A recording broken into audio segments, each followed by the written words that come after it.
Hello, ladies and gentlemen. Thank you very much for being here today. Bienvenue.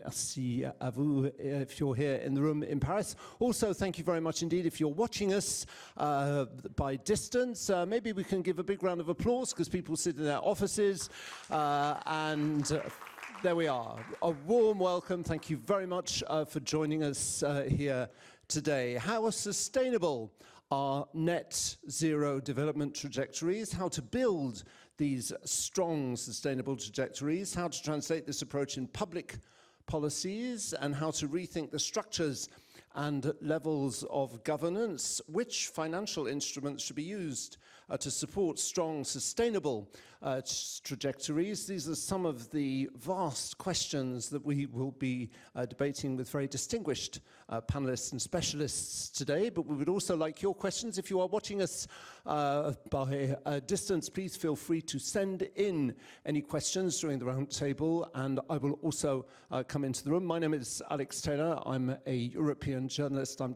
delighted to be your host for today, and it's my big pleasure to invite onto the stage. I'm sure you will give him a big welcome. By the way, vous avez tout traduit en français, vous avez compris dans les casques. So it's my pleasure to welcome on stage the Executive Director, Innovation, Strategy and Research at the AFD here in France, Dr. Thomas Melonio. Please give him a big round of applause.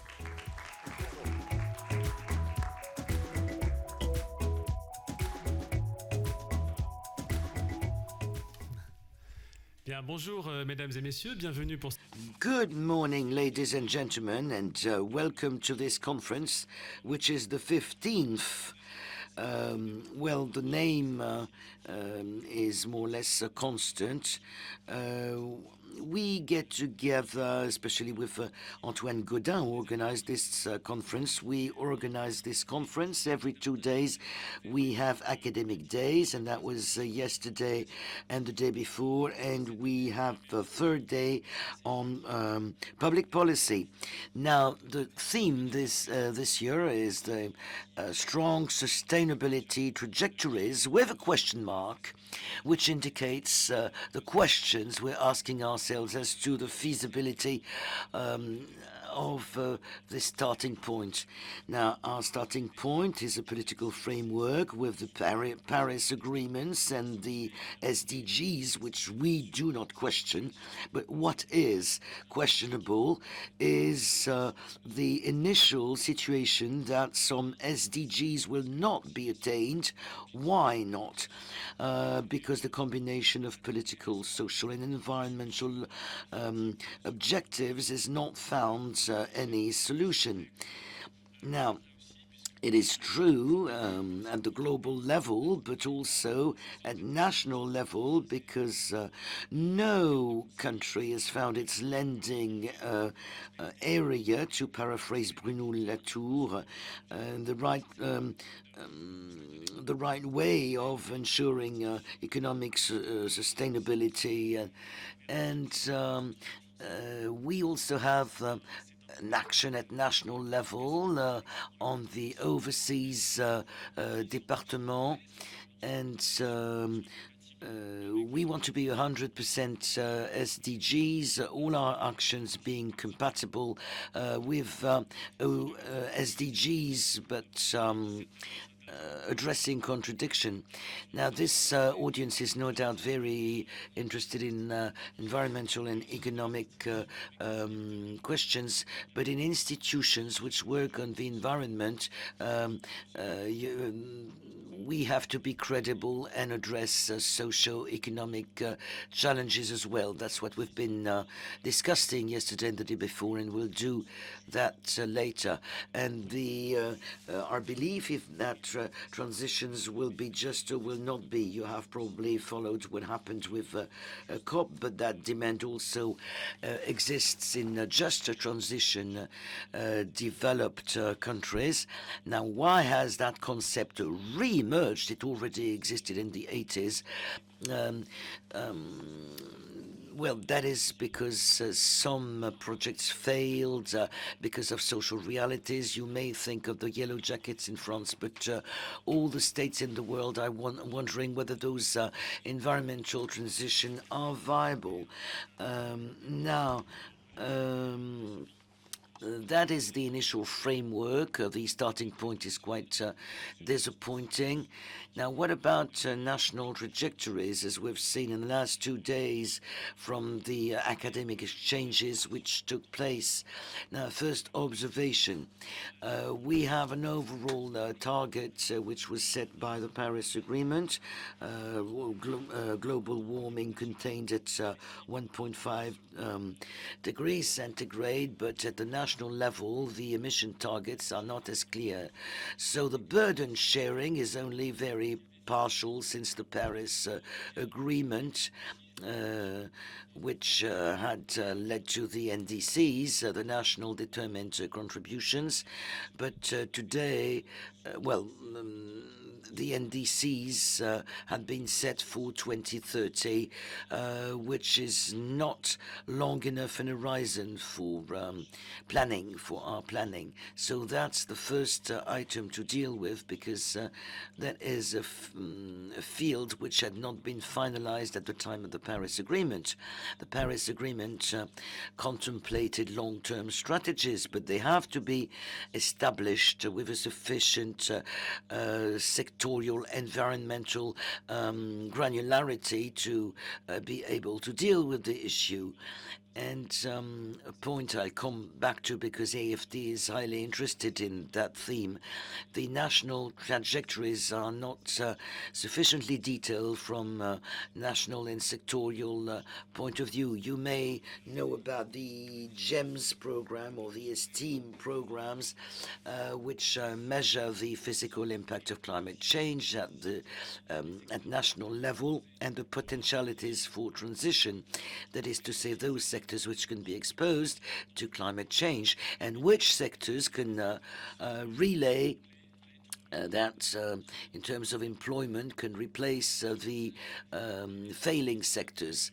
Going from NDCs to long-term strategies is quite a significant challenge, and it will take several years. AFD, the World Bank, and others are increasingly interested in those trajectories and what they can bring, but I think it is a research agenda which will take several years. Now, when you talk about research agenda, you have to start going into details. You have to describe exactly what you are supposed to do, what we've been doing in the last 2 days. The economic models have to be rethought from the theoretical point of view. They were based in the 60s on production functions, and production was the produce of technology, human capital, but never included natural capital. But research progressed and started including notions of natural capital in the 80s and 90s, but with strong assumptions, which we find problematic from a theoretical point of view. Perfect sustainability in terms of natural capital is not always easy, as we've seen in those last 2 days.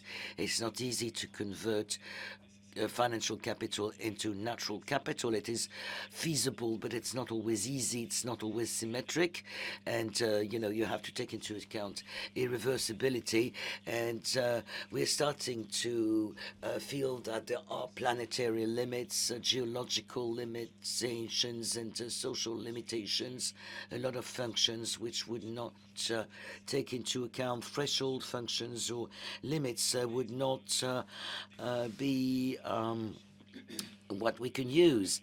Now, in the last 2 days, we have also discussed green taxation with several challenges. Can that green tax be efficient? Is it acceptable socially speaking? Several experiences which have not succeeded have been mentioned in France, but in other countries. So there's a problem with the political marketing and political economy of that green taxation.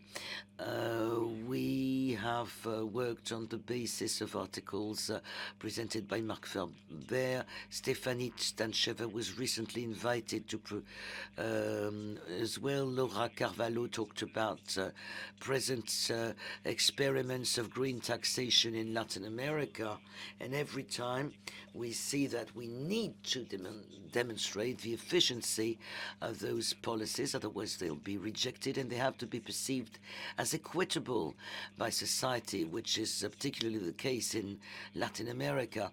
And there's also an overall form of viability. We need to have a minimum number of winners to make this policy viable. And the implementation has to be manageable for the governments which have to manage it.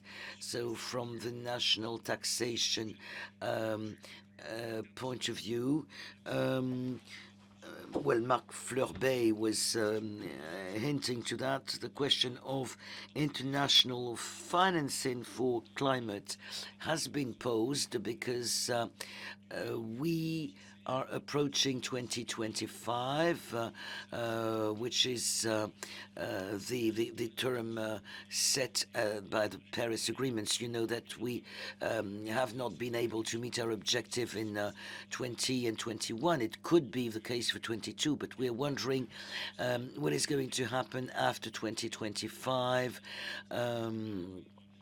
For contributors in those countries which can benefit from international financing. Well, COP26 has been an advance, but it is actually something new in the way it is declined and in the way it has to be accepted.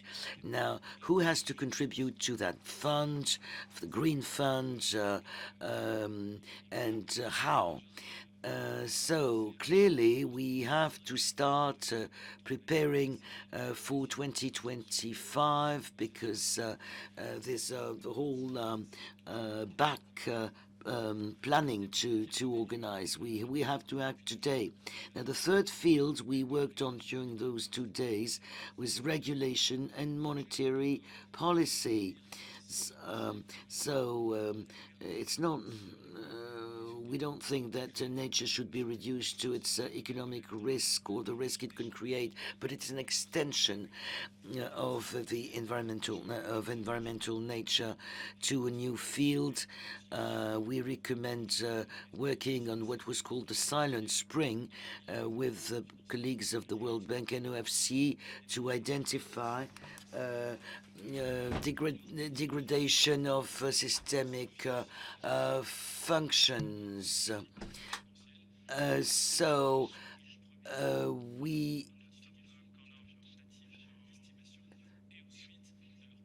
We have to take into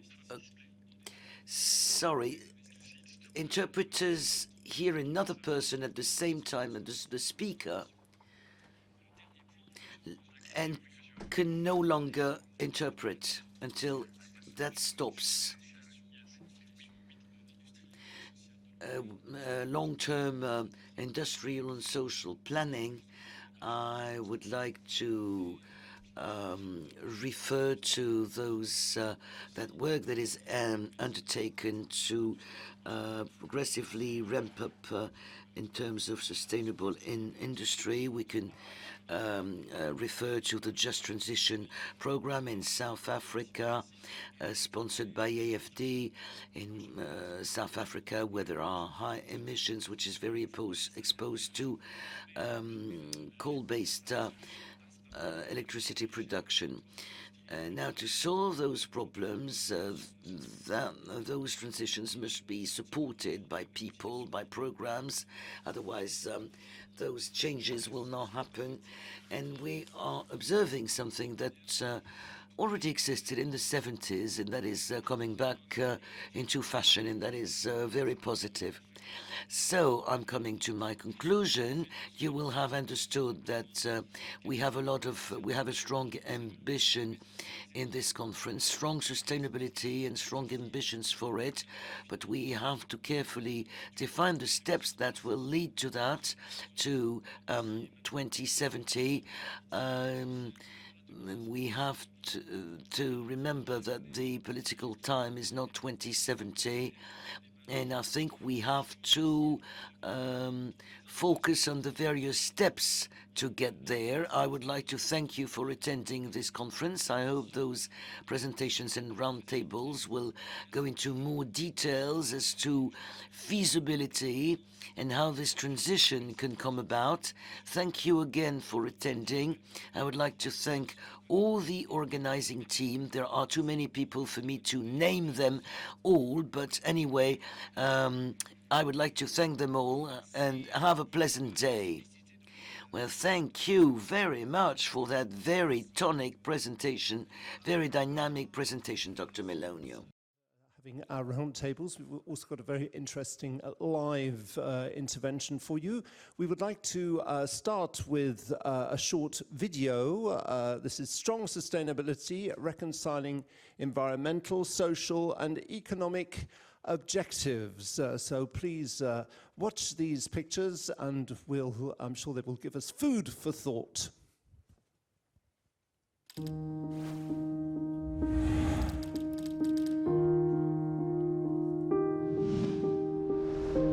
We know that overexploitation of natural resources leads to environmental damage, which represents a major threat to our societies. For example, overexploitation can lead to a scarcity of raw materials, jeopardizing the activity of companies that have contracted debts and, by extension, exposing the financial system to instabilities due to a physical shock. Biodiversity degradation can also increase social and economic inequalities and result in loss of income due to drought or limited access to clean water. In facing such challenges, how can we ensure a just and truly sustainable ecological transition that does not jeopardize the poorest country's development? Among the possible approaches, strong sustainability stands out. It proposes a long-term vision where the economic and social spheres can no longer exist independently of the environment. Strong sustainability articulates these interdependent spheres by considering that natural capital can no longer be totally replaced by human-made capital, such as social capital or economic capital. These capitals also depend on nature, since they are inevitably derived from it. Similarly, economic capital is intimately linked to human and social capital via knowledge or the institutions governing our societies. Therefore, strong sustainability is built on three main principles: the non-substitutability of capital, multidimensionality, and the social construct. Easy to say? To better understand, let's take the example of sea fishing. For a long time, it was assumed that fishery resources were infinite. However, there has been an overall depletion of fish stocks and stagnation of catch levels since 1990.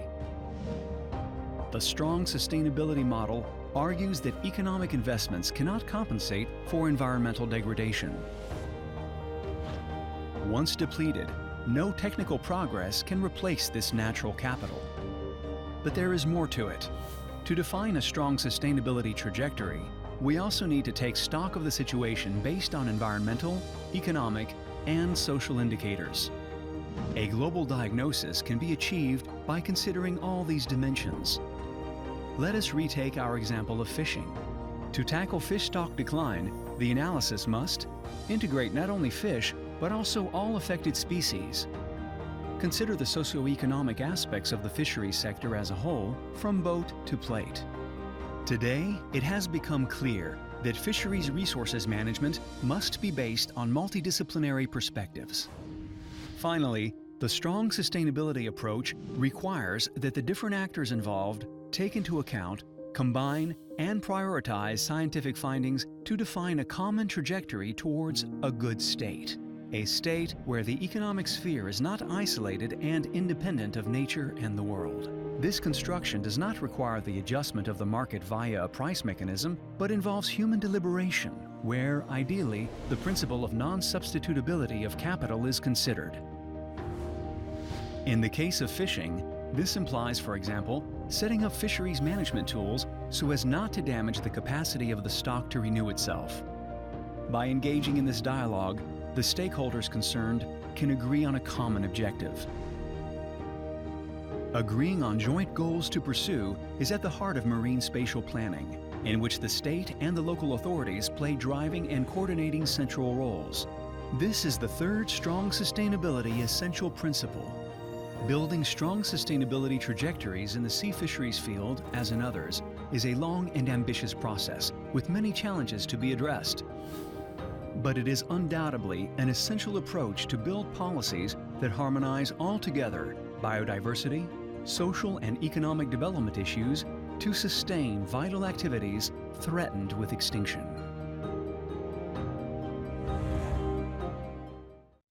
There we are. As promised, the themes that we will be discussing today. Now, strong sustainability is obviously not possible without civil society, and that's why we are delighted to have with us by distance to talk about the establishment of OBAPAO, a resource centre which is designed for monitoring biodiversity and protected areas to improve decision-making for integrated sustainable development in the West African sub-region, and he's going to do a presentation about that. We're delighted to have with us the General Director of Ecological Monitoring Centre, the CSE of Senegal, Dr. Cheick Mbow. Dr. Mbow, I think you are with us. If you could give him a big round of applause here from Paris.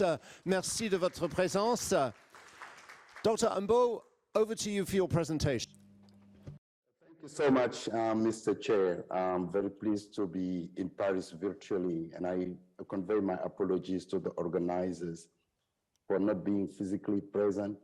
We had to vote our budget yesterday in the Parliament, and it's not the easiest task you can face in your institutional agenda. So, but it went well, and for this reason, I could not make it to Paris, which is a beautiful city. And I would have loved to be with you during this session and an interesting discussion, which I heard since this morning. So I will share my screen, if you authorize me to do that, to present few hinges and content of what Centre de Suivi Ecologique is doing in terms of biodiversity monitoring. Just to check before I go further down, if you see my screen, the screen is seen on the other side in Paris. Yes, we can, absolutely okay. We can see the screen. Please. Thank you. Thank you. So I'm gonna talk about the Oberpower, which is an initiative of monitoring biodiversity for various purposes in terms of, development agenda, responding to the SDGs, addressing ecosystem services, food security, and many, many other development challenges, which are all connected to biodiversity, but which require a momentum, a framework, and a lot of actions that we want to trigger through this Oberpower initiative. So the Oberpower is a research center for monitoring biodiversity in protected areas to improve decision-making for integrated sustainable development in West Africa in the sub-region. So the first slide just skimmed over, the two levels of the structure of my presentation. The first one would be more about the Centre de Suivi Ecologique, what's our mission and how we work in terms of monitoring ecosystem and the environment. And secondly, I will deep dive into Observatory of Biodiversity itself, where it comes from and what's the intent and the intention that goes with the Oberpower's, structure. The CSO is an instrument which is supporting sustainability in general for the public policies, but also for the civil society, for communities and different users. And we have been established as an initial program of the United Nations Mission of the Sahel during the second wave of drought in the Sahel, which is in the 85, 86, after the severe one, which has happened in the 70s. And they realized that you can't manage things you cannot measure. And Senegal has established CSC, as you can see on the left-hand side map, as an initial program to generate information, data, and evidence in the most sensitive area of climate change, where biodiversity and ecosystem services has been the bottom line of all the vulnerability that affected the communities in that place. It was the Ferlo area, which most of French people and people around the room would know. And after many activities from 1982 to the 90s, the government realized that the relevance of Centre de Suivi Écologique can be extended to the country as wide. And that's where we become a national entity to serve as a technical arm for the government to bring data evidence for policies, not only environment, but we're supporting the planning in urban areas, supporting the development of mines and natural resources, the water resources department. But the core of our business is in vegetation, natural resources, bushfire monitoring of biodiversity, ecosystem stability, and the like. So, and this mission, as we grow over time, and as we become quite independent from the government and become more like an association working with different entities, including the civil society, we're embracing a country-wide footprint that brings us to different other countries, mostly in West Africa to cover the Francophone countries, protracted other countries, for some activities such as the GMS in Africa, global monitoring, for the environment and security, which is a huge, ambitious program of African Union. And we are handling 11 countries on that program. We are also working with the WACA initiative, which is the coastal areas and all ecosystems and biodiversity related to coastal zones in over 12 countries, including Sao Tome and Principe. So the footprint of the institution is really regional, sub-regional, with a greater emphasis on West Africa because of the language sensitivity as we use and as can support capacity building and resource mobilization for those countries. So what do we do?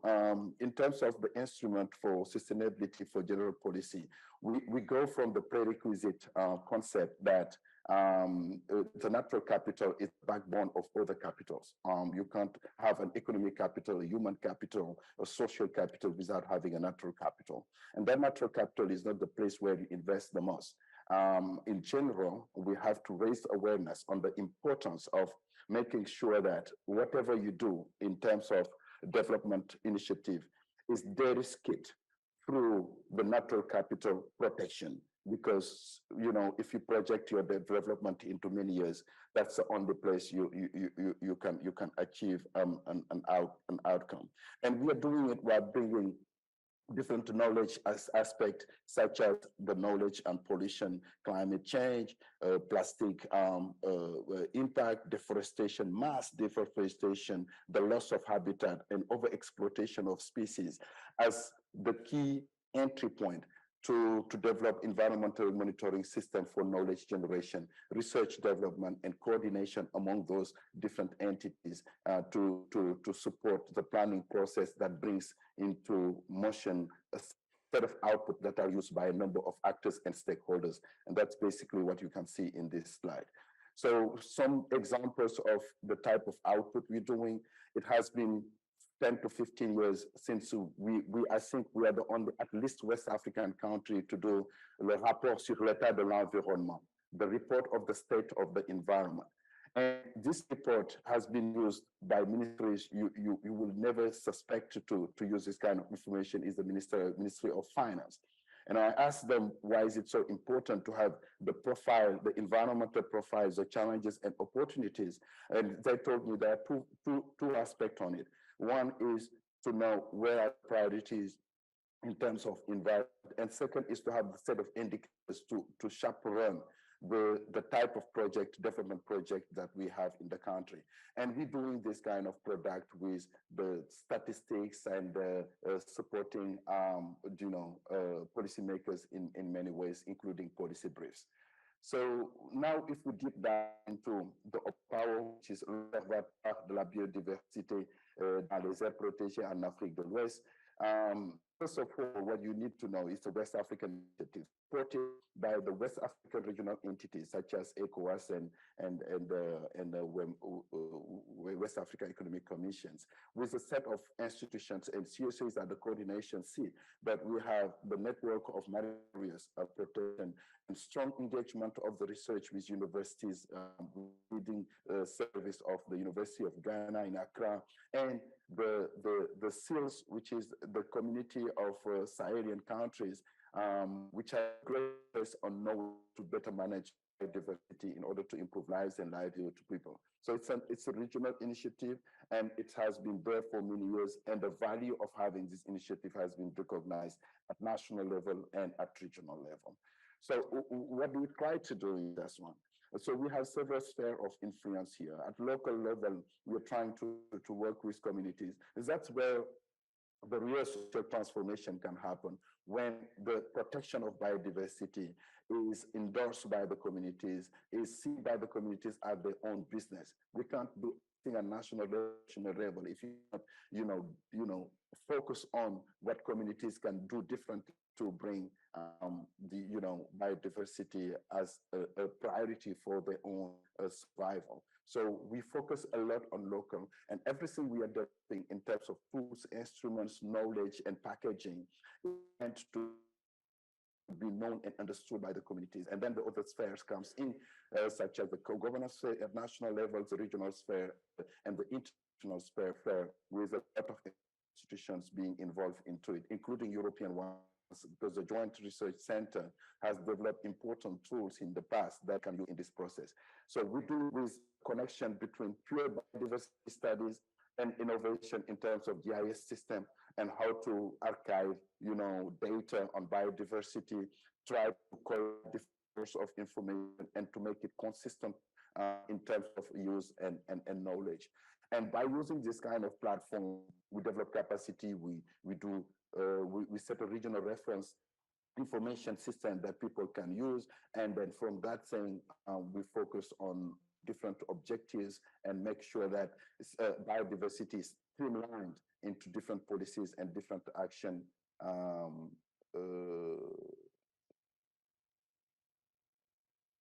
different actions in the sub-region. So I had a pop-up. So in this slide, you can see the scope of work, the network of protected areas, but not only that, because we are using GIS platform, we have the ability to superimpose a number of things such as the density of human settlements. And we can add on that, intensity of agriculture, intensity of livestock monitoring, where the land degradation is occurring. There's a number of things you can do by doing an integrated model of spatial analysis that is happening. And this evidence-based platform is something that shows in different countries, where the hot spots are, but also where the cool spots are, where we are doing well, and there are a number of places where we are doing so well that it can be used as an example to scale up. And this map is showing some kind of product. It's much richer than that, and demonstration can be done by my team anytime if our colleague of IFD wants to see more about it. Now, we do anything in this technical realm without having the right framework. And the framework is the endorsement that we need to have, not only by the countries, because all countries are signed up in Oberpower.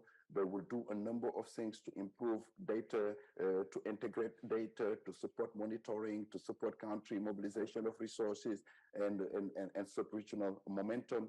But at the same time, we have the secretariat of the Oberpower, with the sub-regional institution, with ECOWAS, to coordinate all those things. On the right side, you have the ministers of environment. I was here in Dakar recently to make a declaration, which is a binding engagement of all countries to support by their resources, but also by accepting to use Oberpower outputs to harmonize their policy on biodiversity. The reason why the ministry is endorsing it, the importance of it, is that we have so many boundary protected areas, in Senegal, Ecole, and if you go to Côte d'Ivoire, the W Park in Niger and Benin and Chad, and all those parks which are transboundary require that some sort of harmonization or coordination happens between the countries, and the ministries, they're doing it under ECOWAS to endorse the data and to make sure that what we do in one country is consistent with what we do to the other country. And to finish up, I'm pleased to share with you the set of the of institutions that are contributing into this initiative. You can see it from a snap that we are trying to embrace wide enough to make sure that nobody is left behind, and every institution that can bring something to this platform is there sitting with us and contributing with due diligence. This is at the nutshell what I wanted to share with the audience. Once again, my apologies for not being able to make it in Paris. It would have been wonderful. I love to be in Paris, but that's sometimes the way it is. We have to use the virtual platform to share our views in the important areas of development for the globe. Over to you, Chairman. Thank you so much for your attention. Thank you very much indeed. A big round of applause for Dr. Mbow. Thank you very much indeed for that very concrete example of the expertise that's been used over the years at the Obapao. And thank you very much for taking time out of your day to be with us. Thank you very much indeed. We will now move on to our first roundtable, which is entitled, How Can We Construct Strong Sustainability Trajectories? This session will aim at looking at the technical tools to be implemented in the construction of strong sustainability trajectories, and we'll be looking in particular at multidimensional and multidisciplinary analyses. We will also be discussing ecological, social, and economic constraints faced by developed countries, such as Dr. Mbow has just been discussing. We will be looking at ways of incorporating them into trajectory construction tools and asking how to deal with the issue of monetization and substitution of trade-offs between objectives. So it'll be a roundtable. We'll be very happy if you wish to contribute by asking questions to our panelists. If you're watching us by distance, please feel free to send in your questions, which I will be given and ask on your behalf at the end of the roundtable. And I will also come with the microphone into the room here live in Paris if you have questions for our panelists. So it's time now to meet our three panelists. I'm sure you'll give a very warm welcome. We're delighted to have with us Dr. Céline Guivarch, who is Research Director at the International Research Center for Environment and Development, the CIRED École des Ponts, Paris, France. Merci beaucoup de votre présence. On peut l'applaudir. Thank you very much for being with us. To have with us here live Dr. Stephane Hallegate, who's an economist and senior advisor on climate change at the World Bank from the States. Mais je pense que on prononce votre nom à la française, je crois, Monsieur Hallegate, c'est ça, ou est-ce que vous préférez Hallegate? Hallegate. Okay. Okay, perfect. Et puis, vous connaissez, you know very well Dr. Antoine Godin, head of the GEM Macroeconomic Modeling Unit at the Economic Diagnostics and Public Policy Department here at the AFD. Thank you very much indeed. What I suggest is you're going to each take 10 minutes for a short presentation so that we understand your point of view. Then I will ask you a few questions to get you talking amongst yourselves. And afterwards, I will come with the microphone and take some of your questions that you are sending in. So, ladies first, Céline Guivarch, we're delighted to give you the first. I'm going to be quite strict with your time. You have a timer here, so after timer, I'm going to after 10 minutes, I shall get you to sit down again. How can we construct strong sustainability trajectories? You're going to give us an introduction. Top 10 minutes. Okay, thank you very much for the invitation. And first, maybe a few words to tell you where I'm speaking from. So here I draw on 3 experiences. More than 15 years as a researcher in CIRED, working with numerical models to build and analyze mitigation pathways. I work at the global scale mainly, but a lot of my colleagues are working at the national scale on France, Brazil, Argentina, China, India, South Africa, Saudi Arabia, etc. I was a co-author of the last IPCC assessment report on mitigation of climate change. I was involved in the chapter titled Mitigation Pathways Compatible with Long-Term Goals, where we assessed and synthesized the state of the academic literature on mitigation pathways compatible with long-term goals, and with an interpretation of long-term goals broader than just climate goals, including also development goals, and with a focus on global pathways, whereas the national mitigation pathways were treated in a different chapter on mitigation and development in the near and midterm. And I'm also a member of the French High Council on Climate, which is an independent institution tasked to assess and recommend government policies on climate, and in particular to evaluate the national low carbon strategy that is a pathway aiming at net zero emissions in 2050 for France. So in fact, that's 3 roles at 3 different stages: building mitigation pathways with models, assessing the range of mitigation pathways produced by the research communities, and using pathways to recommend policies.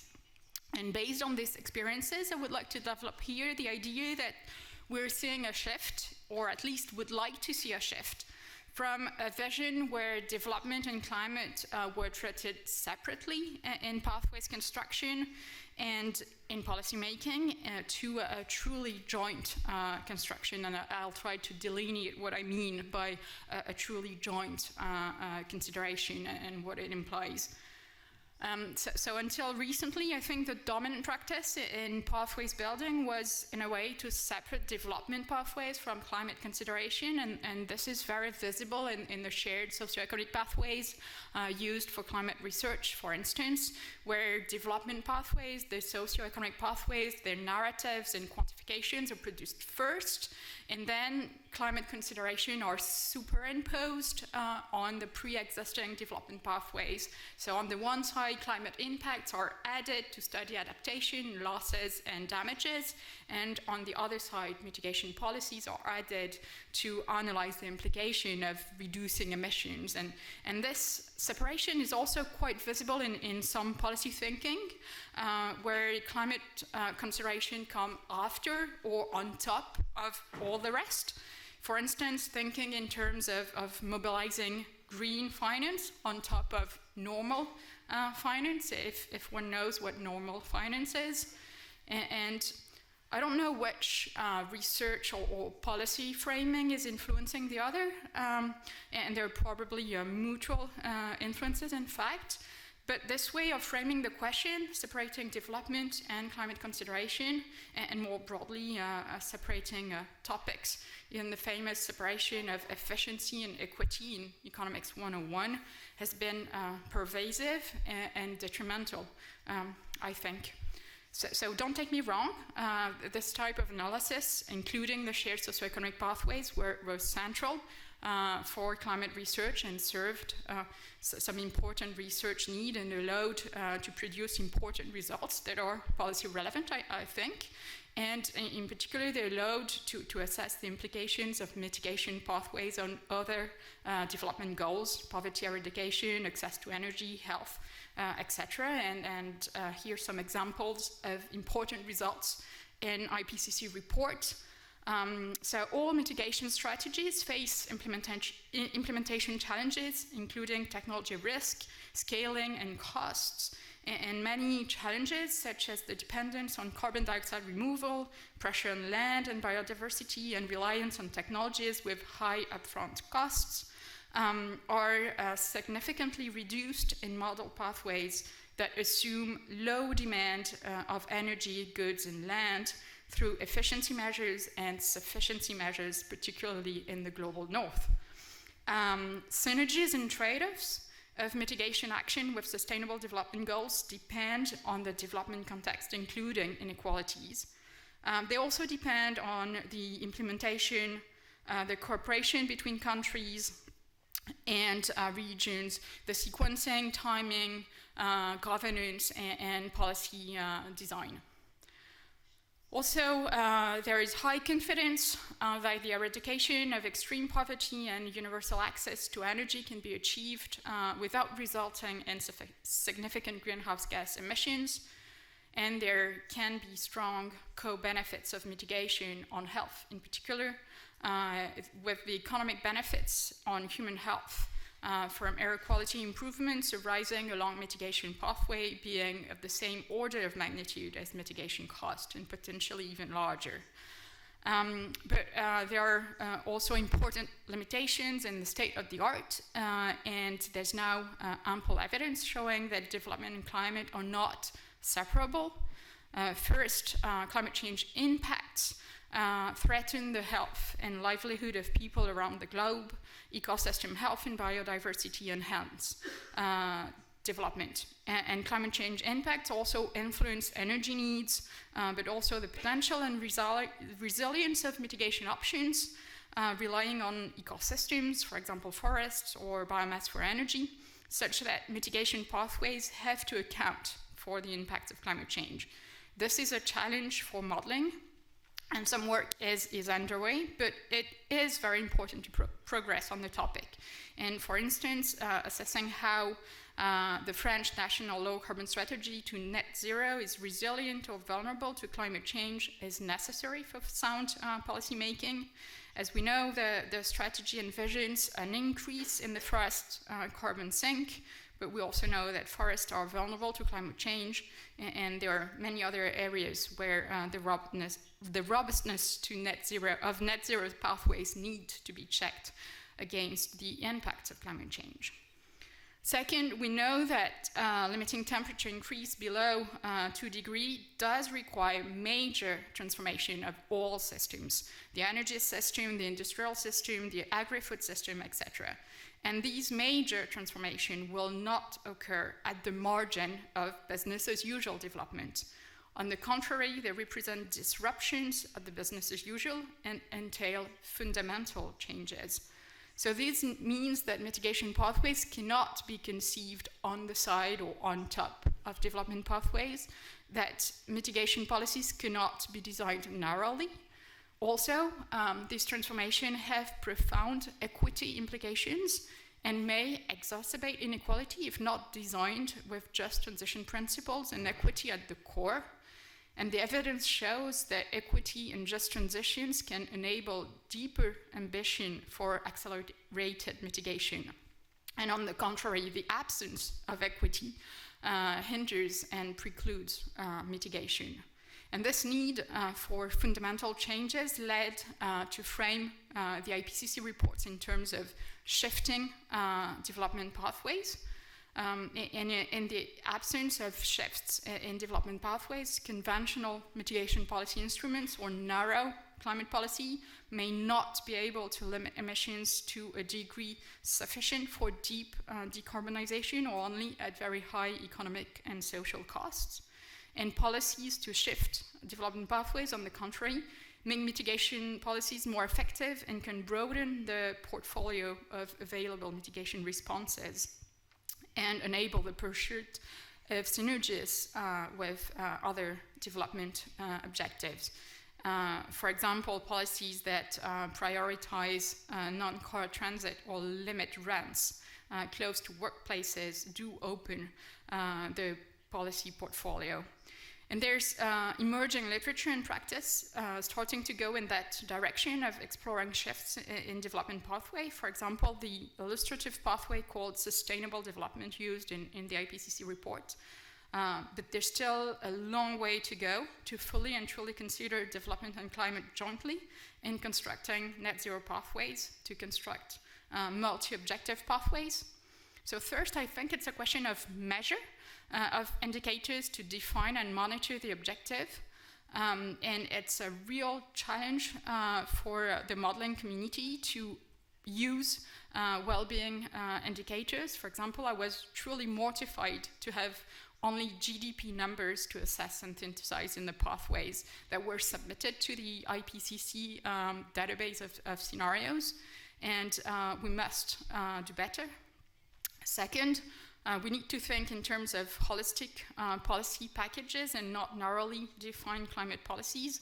And that's also a challenge for the models to be able to represent them and to inform the policies in useful ways.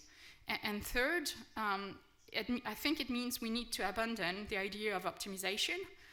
Given the complexity and uncertainty, it's an illusion to think we could design optimal pathways, and it's even dangerous because pathways that are optimal in what could look like the most likely scenario may result in very bad outcomes if a less likely but still possible state of the world.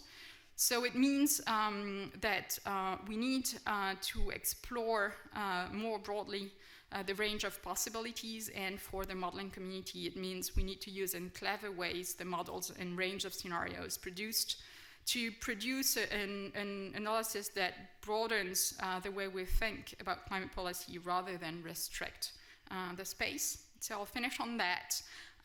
In terms of opening up the space, I think there's a crucial need to open a lot more the visions that are incorporated into the mitigation pathways in terms of equity and inequality. That is at the core of climate justice and of the climate development coordinate since the beginning.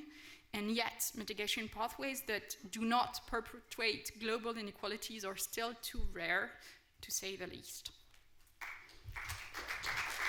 Thank you very much indeed, Dr. Guivarch, for those opening words. I'm sure we'll come back and discuss some of them in the discussion part of the table. Now, to focus on the World Bank's Country Climate and Development reports, Dr. Hallegate, you're going to give us your little opening speech for 10 minutes before we open it up to the floor. Thank you very much. Thank you very much, and thank you very much for having me here. I will be speaking on behalf of the World Bank Group to present this new work we have been doing in the last 18 months with those country climate and development reports. You're missing that we have a clock here, which is directly from a James Bond movie. I mean, at the end, it's red and very scary. So I have really only 10 minutes, so I will be walking very quickly through this material, but I hope we can discuss them further during the Q&A. So let me start with those country climate and development reports and what they are. At the World Bank Group, we have made commitments in terms of how much investment, how much financing we will be providing for climate change. A lot of people are focusing on this. This is only part of what we have in our climate change action plan. The main objective of the Climate Change Action Plan is to change development pathways, going way beyond individual projects and individual interventions. The CCDRs, those country climate and development reports, is the main tool that we have proposed to do that. And they are like diagnostics at the country level, trying to integrate development and climate. And I'm always starting with the idea that those reports are not climate reports. They are first development reports in the sense that we start with countries' development objectives and we ask the question, how can those countries achieve those development objectives even though risks from climate change are increasing, even though they have made also commitments in terms of emissions, even though the world around them is also decarbonizing and affected by climate change impacts. So really starting and building on development objectives. So I will show some of the insights from the first CCDRs. We have them covering 25 countries, going from very low-income countries in the Sahel to China. And I want to start with the decarbonization angle of those CCDRs, because this exercise is very different from the other low-carbon or net zero scenarios that you will find. There is no global objective that is then distributed across countries. Our teams our country teams, for each CCDR individually, have built a low carbon development path based on, in the countries, what were the commitments, what sounds realistic, what are the obstacles, what is the politics. So it's completely bottom up. Here you see the emission pathways for upper middle income countries. In Turkey or China, it's sort of easy because the countries have commitments to achieve net zero in 2060 and 2053. In other countries, we don't have a similar commitment, and so the teams have built their own scenario. For lower middle income countries, you see in yellow and orange here, you have this huge diversity, which is really linked to what the teams have been looking at. And again, there is no consistency imposed on those scenarios. Every country team has done what they felt was useful for the country. So in 2050, in our CCDRs, we still have 5 gigatons of CO2 equivalent emitted per year. So those are not net zero scenarios. And that really shows the gap because our teams could not design scenarios reaching net zero in 2050. So it shows that there is still really a need on what sounds realistic. And part of that is the international architecture to help countries go there. One of the topics of this conference, and don't try to read this, is just an illustration. One of the questions asked to us was about the methodologies. And I just want to insist very strongly on our methodology, which has started at the sectoral level with sectoral roadmaps. So we don't jump directly on the macro work. We start by saying, okay, in power sector, in transport sector, in forestry, in agriculture, what do you need to do? How much do you need to invest? How do you transform it? What are the milestones? What are the costs? What are the benefits? And then, and again, this figure is an illustration, don't try to read too much into the details. Once we have the sectoral roadmaps, we force the macroeconomic assessment to follow those sectoral roadmaps. But the macro model is not driving the scenario here. The scenarios are really designed at the sectoral level, and then we use the macro analysis to integrate everything, make sure it's consistent, and make sure that the country can afford it. So can we pay for all of these investments that we're talking about? So we have really these two phases, first sectoral, technical, and then moving to the macro. And when I say the macro, it's also where we talk about poverty, distributional impact, inequalities, what it does to lower income communities and so on. But the point that I find really important, and Céline talked about it already, we don't want to start with an optimization in a macro model where all of the granularity, all of the complexities cannot be represented because it's just too complicated. You really need to start with your expertise at the sectoral level. And so we have mobilized our teams, our experts on, I don't know, livestock, on forestry, on power sector. They have been working at the sectoral level, and then you get the macro in the room to just look at the integration. So no optimization here. Those scenarios are just illustrative and costed, but then they are not optimized. When we look at the macro implications of those scenarios, and here is for 2030, the impact on GDP is between minus 0.1% and a gain by 3.3%. So no costs in terms of economic growth. And this was really like moving the needle a little bit because we really started from this discussion on the trade-off between economic growth and the climate commitments. And at the end of the day, I mean, at least if you look at GDP, we don't have this trade-off. What you see below is for consumption. And here, there is more of a trade-off. The impact on consumption is bigger.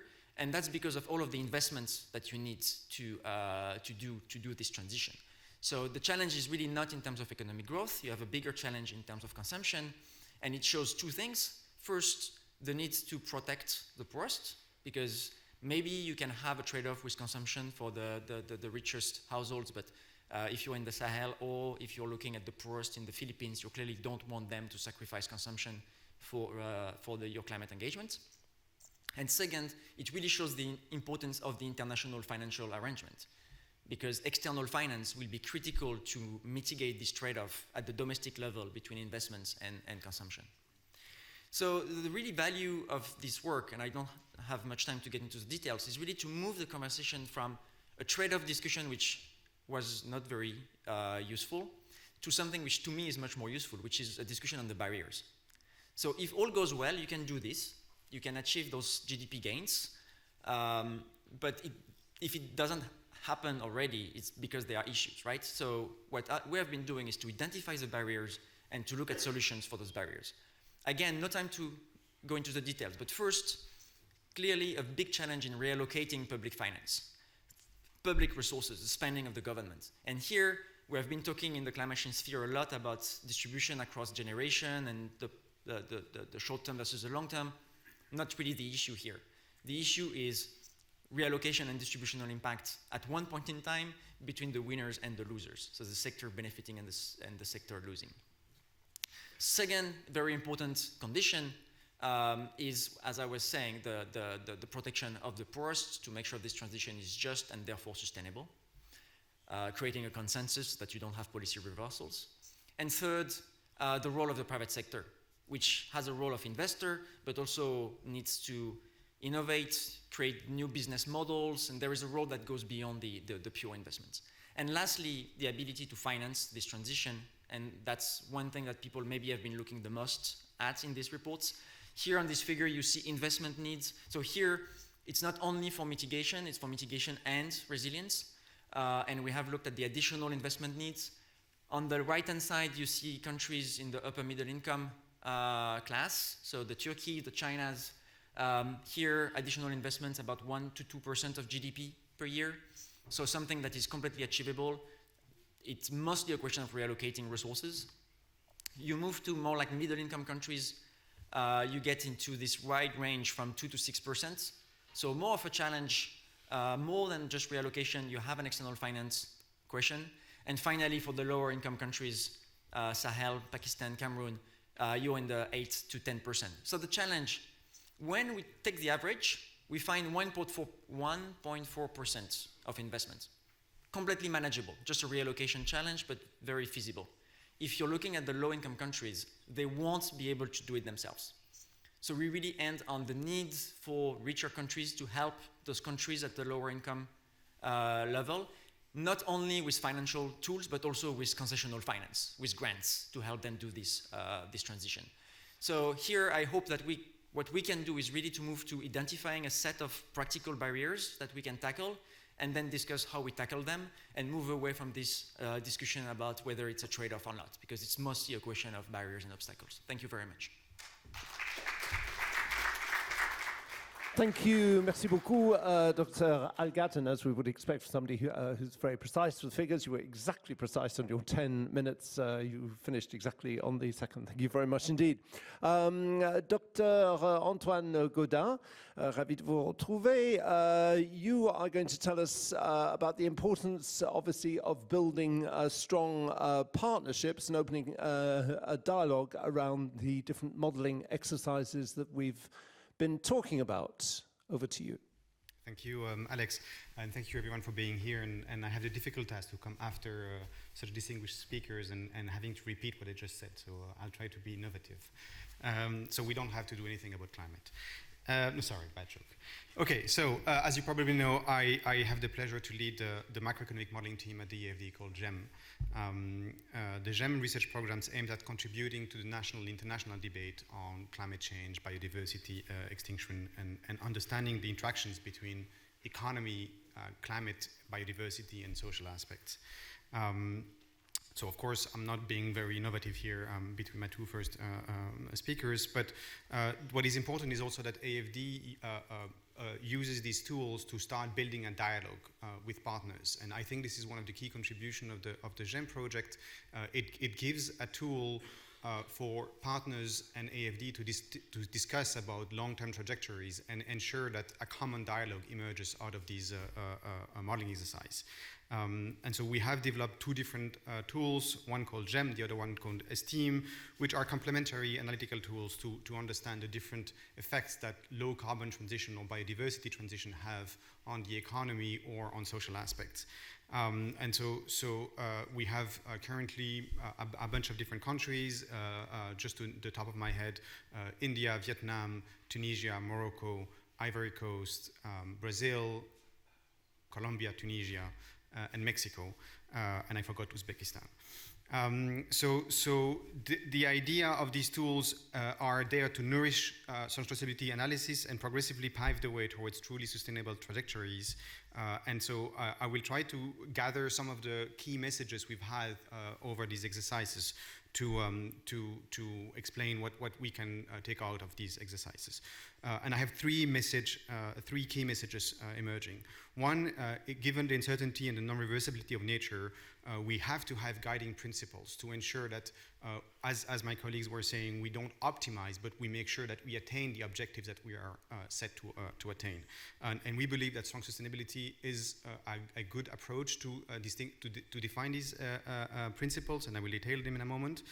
The second point, and as has been already explained both today and in the two previous days, it is fundamental to construct a common language. What we are talking about is the combination of environmental, both climate and biodiversity, social and economic aspects, and this requires that we understand what we mean when we say what is a drought year, what is a loss of ecosystem services. And so here this common language is fundamental, and I think modeling tools can be one way of constructing such a language. The third point is that, as Bas already also explained earlier, the strong sustainability trajectories are profound restructuring of our economies, and so we have to understand, we have to embrace the interactions between change in productive structure, change in institutions, and change in behaviors, and this fundamentally leads to complexity dynamics, and hence we have to highlight how these complexity dynamics have tensions, imbalances, disequilibrium, and how the reaction to this tension will change the overall trajectory. So we have to have this completely systematic view of transitions. Let me go to the first point. Again, sustainable development is something that is not new. We are 50 years after the Limits to Growth report. We are 30 years after the emergence of the Sustainable Development report by the Brundtland report. We still have to have every year a COP for climate, every 2 years a COP for biodiversity, and keep on saying the same messages. So obviously there's something that is not happening. And so one of the aspects here is that, of course, it is extremely complex to have this transition emerging, and so we have to have these guiding principles that lead and ensure we don't take wrong roads. And so at least we know where to go, or at least we know what not to do. And so the three guiding principles that we have designed coming from the strong sustainability literature are the following. First, we have to a priori reject the fact that we can substitute environmental to social, to economic capital. This is something that Thomas was already mentioning earlier in his introduction speech, but it's fundamental. The fact that there are irreversibility in ecological dynamics when one capital stock has disappeared and you cannot pay to replace it is fundamental. So the fact that you don't have non-substitution or a priori refute non-substitution, that doesn't mean you can have substitution, because at some point you might have arbitrage, and so you can still allow for substitution when it can. But the fact that a priori you refute it allows you to ensure that you will protect critical natural capital. The second point coming out of it is that once you accept that you have non-substitution, you have to have multidimensional analysis. And here, this is something that has already been mentioned earlier on by the different speakers, but fundamentally, you have to have multidimensional, both in terms of disciplines, in terms of timing, and in terms of indicators. If you talk about macro financial stability, you might want to look at debt to GDP, you might want to look at trade balance, you might want to look at employment rate, so you have different indicators that highlight the same notion of stability. And the third point, and I think this is crucial, is that, again, there is a social contract around these trajectories. You cannot have only science saying you have to go there. If there is no public support, if there is no desire of attaining these objectives, then the transition will not take place. Let me now go to the second point I wanted to make, which is you have to construct a common language. This is something that we have observed in the different projects we've developed. When you put into the room finance experts and biodiversity experts or agricultural experts, often there is a lack of languages or words that actually capture what you want to measure. And so here, having an exercise where you bring into the table the different experts and ensure that the scenarios that are built, the trajectories that are built, mean the same thing is crucial, because it allows everyone to understand what is the viewpoint when a finance minister is interested about the stability of the trade balance. It can help agricultural experts or biodiversity experts to understand why they are always afraid of investing too much or about job loss. So you have to have this a multi-actor perspective, and I think modeling tools or modeling exercises are there to actually help building this common language. We've seen this also in biodiversity. I was recently in a workshop where we had central bankers talking about biodiversity, and one of the key output of the workshop was it is difficult for central bankers to understand all of the different complexity of the ecosystem services. What do you mean when we say loss of nitrate injections, and so there was a need to also again build this language and explaining that yes, biodiversity is crucial because it has implication on the industries. The last point I want to make, and this goes to the previous points. If you believe that the transition is a restructuring of the structural of the productive structure, it also has to be accompanied by a transition in terms of institution, because of course production structure are or institutional structure are the mirror of the productive structure. So when you have the disappearance of certain industry or the appearance of other industries, this will create tensions both at the institutional level but also at the economic level, and you have to be able to capture how the tensions will lead to a reaction to the institutions or to the productive structure. And so fundamentally what this shows is that the trajectory dynamics are a dynamic of imbalances and disequilibrium, and the outcome of the overall dynamics depends on how the speed of reaction of these disequilibrium will shape the overall dynamics, right? So the fundamental point here is that it is crucial to highlight how tensions, how the structural change that is implied by low carbon transition and biodiversity protection will lead to a reaction of the system, and hence lead to instability or stabilities, but that is an emerging property of the system. So you have to have this coherence between this is what we want to do in terms of sectors, so we want to reduce high carbon sectors, we want to increase low carbon sectors, we want to reduce sectors that have a high impact on biodiversity. But as these sectors are growing and degrowing, you have an overall dynamics over the balance of payment, over a fiscal stance, which will enact a reaction of these macro dynamics and then feedback afterwards on the sectoral transition. So you might not be able to achieve your transition at a sectoral level because the financial side or because of the macro side prevents it from happening. And so it's crucial to have these two ways, micro to macro, macro to micro, to ensure that we have this global transition emerging. So sustainable development is at the spotlight right now. We have seen that the debates are very alive. We've seen this over the last 2 days, but it's something we've seen also over the recent years. We are now in a time where we want to make sure that sustainable development is not a fuzzy concept anymore. It's a concrete process that leads to actual well-being emergence. And so the three key messages that I want to share with you on the project we have been running here is that first, we need these guiding principles, and I think strong stability is one of them. Two, we have to build a common language between economists, ecologists, social scientists. And three, we have to think about this transition as a restructuring process and hence understand the tensions and imbalances that emerge out of this process to ensure that we actually deliver on the strong sustainability trajectories. Thank you very much indeed. Merci beaucoup, Antoine.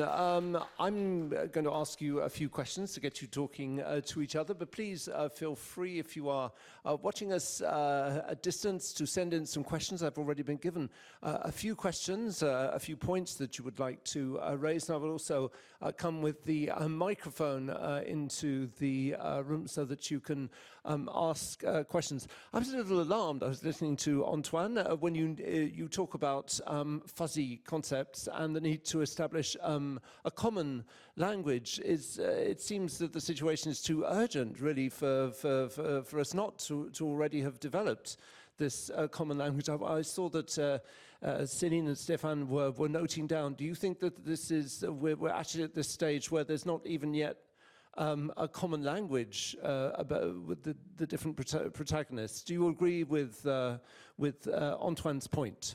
Please, feel free to come in. Stephane.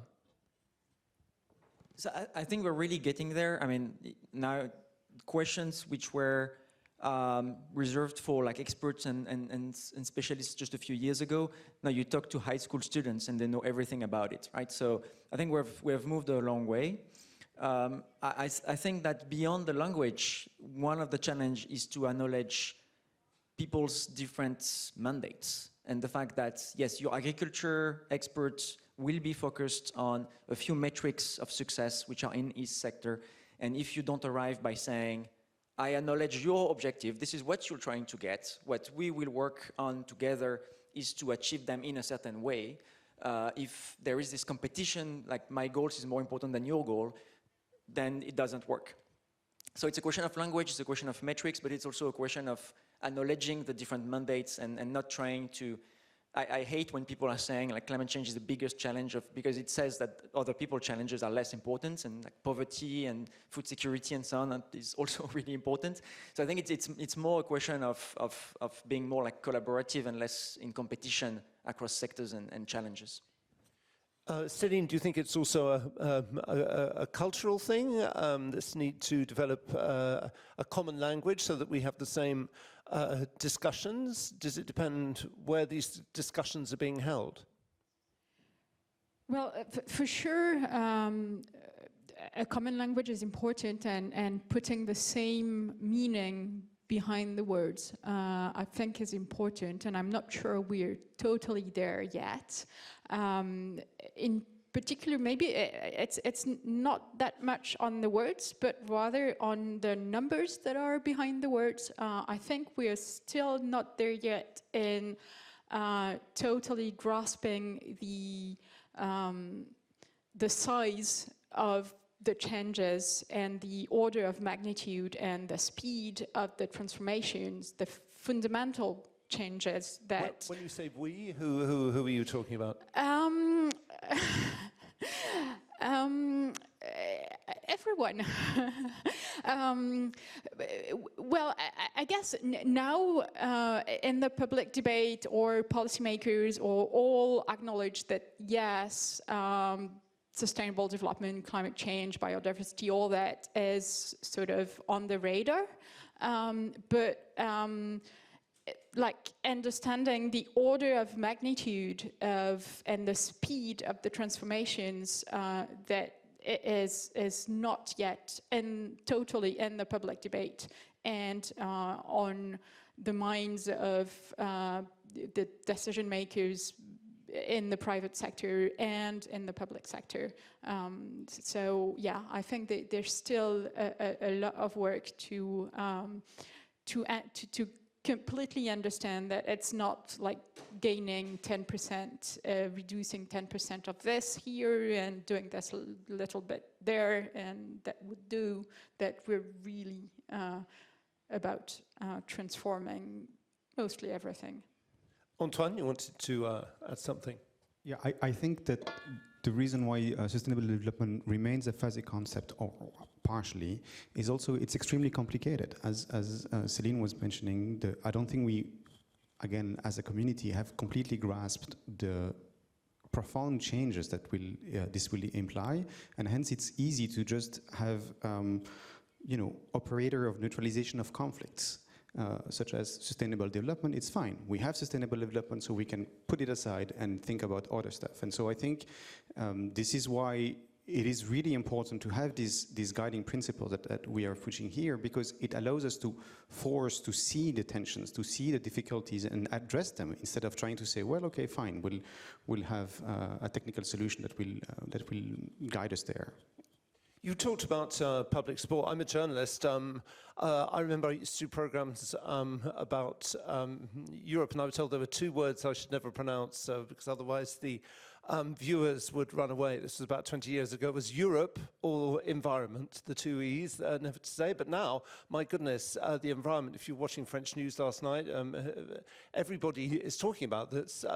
You do have more public support simply because people are worried about not being able to pay their bills, and young people are incredibly worried about the future of their planet. Isn't this helping in some way to get people to talk a common language? Because there's an urgency, certainly. I mean, French news last night, France 2, I don't know if you watched it, started with energy prices. We're all worried about it. So how can we pay? Is we going to be able to have blackouts this week, next week? Isn't there an urgency which is making discussion of these kind of things, a common language, more possible in the sense that you have more public support, the public support you were talking about? Okay. Me then.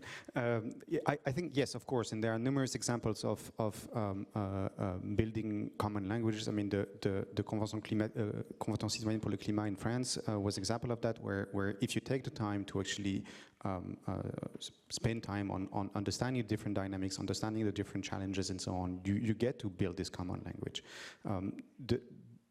And of course, there's more and more support. So we never talked as much as now on climate, a bit less on biodiversity, but it's also gaining ground.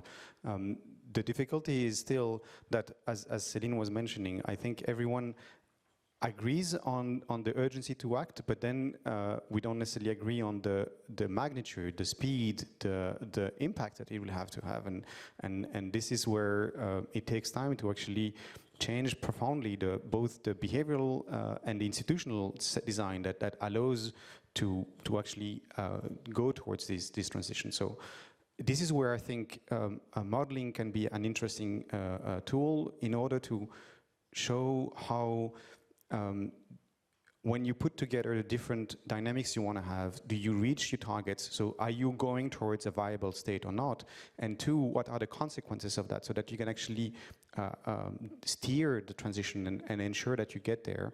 But this shows that modeling is not the only response, because you have to have these interactions between the modeling and quantitative exercise and then a more qualitative approach of, okay, what does that imply for social aspects? What does that imply for institutional design? Because this is something that we can't model. It's social dynamics that are extremely complicated to model, and this is where you have to have this combined approach of models that help you to quantify and give measures to the ambition, and yet a qualitative approach that explains what does that imply at a social or institutional design. Maybe building on this question, the question of the role of models and tools is really important, because those things are really complicated. Our models are really bad. And don't capture like half of the issues. One of the things we did for our CCDRs at the beginning was to try to stop teams to over-rely on model. The first reaction of people would have made those CCDRs modeling studies. And it says, no, this is not what this is about. This is about policies, this is about prioritization, this is about actual issues. So I love models, but people are nice too, right? So we were really trying to get the expertise of our people working on the ground on those different topics, and then to use the models, as you suggested, as a support for that discussion. And I think we have a lot of lessons now showing that what blocks in practice the implementation of measures are things that in most cases are not in the model in any way. So we were running our models, and the baseline was tons of renewable energy. It's not happening. So the model then is not really helpful, right? You have to understand why in your real world you're not doing what your model suggests should be the least cost anyway. And then you get to the point where who is making decisions, how are things organized in the Ministry of Energy, what are the transaction costs to bring new people, how do you do your procurement, and very little things that if you put them all together, it blocks everything. But this is really where you have to go beyond the modeling and have the experts just to understand these limits. And on that, something that to me is really important on the just transition and the political economy of the change is that we very often look at distributional impacts, at what happened to the poorest and so on. But there is this huge difference between what's happening in terms of distribution and the political economy. Poor people in most of the world have very, very little voice in any of the decision making. So there is this balance to keep. Like, we want to protect poor people, and it's an ethical discussion. Then there is a very practical, pragmatic discussion to have in terms of who is blocking in a society and economy the changes that needs to happen. And it's a very different question that too often are just mixed together. And I think this is the reason for a lot of confusion. Céline, did you want to add something on this question of a common language? Yeah, well, I was more reacting on your, like the sense of urgency and crisis and the timing of all this. Well, I think we're now entering a time where, like, we do see we can speak at the present tense about climate change and biodiversity destruction, and people are seeing it. And we do know that the speed of the transformation is like extremely rapid, but still we do have like some very short-term crises that are, I mean, very important. And what we are seeing now in Europe, the energy crisis, I mean, it's even on shorter timescales, and there needs to be a response to that that does not compromise the slightly longer term transformation towards net zero. And this is actually difficult to do, and we see it like in the policy debate, like for example in France, where because energy prices are so high and putting a lot of people in very difficult situation, there has to be a response to that, but the response can't, depending how it's designed, and currently it's hindering the transition, the transformations. So finding ways to respond to short-term crises that needs to have some response, but also accelerate the transformation both at the same time is I think one of the biggest difficulty that we have. You have that the moment with the debate in the UK about a coal field, which has been opened yesterday. They suddenly announced there was going to be a coal field. The same people who've been telling us how they're striving towards a model of being a green economy. Just one question I'd like to get your opinion on. Isn't it extremely difficult when you have all these multi-dimensional factors that you've all been talking about, macro, financial and sustainability criteria, to come up with the notion of a good state? Because it's so difficult, because if you're dealing with such all the different actors that you were talking about, the different protagonists, the different interests. Is it useful to strive towards the definition of being a good state? Because it's a notion that you come across quite a lot when we're talking about sustainability issues. Antoine? Of course, it is extremely difficult, but I think to a complex question, you can't have a simple answer. So you have to have, you have to take the time to highlight both in terms of physical terms, how much tons of maize are you going to produce, or how much constraints in terms of access to water and so on. So you have to have both physical and monetary aspects, but if you try to synthesize this too much into either a monetary synthesized indicator or other form of indicators, then you implicitly are assuming that you can substitute the different objectives. And so if we agree that the viable state is good living conditions, good social protection, decent economic activities, then you have to be able to capture all of these dynamics, these aspects into the good state. The second problem it poses is that it begs the question of what is the role of science, because each scientist might come up with saying, this is the good state. I think that we should have 2% employment. I think we should have whatever. But then, of course, what the people desire, depending on the context, depending on the historical aspect, we have to then build the social construct of what is this good state. And so it has to be, there will be many good states. There won't be one good state that is imposed by scientists onto people. They will be taking into consideration the consequences of overpassing some of the limits and some of the constraints. This is the state where as a society, as societies, we strive to go. Good states, bad states? No, so I think this is important, and that's why in our work on climate, we start with countries' development goals, right, which are coming from internal processes. So in Turkey, you have the National Development Plan, and you have a set of targets. So we're starting from there, assuming that there is a process get you this vision on the objectives. I think sometimes we complicate also our life a bit too much in the sense, I think there is a good consensus on what is a good state, right? People, I mean, listing those objectives is not, to me, the challenge. I think that the question is really to translate that into a direction of travel over the shorter run. So it's really this convergence between the long-term objectives and the kind of like midterm 2030 type of objectives where the challenges are. But I think at this point, the two challenges we have is, one is the complexity. So I think we're making things too complicated.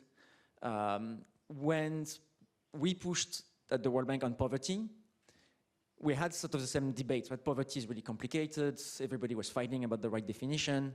And somebody said, you know what, just forget it. Just $1 a day. Okay, it's wrong, I don't care. We just run with that.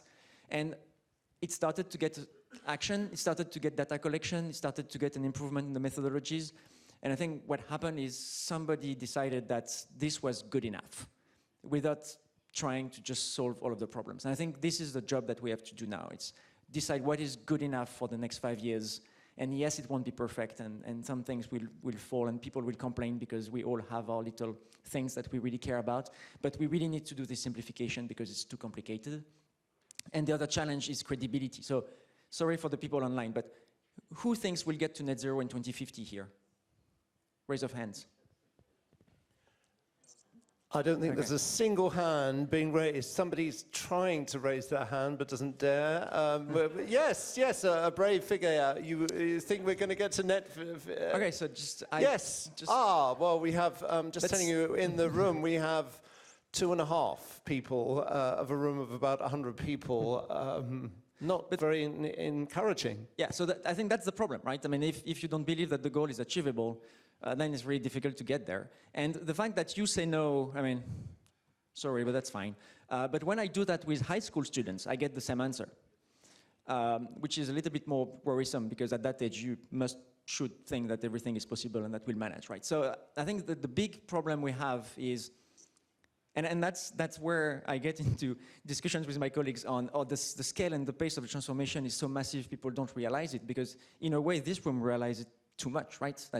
And then it becomes, okay, it's too difficult, we won't be able to do it, and that becomes the obstacle.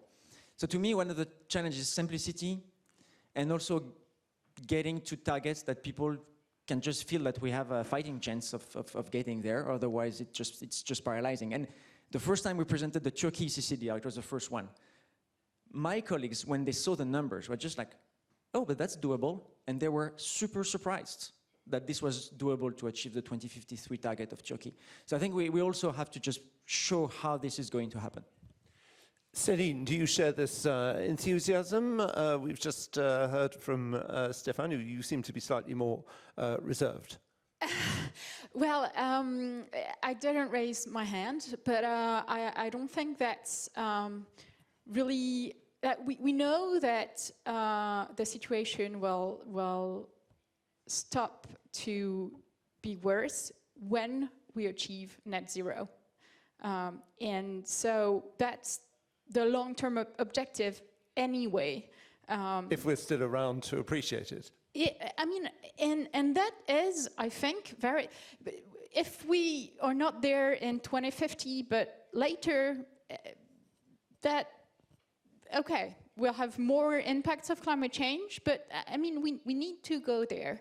And I think this is useful in assessing if the short-term decisions or investments or that we do now are compatible with that long-term vision, if that is putting us closer to that vision. And quite often, it's some of the decisions that are taken are not compatible with that. And it should be a guiding principle, and it can be very useful for like short-term decisions to have that in mind, rather than saying, okay, for the next 5 years we have to reduce emissions by X%, which, I mean, could be done by different decisions that are not compatible with the longer term goal. So that very ambitious long term is, I think, still useful in guiding very short term decisions. I'm very interested in taking your point of view. I'll come in and to the audience. Thank you if you're watching us for sending in some questions. I have some questions. I'm going to be asking them, but because you're one of the enthusiastic or optimistic people in the audience, could you each time introduce yourself? Yes, thank you. I'm Karl Bernadac from the AFD. Yes, I raise my hand because otherwise, if I don't believe in it, I have to do another job. but no, to come back to the question, thank you very much, the three of you, for a very stimulating discussion and engagement. One question maybe for you, Stephane, to react to what Antoine said, because when you did your presentation, you said you start from sectors, and then you, at the macro level, just, I would say, look if it is consistent or doable or financeable and get to an equilibrium. So I guess you have this iteration that Antoine were mentioning, but just if you can clarify that, and how do you come back if we need to restructure the economy, or do you come back to the structure of the economy? And then the other question, very shortly, I mean, it's a bit challenging because we say it's very complex, we have to integrate, at the same time we don't have to complexify too much the issue, but I think, don't you think that the process of doing the analysis is as important as the policy recommendation itself? I mean by that the way we, as development partners or research center, the way we do this analytics with the partner in the country is as important as the quality of the policy recommendation we make. Because it's so complex and is so entailed into what you mentioned in terms of social construct or policy dialogue around tension and trade-offs and contradictions, then if you don't have ownership on the way you analyze this issue and ownership on the tools we co-construct with them, then in the end you have policy recommendation, but you miss a bit the point of how do you do the social and policy engineering of the debate. Thank you. Thank you. So some very interesting points, especially about the ownership of the tools by which we measure this. I'm sure who would like to take on these points? Céline, to start. Yeah, well, it goes a lot with this sort of distinction that we have in academia of scenarios or pathways or products or processes. And I think it really depends what you're trying to do, and for sometimes a product is useful and you use that, but the process and is, well, I'm personally not so much involved in that sort of process because I mainly work at the global scale and I don't have like global stakeholders really to involve in the process, but what I see from my colleagues is that that process of actually looking into the data, using a model or even very simple tools to start thinking and getting the orders of magnitude and building, that is actually moving the debate and even what people conceive as what is a good state or a desirable objective, and so that process has a lot of value to embark on the pathway, and then you can probably have like better ownership of that product of the pathway that maybe we may implement. Okay, Antoine, and then Stephane. No, of course. I mean, we are deeply convinced of the importance of the process more than the outcome, because, I mean, I could quote Bob Dylan saying the destination, happiness is the trajectory, not the destination. But there's other that say the same. No, but so fundamentally, yes. And I think it's the process, so the process itself, but also the language it creates. And fundamentally the social link it creates, because in the end, I think most of the answers, when we look at the outside of technology, most of the answers to the challenges of low carbon transition or adaptation to climate change will also emphasize the role of solidarity and the role of social aspects that as a community, how do we respond to these challenges? And so again, as you start building a model, as you discuss the model, you create more relationships. And so this is, I mean, of course, at the macro level, even if at national level, you have difficulties to engage with everyone. But I think this using models, macro, micro, to interact and to construct a community around the questions we're facing is crucial, because it will be part of the answer outside of technology will be how do we react as a social entity. And so fundamentally we win on both sides. Okay, Stephane, you wanted to react, then I'll take another question from the floor. Yes, and of course I don't disagree, especially on this question of like ownership of the local decision makers and so on. But at the same time, it's more complicated than that. Our country climate and development reports are World Bank Group diagnostics. So they are signed by the World Bank Group. They are not signed by governments. They are not cleared by governments. So they are sort of an independent diagnostic that we're doing. So we're talking with governments, we're collecting feedback on the reports. But then if we disagree and we feel strongly about something, well, it will be in the report. They are not negotiated documents. And so, of course, you're losing on the ownership, but you're winning on something else, which is to be able to have like sort of a hard-nosed, data-based assessment that we are doing. We're not better than the others, so maybe we're wrong, maybe we're missing things and so on, but just it adds value by not being negotiated. And I think this really parallels the World Bank Group country engagement model, where we do what we call the systematic country diagnostic, which is our diagnostic of the development challenges of a country. And then we have a country partnership framework, which is a negotiated document on what will be the priority of our operational work. And having those two phases is really important. So in Turkey, we published the CCDR.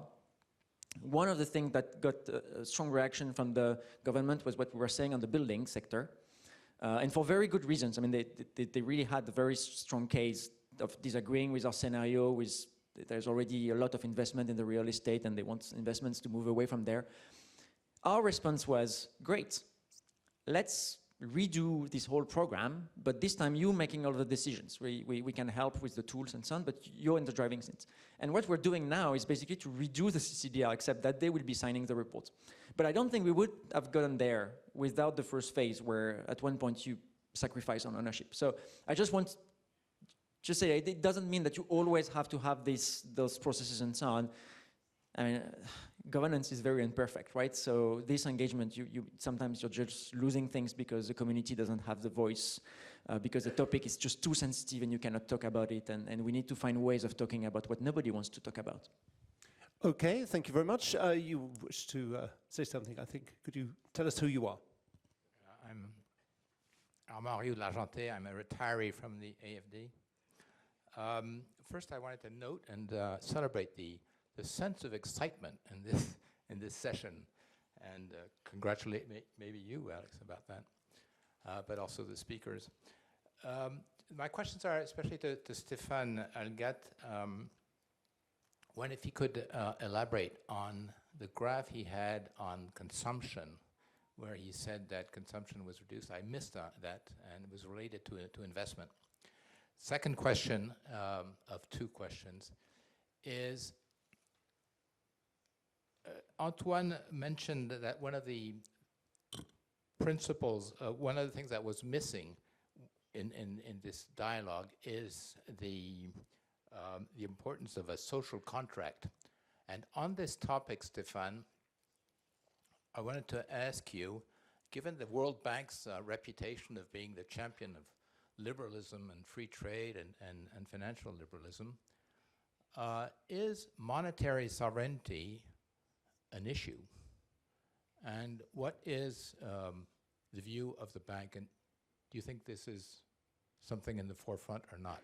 Given also, to the credit of the World Bank, the fact that, after all, it was Joe Stiglitz back in 1997 who stepped out of this dogma of liberalism. Thank you. Thank you very much indeed for that interesting point. What I suggest is, because a few people have made signs to me, they want to say something, I'm taking a few interventions all together. You note down the ones you want to reply to, because that way more people in the floor will be able to make their points. I have this gentleman here. Could you tell us who you are and your point? Yes, thank you. Damien Delhomme from AFD. 50% of trade is based on global value chain. It's a World Bank number.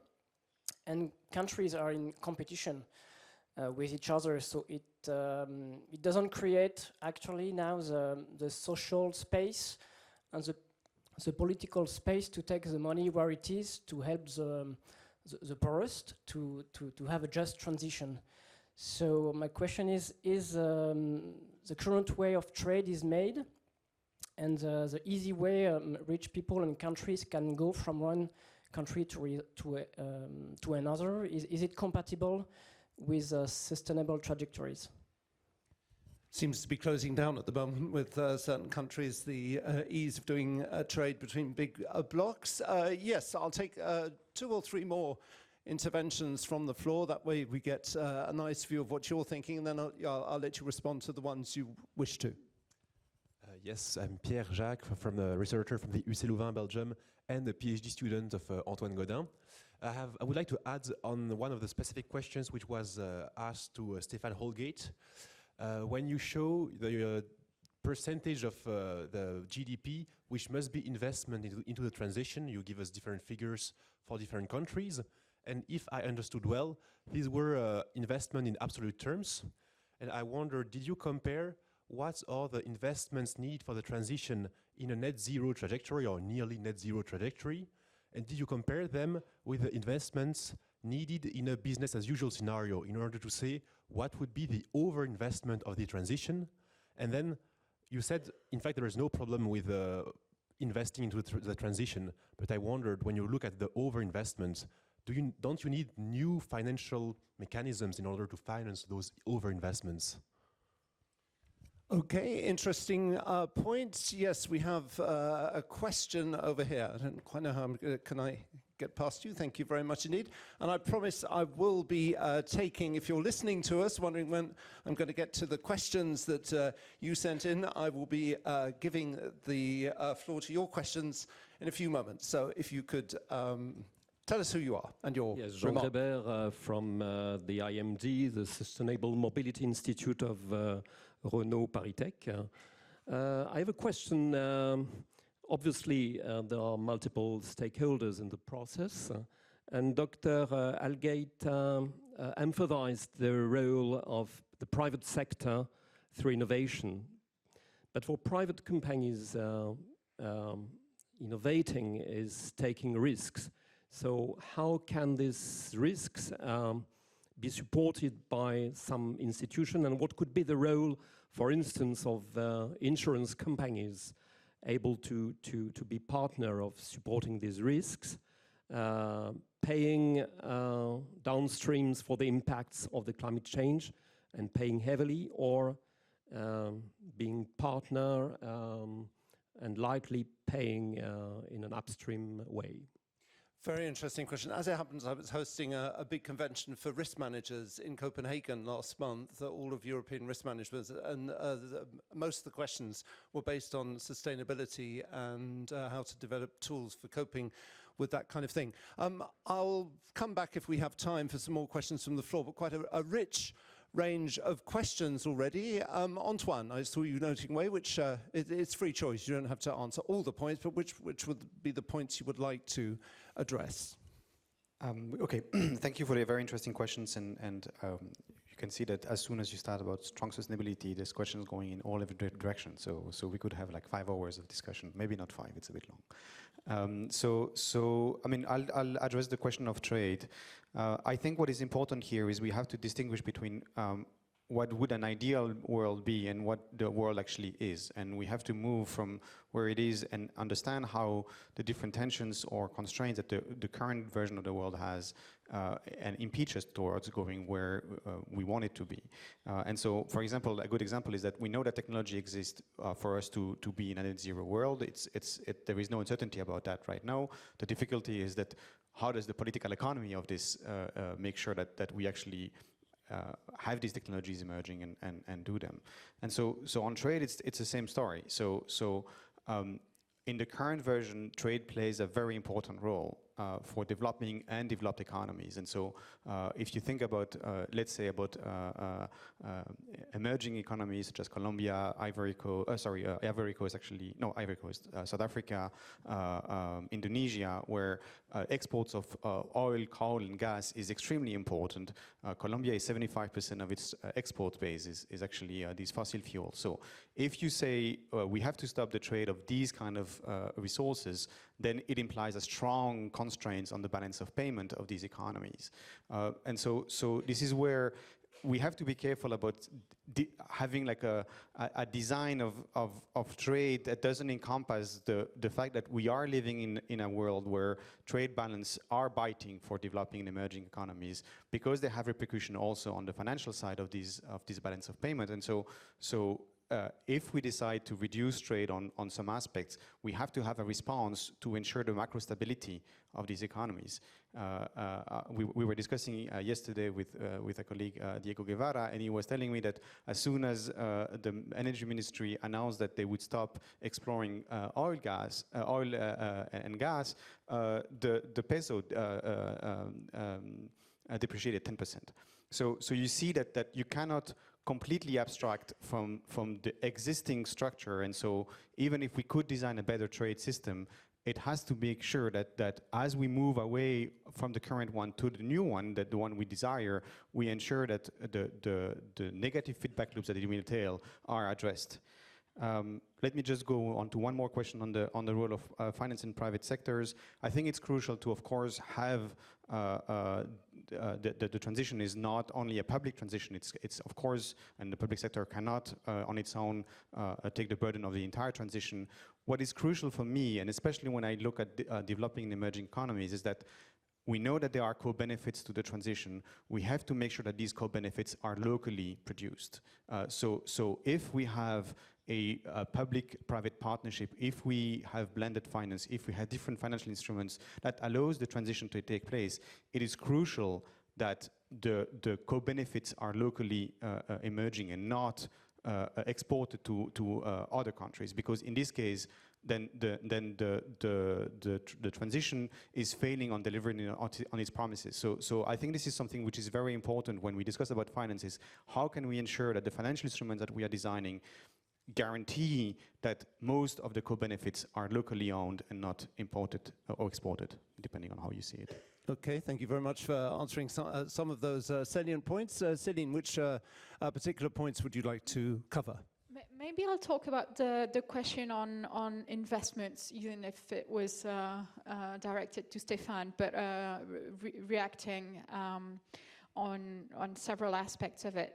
In the IPCC report, there's a chapter where what the colleagues have done is assess the investments that are currently directed towards the mitigation options that we know, like the different low carbon technologies, the efficiency, the transformation of infrastructure, etc., in the different sectors that we need for mitigation, and compared that to the underlying investment needs in pathways that are compatible with 1.5 degree or 2 degree. And what that shows is that for all sectors in all regions of the world, there's a gap between the current investments and what is needed, and we need a multiplication factor of 3 to 6 depending on the sectors and the regions, where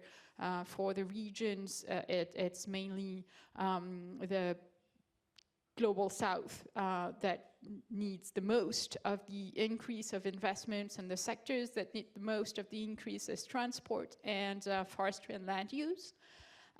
So that is one part of the picture, but the bigger picture is that, in fact, when we look at the overall investment, it's not so much an increase in investment, a little bit in the beginning of the pathways, but it's actually a major shift of the investment, because the bulk of investment of the in the world is still going to fossil energy, etc., that is locking us in the dependency on fossil energy and creating climate change. So it's really not an issue, the main issue is not having more investment, but on that Stephane will talk, I'm sure, because it is a little bit.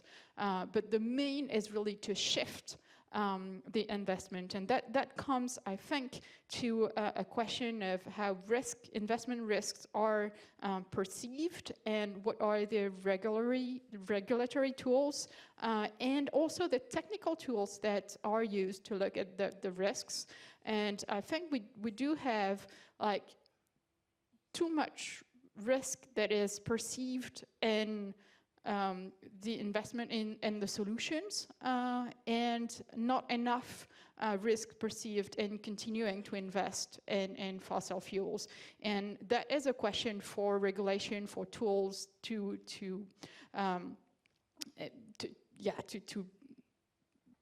make the risk being taken into account. I also think it's a question of very technical issues, because, for example, looking at the NGFS, the greening of the financial system, the network for greening the financial system, and the methods that we currently have to look at the physical risk and the transition risk for investment, they are not capturing the essence of the risk, because they're still very much at the macroeconomic level, and not seeing that it's really a structural change, and that is not in the tools. So I think there's also a lot of very methodological and technical development to be made on this, to be able to account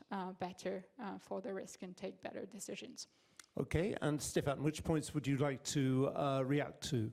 So first, let me talk a little bit about this GDP versus consumption question. So the figure I showed, we do those scenarios in which we have the investments we need to do to move the power sector to renewable, invest in energy efficiency, have modal shifts to rail and public transit, and all of those investments that we need. And when we put that in the macroeconomic model, and we have the investment needs, but we also have the gain in efficiency by electrifying and energy efficiency. We have the new technologies, we have the green value chains. When we put all of that together, we have this effect that the GDP tends to increase and not decrease. But in the composition of GDP, you have investments, consumption, and the external balance. We have more investments and therefore less consumption if the external balance remains the same. So you have the same economic growth, but in terms of the domestic consumption, sometimes you have a drop. That's something that we see in almost all countries and all sectors. That's also the case for resilience, right? What we're talking about with resilience is basically investing more to pay less over time. So it's a shift from with more investment needs. So to us, what's important is really first the role of the external finance to try to minimize as much as possible this trade-off and be able to invest more in a country without necessarily having to reduce consumption, especially for the poorest. But I want to say, if you remove climate change for just a minute, reallocating more into investment, especially investment in public goods in developing countries, is something that might be desirable anyway. And that's really linked to the problem with domestic resource mobilization in countries, and how governments can raise the resources they need to invest in health and education and infrastructure to allow for this long-term development. So to us, this is really a very important question. And when we talk about carbon taxes, for instance, it's largely in the context of domestic resource mobilization as a good ways of raising resources to invest not only in climate, but also to invest in the development of the country. And that opens also to a lot of questions around, for instance, tax evasion, which is taking a lot of resources away from developing countries, and which is really important. Little implication on that. First, I just wanted very briefly to say on the loop, so when we do these investment needs and so on, and then we plug them into the macro model, as much as we can, we're trying to go back to the sector and to change it so that it makes it easier at the macro level to manage. So we have, for instance, changed the timing of different interventions to make it easier to manage. So yes, we have this loop, but I want to clarify, it's not like the model of everything. The loop is outside of the models and done with like a group of people around the table trying to basically decide what are the priorities, what is the right sequencing, sort of like manually, and then we rerun the models.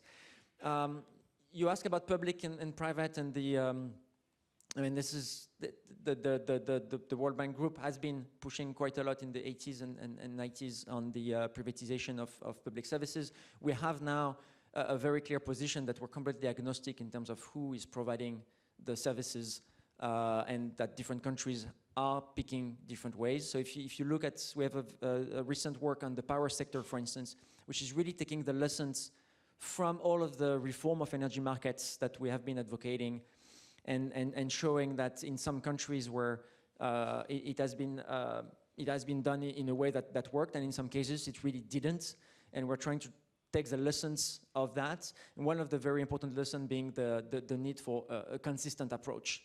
And in some cases you had like some unbundling, but not the reform in parallel in terms of allocation of the markets and so on. And so I think we have gone a long way in having a much more granular and sophisticated view on how to provide those services. So I think we have improved on that. Same thing on the provision of water, for instance, where I think we have very good example of public and private provision of improved drinking water.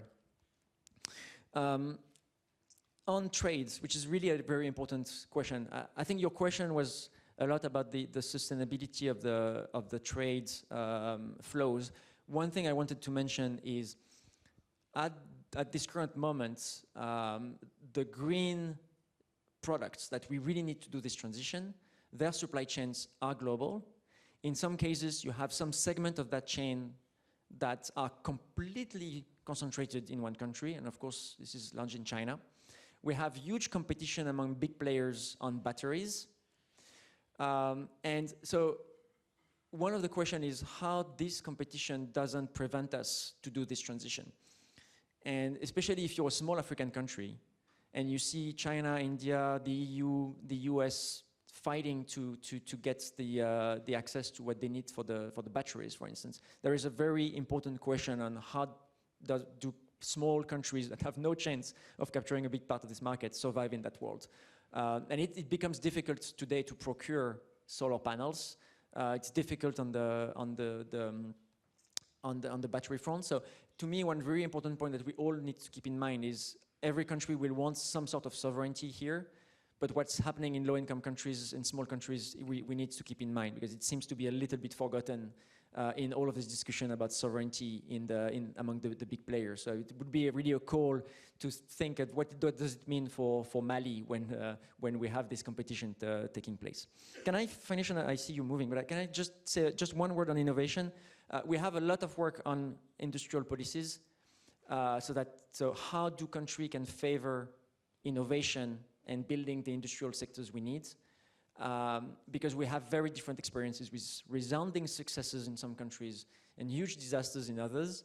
There is a lot of learning and lessons on how not to get this type of innovation policies captured. And this will be a massive challenge in the next decade, because you see a lot of people asking for support for innovation now. Not everything will be successful. There will be some failures. I don't think the insurance industry will cope with those risks because they are just too big. So we need to make sure at the end of the day it doesn't end up on people in countries, especially developing countries, that would have to pay for innovation and basically have less resources to do health and education and basic services because the money is going toward big companies to try to innovate. So we need to be very smart about it. think the insurance companies also agree with you that I'm not going to be able to cover everything, I can confirm, having spoken to them last month. Thank you very much for sending in questions if you're watching us from your office or from home. Some of them big cover, but I'll read out a few, and once again, if you want to react to some of the questions that people have been sending in. Does strong sustainability not invite us to imagine a global competitiveness where all costs, including externalities, are taken into account in the logic of true cost accounting? Something we've touched on. To what extent are national scenarios able to integrate overall low carbon trends, overall innovations and cost reductions, and trade balance changes due to relative declines in fossil fuel prices in a low carbon world? One specifically for Antoine, do you see a move towards scenarios where carbon taxation is no longer the alpha and the omega, even though for some the fiscal space it allows is important? I don't know if you're going to be able to answer all these questions. I've got two more. Could you speak more about the financing, Stephane, of these transitions and how LMICs in particular can meet their 8 to 10% of GDP needs? What is the role of the World Bank in enabling this financing? And a last question, would the introduction of carbon accounts with quotas defined by the Paris agreements, monitored and taxed in the event of excesses at the level of states and consumers, not be an engine of change? I don't know if you got all those points. Is there one or two? And I'm going to give you less than 3 minutes each to conclude. Who would like to start? Céline, which would go for it. You're going a bit too fast for me, sorry. So I'll try to pick up on the issue of national scenarios embedded in global trends and how we can take that into account. I think one of the important thing exactly is to embed the national pathways into also global scenarios, and there are many ways to do that. One is to make a dialogue between global models and pathways and national tools. Another is to have to vary a lot the assumptions that you make on the global trends when you build your national scenarios. But indeed, some of the trends are global by nature. The evolution of technology and the spillover of cost reduction of some low carbon technologies that we've seen, like the recent decade, for example, solar panels or batteries, the cost have been divided by 10 in 10 years. So that is actually massive, and it was probably not totally foreseen 10 years ago and not included in the national scenarios that we were doing at the time. Having that in mind is also important. As for what happens to the energy and fossil energy cost, is also something that is potentially changing and can change quite rapidly, and that would have some, depending on which countries you're looking at, whether it's a net importer or exporter of fossil fuels currently, that does change a lot how the national pathway can be constructed. Yeah, maybe to leave some time. Okay, because we are running out of time. 2 minutes 30 chacun. Stephane. 2:30. I mean, very briefly, first on the fossil fuel prices scenarios. I mean, if you're looking, and I hope after this you will be looking at the individual CCGRs, because there is a lot more value than what we can summarize. But if you're looking at the Iraq one, for instance, a country that basically has 100% of tax revenues from oil and gas sales, what's happening in the global scenario is absolutely essential for everything that's going to happen in this country. And so for CCDRs, it's a little bit of a challenge because we're trying to get this country-focused reports in countries like Iraq, where a lot will be driven by what's going on in the rest of the world. This is clearly a massive challenge, but it really shows that in those countries completely dependent on fossil fuels today, without some sort of external supports, it's very, very difficult to create a sustainable scenario in those countries. So something will have to be invented for those countries, and not all of them have a very high level of GDP per capita or quality of life. So there will be help towards those countries that will be needed. We have the challenge today of the very high price for LNG especially. That means that you will see investments in that sector in many countries, and there is a question of when will those new investments arrive online, and what will be the price of gas at this point. Will the price still be high? I mean, in 2 years, yes. In 3 years, yes. And then when you go to 10 years, where the longer developments take place, then it's very uncertain. So you might have today a big challenge for these countries in assessing risks and whether investing billions. I mean, you can think of Mozambique, for instance, in gas extraction now is a good deal or not a good deal. So a huge challenge on that. And the same with technologies. So in our CCDRs, if you're looking at between now and 2035, basically, we're on known technologies, competitive technologies. When you get beyond that and you have very high share of renewable, then you get to the question of how do you do the last 10, 20% of decarbonization in the power sector. And this is where you start to have like question about around CCS, about geothermal, and things which are much more uncertain. And finally, on the investment needs for low-income countries in this 8-10%, two things. First, in those countries, it's mostly about closing investment and development gaps and resilience. So it's not about decarbonization in those countries. And therefore, it's really the needs that they have for development and universal access to basic needs, things that we in this room all think as a given. So it's really a development challenge, not a climate challenge. And because those countries are very poor, 8-10% is a lot for them, but it's not a lot for the world.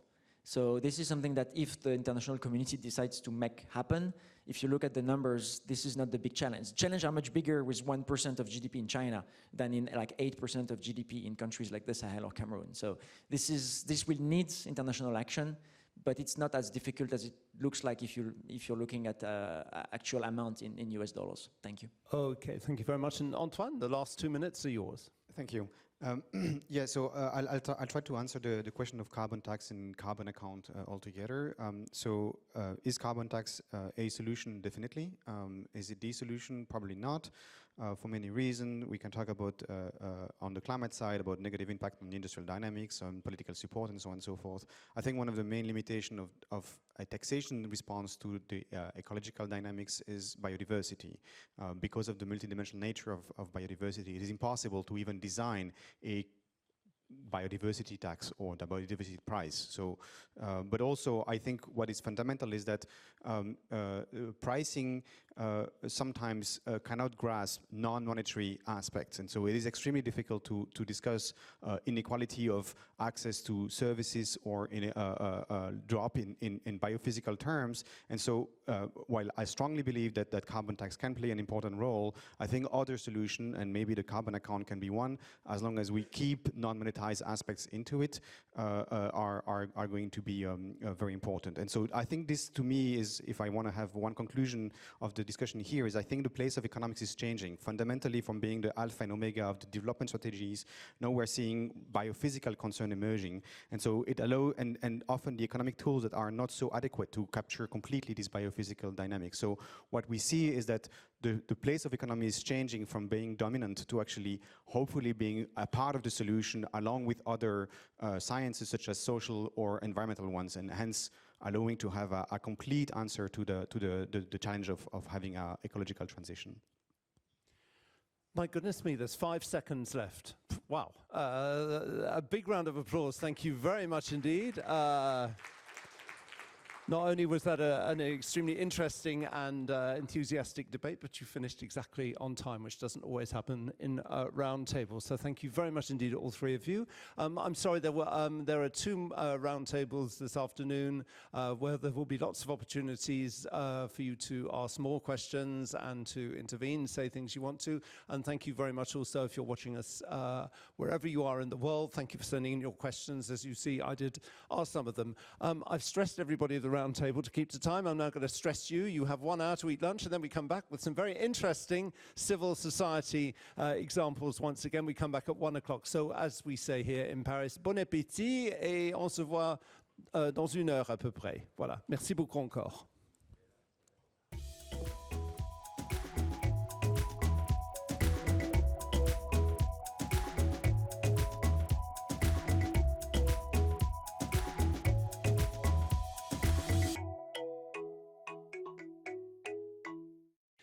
So, ladies and gentlemen, I hope you had as good a lunch with very interesting conversations as I did. So we're back this afternoon.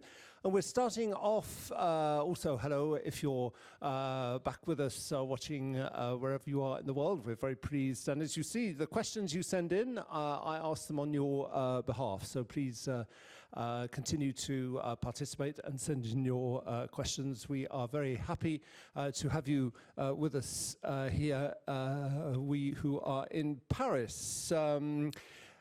The civil society voice is extremely important. We heard it this morning in the round tables, because if civil society isn't behind everything that we are talking about, if the commitment isn't there, then everything we are talking about will not be done. So we're delighted to start off this afternoon with two civil society voices.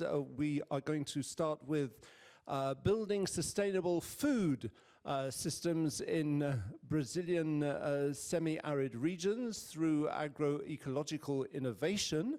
And I'm delighted to ask the coordinator of the Association Agricultura Familiar e Agroecologia, se dice así, to come and join us. We have Mr. Paulo Peterson. Mr. Peterson is with us. A big round of applause. Thank you very much.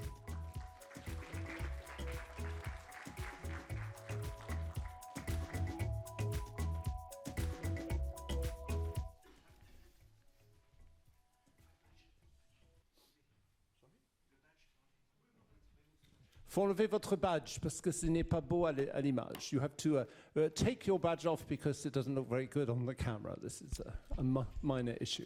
So there we are. Now you look fantastic. The presentation? It's presentation? Okay. Oh, thank you. First of all, I would like to thank you for the invitation to be here and share some lessons from our experience in Brazil regarding the issue discussed in this seminar. I will address the experience of socio-ecological transformation on food systems in the Brazilian semi-arid region. I'm talking about a region with more than 1 million and square kilometers, 15% of Brazilian territory, where lives half of family farming, Brazilian family farming. Until a few decades ago, this region was recognized as a problem region due to the right and persistent levels of poverty and misery, especially in rural areas. This reality has changed substantially due to a set of public policies guided by the agroecological principles of rural development. So, before presenting this successful trajectory, I would like to present some core notion important to describe this process. The first one is that agricultural sustainability is a socio-ecological issue. So, promoting high levels of sustainability requires a systemic and multidimensional perspective. Farming must be conceived as a process of co-production with living nature. Farm as an economic ecological conversion process mediated by human labor. Furthermore, the agri-food system must be conceived as a web of economic ecological flows between socio-metabolism stages: appropriation, transformation, circulation, consumption, and excretion. However, public policies for agricultural development conceive farming as a process of converting resources mobilized in the input and services markets into output destined solely for the markets. In this sense, agriculture, or agricultures in plural, is reduced to a simple agribusiness. Instead of complex webs of economic ecological flows, these conceptions promotes a linear flows. This is the main biophysical reason for agricultural unsustainability and degenerate of the many and deep negative externalities of agri-food systems. So we have high level of productive specialization resulting in right level of socio-ecological vulnerability. So if you want to promote sustainability, resilience, we have to promote some, based on some principles. I present the elaboration proposed by the group of Stockholm Resilience Center. They are maintain diversity and redundance instead of specialization, monocultures, ecological simplification at landscape level. Manage connective among different components of socio-ecological system. Foster complex adaptive systems thinking instead of maximizing production in short term. Encourage learning instead of following universal prescriptions. Broaden participation instead of centralization and concentration of deliberative decisions. Promote polycentric governance instead of centralized and top-down governance. So based on these conceptual ideas, I proceed to briefly to describe the Brazilian semi-arid experience. It's described and analyzed in these two recently published books. They present some results of some action research in recent years, exactly trying to describe and analyze these trajectories. Although this story is longer, and more complex, for the sake of saving time here, I highlight the launch of the water security programs in the early 20s as a benchmark. This program as an important institutional innovation because this is carried out in close partnership between the newly appointed federal governments and civil society organization gathered in ASA, this National Semi-Arid Alliance. Another important, very important innovation is a conceptual one. Instead of the traditional vision of combating drought through huge infrastructure for capturing, store, and transport water, the program was guided by the principle of living with the semi-arid. Since the launch of the program, more than 1,200,000 systems have been built. the system in a farm level play a trigger effect for social technical innovation. Water is a critical element in these socio-ecological conditions. Its availability creates new room for innovation. After some years, we can see a web of innovations at farm level. Increased livestock production, intensification of forage production, more manure, better soil fertility, etc. But we can't explain this change, this trajectory, without understanding change at territorial scale. In the second level, new institutional arrangements or collective action devices, farmers-to-farmer exchange, community seed banks, solidarity revolving funds, or many collective devices.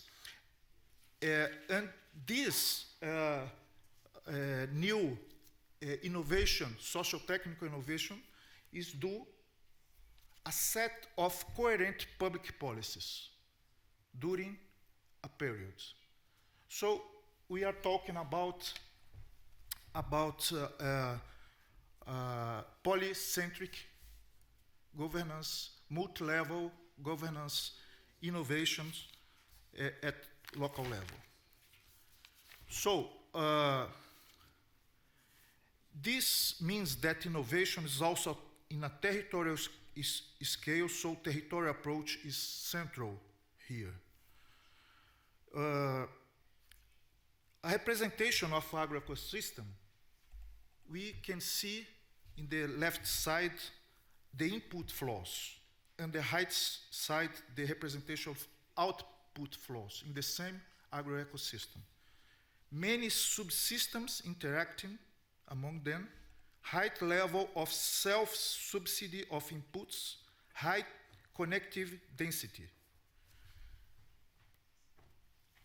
An assessment of average degree of variation in resilience among many farmers between 2015 and 2019 identified an increase of the index of 2.29 to 0.60.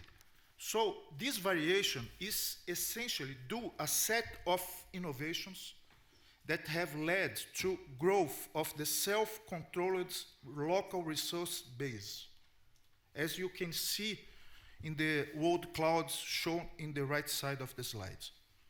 So a lot, not one single innovation, but a coherent set of innovations.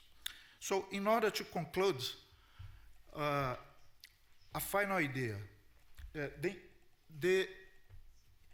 The investment of external resources, such as those provided by public policy, should progressively expand and improve the base of local resource self-controlled by family farmers and their communities at territorial level.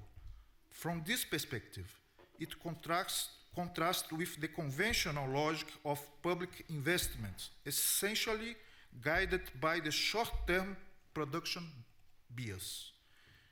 Beyond increasing dependence on external resources, this conventional orientation of public action make obsolete and compromises the integrity of territorial resources, essential for the local and global SDGs agenda implementation. Thank you very much. Obrigado. Thank you very much indeed for that very concrete example. Paulo Peterson from the Association Agricultura Familiar e Agroecologia. Thank you for that example. We're delighted now to have the Director General of WWF France with us. Implementing, you have to wait till the jingle starts or else we'll be in trouble. Implementing the strong sustainability principle, a major objective for WWF France, focus on the work in progress for the private sector on the post-2020 framework of the CBD. Véronique Andrieux, Director General of WWF France. Voilà.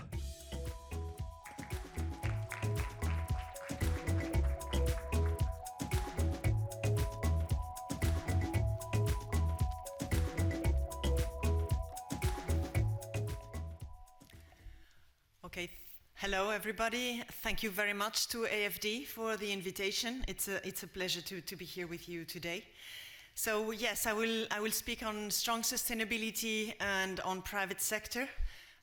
We all know, and you've been discussing this for the past 2 days, about the red code for nature and the threat, and it's the situation is really bad. According to the latest Living Planet report by WWF, there's 69% decline in wild vertebrate populations since 1970. So that's only in 50 years. According to the IPBES and all the science, there is 1 million species threatened by extinction, 3/4 of terrestrial ecosystems and 2/3 of marine ecosystems are degraded, and 6 out of the 9 planetary boundaries that have been overshooted. And 2 of them have been crossed this year. So why does it matter? I mean, the biodiversity, the nature conversation, we must understand that this is not only about emblematic species across the world. And of course the intrinsic value of nature. It's more than that. It is vital for us as humans. If we have functional ecosystems capable of delivering a wide range of ecosystem services, this will provide for instance, the effectivization of sustainable development goals. It is up to 80% of the SDGs that are at stake if we're not protecting and preserving nature. So in terms of food security, for instance, we know that 75% of crops are highly dependent on pollination, natural pollination, and that due to climate change, there is up to 10% of crop yield that is at stake. In some areas of the world, this goes to minus 50%. So, of course, it's water access, it's disaster risk reduction, it's health, it's zoonose prevention, and much more. Let me maybe zoom a bit on the carbon sinks and the link between climate and biodiversity. We know that climate change is now, as we speak, the 3rd driver of biodiversity loss and will become the 1st driver of nature loss if we're not able to meet the 1.5 scenario. Conversely, we know that nature is our best ally to combat climate change, as it can account up to 1/3 of mitigation solutions. This is what we call nature-based solutions to the climate crisis. So it's like 2 intertwined and interdependent crises, nature and climate. So now we're about to enter the 2nd week of COP, the COP15 in Montreal under Chinese presidency of the CBD. And so we're aiming for an overarching goal of nature positive. Nature positive to become the equivalent of net zero for climate, but for biodiversity. So this is about halting and reverse the loss of nature, and to having a net gain of nature by 2030 vis-a-vis the baseline of 2020. So there's 2 ways of doing this. The first is to stop destroying nature. This can happen, for instance, through regulation, and we've had a very interesting case this week through the EU deforestation law, for instance. That for us is a major step ahead. The EU will no longer allow products that are linked to the destruction of forests to enter the EU market. The second thing to do is to halve our ecological footprint and to transition towards a nature-positive economy. So what would be the right level of ambition for the private sector at Montreal? We're asking 3 things. The first one is for private sector to assess and disclose the biodiversity impacts and dependencies of their operations and supply chains. And this is what the Task Force on Nature-Related Financial Disclosure is about, the TNFD, which mirrors the TCFD for climate. So the second thing that we're asking them, the private sector, and expecting from them, is that they set science-based targets for nature, SBTN, and I will dive into that in a minute. And the third thing is about making progress towards sectorial objectives such as the deforestation, conversion, free supply chains. So deforestation and conversion-free supply chains, as we have now seeing in the EU, will eventually become mandatory. So this is what we expect at COP15, and so we see that there is a lot of room for natural capital and for SBTN. In terms of WWF work on natural capital, one thing I have to say is that the vision that we have, the approach that WWF has, is about strong sustainability. So what do we mean by strong sustainability? Well, strong sustainability is about defining the levels of good ecological status for ecosystems and limiting our impacts to levels that are considered acceptable by respecting planetary boundaries and ecological thresholds, both in terms of regeneration and assimilation. So this matters very much to us because there's different approaches emerging, and for us, strong sustainability has to be at the core because we know that nature is not fungible or replaceable by other capitals or other, for instance, for technology or financial capitals. This doesn't work. So, I mean, nature is not substitutable or replaceable, and nor are its critical ecosystemic functions. So, as you might know, WWF works with companies because we believe that the private sector is part of the problem and has to be part of the solution. So there's been the initiative for climate that is called SBTI. There's been now the net zero SBTI that has been launched before COP26 last year. And so we've worked to develop something similar for nature, which we call SBTN, Science-Based Target for Nature. So what SBTN is a strong sustainability operational methodology that aims to set science-based objectives of good ecological status at the level of the company and its supply chain. So SBTN has made a lot of progress in the past 2 years in terms of methodology development. So the methodologies are on 4 components, land and terrestrial ecosystems. The other is freshwater, oceans, and then there is biodiversity as a cross-cutting. For instance, freshwater might be the most advanced. Just to give you an example or a flavor of what it would look like for a company, this means that company X would reduce, for instance, in terms of water extraction, would reduce its water extraction in X cubic meters per year by a target. In terms of water pollution, that same company would reduce its nutrient load, nitrate, phosphate, in basin X by Y kilograms up to that per year until X year. So that's the kind of metrics that SBTN is putting on the table. So SBTN is about first avoiding and reducing. Then there is regenerate and restore, and then there is the transformation, because it's all about a radical transformation of business models at the company level. So it works kind of like SBTI, but the big difference is that climate is global and biodiversity is local and contextualized. So this means that we have first, and there is a step devoted to that, to pinpoint and identify what are the materialities in terms of products and materials, but also in terms of geographic sites. So that's how SBTN is applied.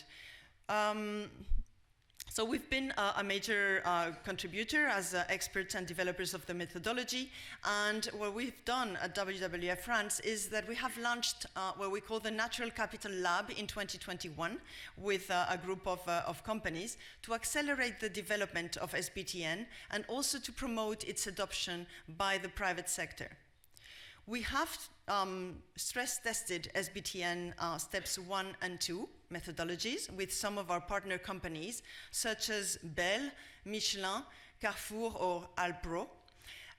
We have conducted pilots. We have used a test and learn approach and an iterative mode to nurture and enrich the step 3, which is the critical step of the 5-step methodology, SBTN. So this third step is about setting the science-based target objectives on the priorities identified in steps 1 and 2. So where do we stand now in terms of the methodology development? Well, now in COP15, there will be a number of events presenting the progress up to date. And by the first quarter of 2023, we will have a first version of the SBTN methodology, steps 1 and 2, so biodiversity footprint and the identification of the priority materials and sites, plus the step 3 for land and freshwater. We will also have the conditions for validation for the target validation process. Of course, only for steps 1 and 2, 3 for land and fresh water. So our main goal is that companies commit as of 2023 to SBTN targets, that they get validated, that their targets get validated, and of course in parallel to continue developing the methodology for the other components, which are oceans and biodiversity. So this is how we plan to progress. Maybe a last word would be that it is absolutely of paramount importance that we make progress with champions at the private sector level.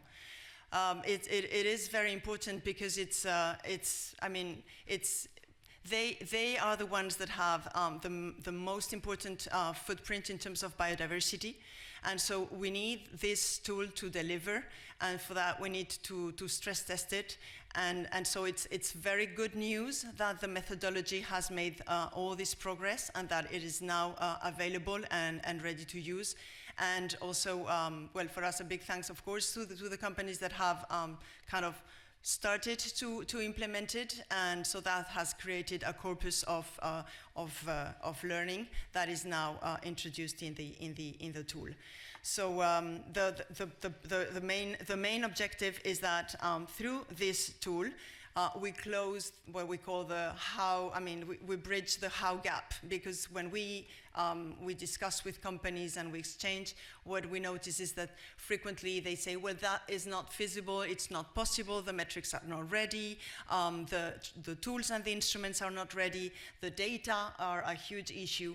What we're saying is that, well, we will have in first quarter of at least early 2023, we will have the tool, we will have the metrics, and so there will be no more excuse not to adopting and endorsing the SBTN the same way as SBTI has been for climate.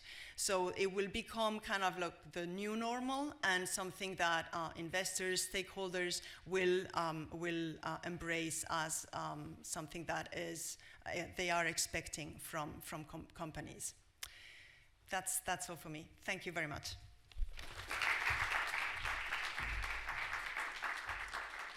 Véronique Andrieux, merci beaucoup. Thank you very much indeed for giving us that lowdown of the very valuable work that you do in the context also of our discussions today. We're delighted now to go on to our next roundtable discussion, and this is entitled "How Can Strong sustainability approach inform policy making. In this, we're going to be talking about the political construction of development trajectories. We're going to be asking you three main questions: how strong sustainability approach can support and effectively enlighten policy making? We've touched on it obviously this morning. How can we develop a genuine common language? Antoine, it's your point of view. We'll be talking about that this afternoon on the construction of strong development trajectories between all the stakeholders involved while taking into account social, ecological and economic objectives, and what are the consequences in the public policies design process. In order to discuss this, we are delighted to have with us here live in Paris, the Vice President of the European Investment Bank in Luxembourg, Monsieur Ambroise Fayolle. Merci de l'accueillir. Monsieur Fayolle, prenez place s'il vous plaît.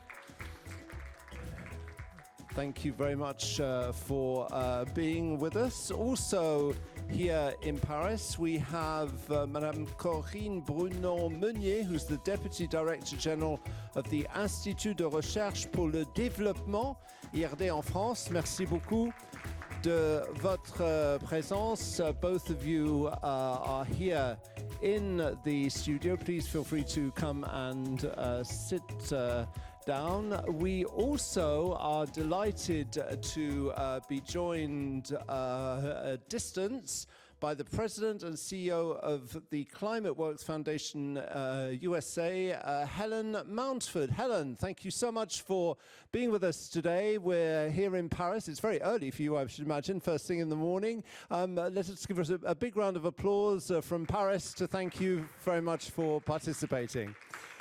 So, first of all, just to explain the rules, we were expecting Laurence Toubiana, whose name you can see up here, but we're not sure that she is connecting. We haven't got her connected yet. Just so you know, if she is connected during the debate, I will be told, and I will let her into the debate, obviously. So the principle is the same: 10 minutes introductory speech. You have 10 minutes here. If we can be quite strict on the timing, because as you saw, the interesting part is also the debate we have with quite a few questions here. So 10 minutes each, then I'll ask you a few questions, and then please send your questions in if you're watching us from far away, and I will come into the audience once again with the microphone. So let's start with Ambroise Fayolle. Please tell us how you, as Vice President of the European Investment Bank, approach the questions to do with policy making.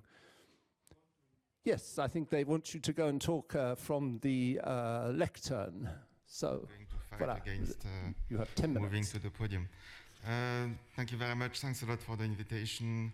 Congratulations to Hélène and the team for a very, very interesting 3 days.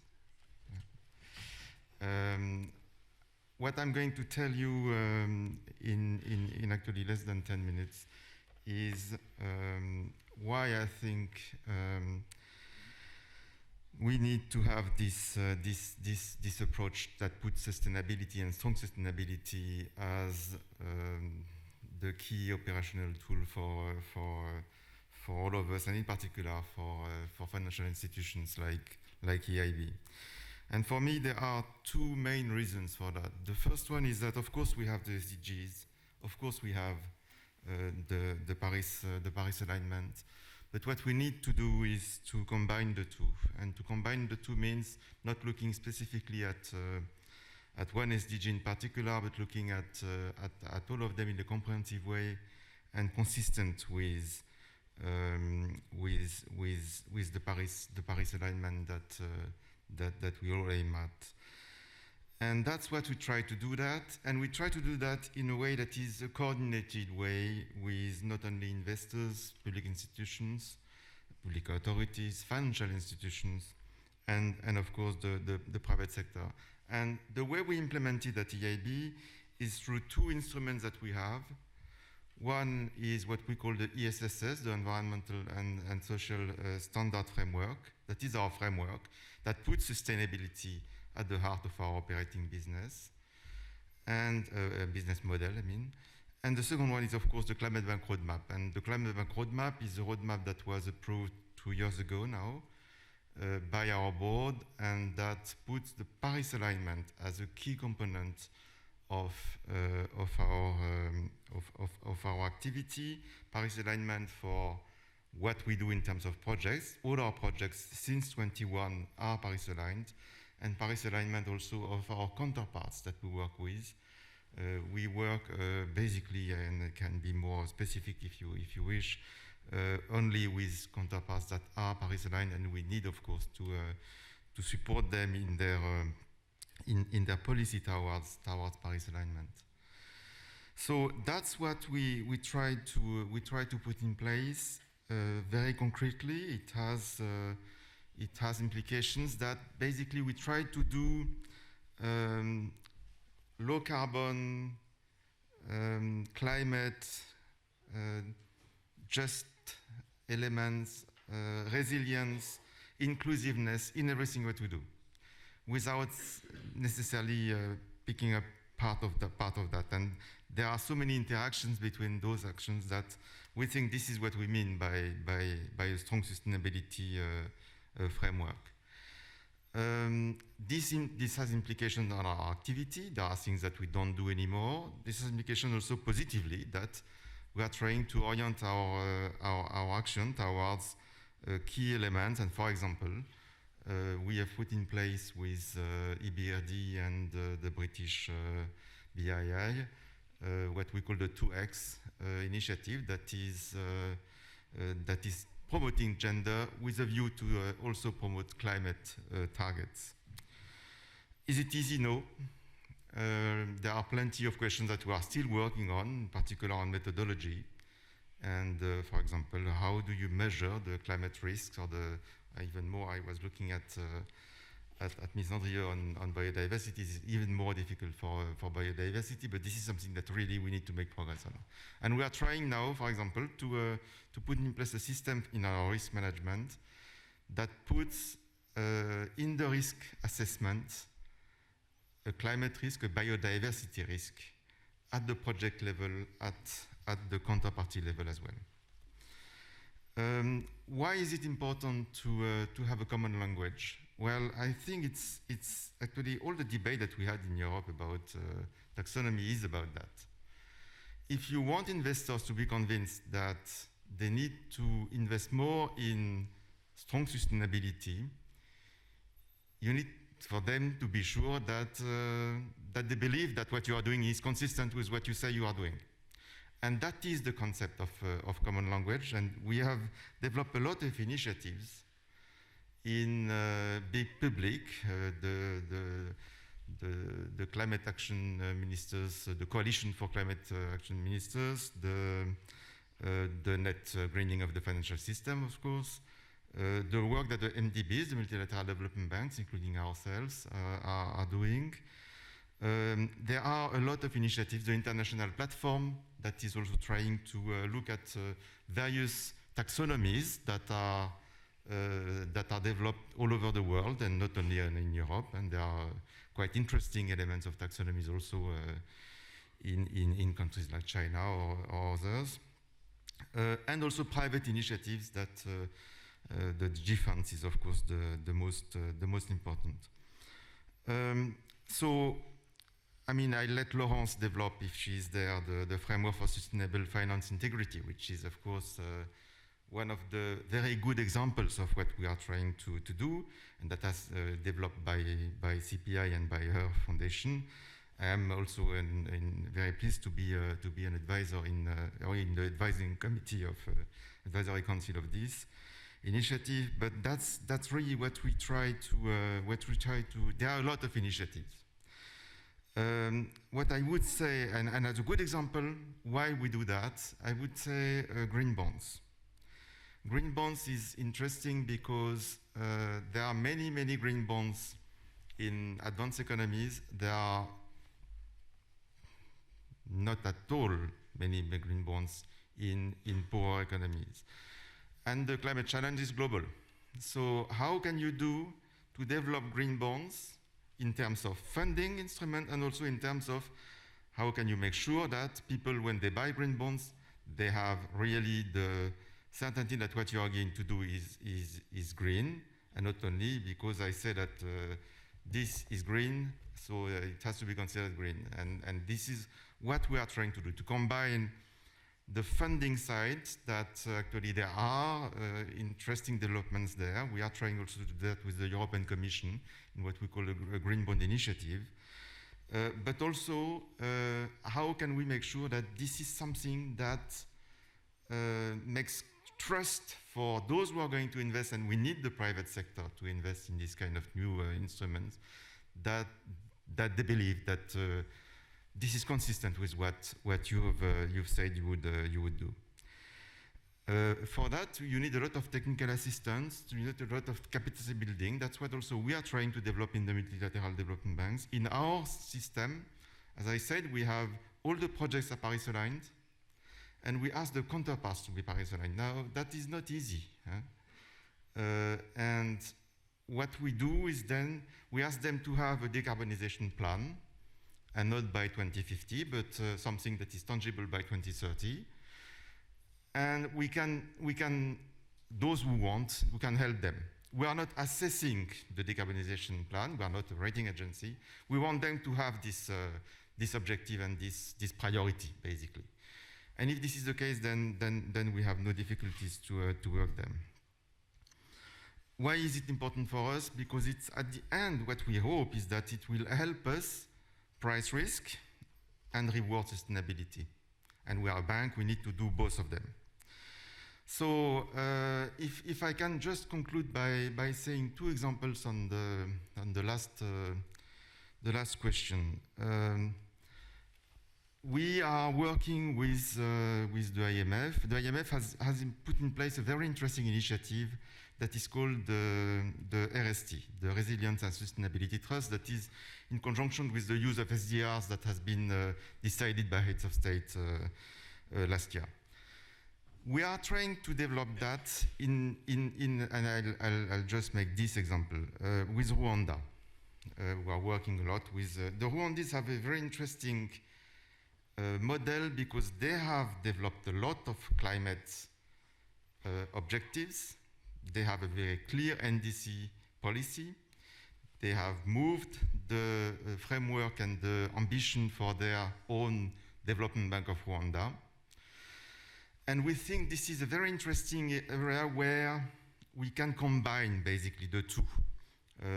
What is the long-term strategy, what is the objectives of the climate policy, and what is the more financing that they need to implement that. And that's something that we are working currently with them, quite promising, very interesting.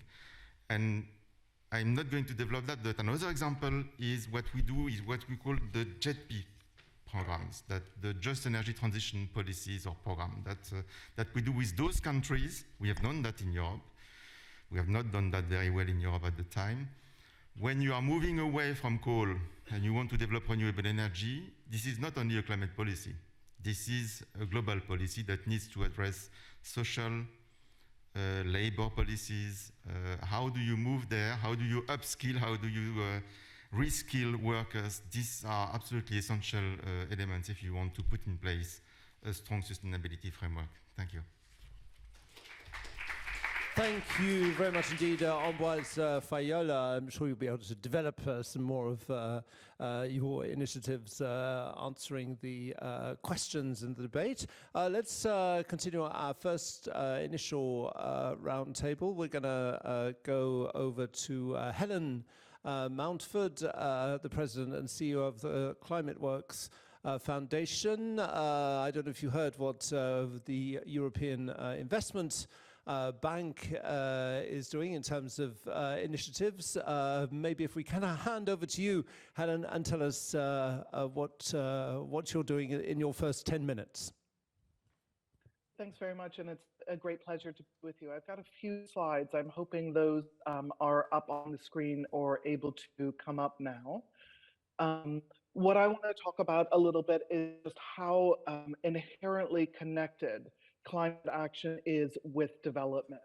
You really cannot have one without the other, and that is the purpose of strong sustainability.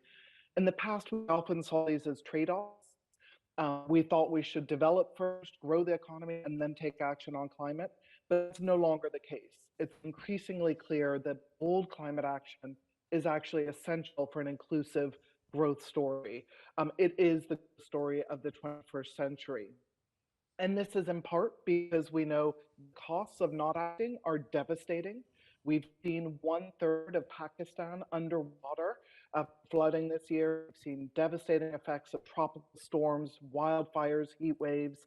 And we're seeing this when temperatures are just under about 1.2 degrees Celsius globally in terms of increase. It's also in part because increasingly the low carbon alternatives are the better ones economically. They're cheaper than traditional polluting ones and have a lot of other benefits.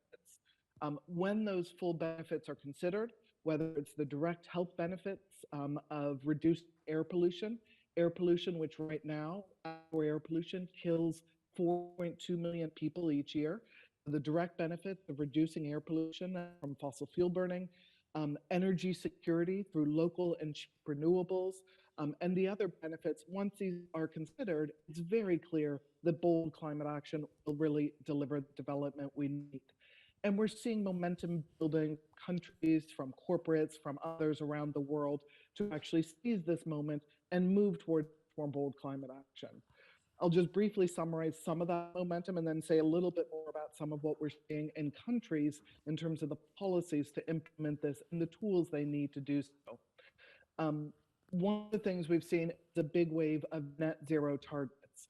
So we now have 89 parties, which is 93 countries, responsible for almost 70% of global emissions that have net zero targets. And 21 of these countries now have these net zero targets enshrined in law. That's the yellow on this map. The blue countries on this map have them in policy action. So those are the net zero targets. We also are seeing countries are backing these up with their 2030 targets. So 139 parties responsible for almost 85% of global emissions have updated their 2030 climate targets, what they'll do in this decade, in a way which strengthens them compared to what they had coming out of the Paris Agreement. So we're seeing countries stepping up action just in this decade. And this is backed up with what we're seeing in the private sector, in cities, states, and the finance sector. Our colleague Veronique, WWF, already mentioned the science-based targets. We have over 2,000 companies that already have science-based climate targets in place and are implementing those. 4,000 more waiting and getting theirs aligned, set up. We also have, from the finance sector, quite a movement that we've seen, and I'll mention some of it. We've got over 450 institutional investors with over $130 trillion in assets that have committed themselves to net zero investment portfolios by 2050. Now, they're still working out all the details of how to do exactly, moving that forward. It's not easy, as Mbow mentioned, some of the challenges around this, but there's a commitment there and a realization increasingly that this is what we need to do. We need bold climate action for economic growth and for development. Of course, what's been happening so far is still not enough. This figure shows the latest assessment from the UN Climate Convention on what's happening in terms of greenhouse gas emissions, the trajectory that we are on. You can see that we have moved from Paris days, which is when we had the INDC climate commitments, that gray wedge at the top. That was the trajectory we were going on pre-Paris. Where we are now is where the NDCs, that red wedge is, the NDCs moving forward.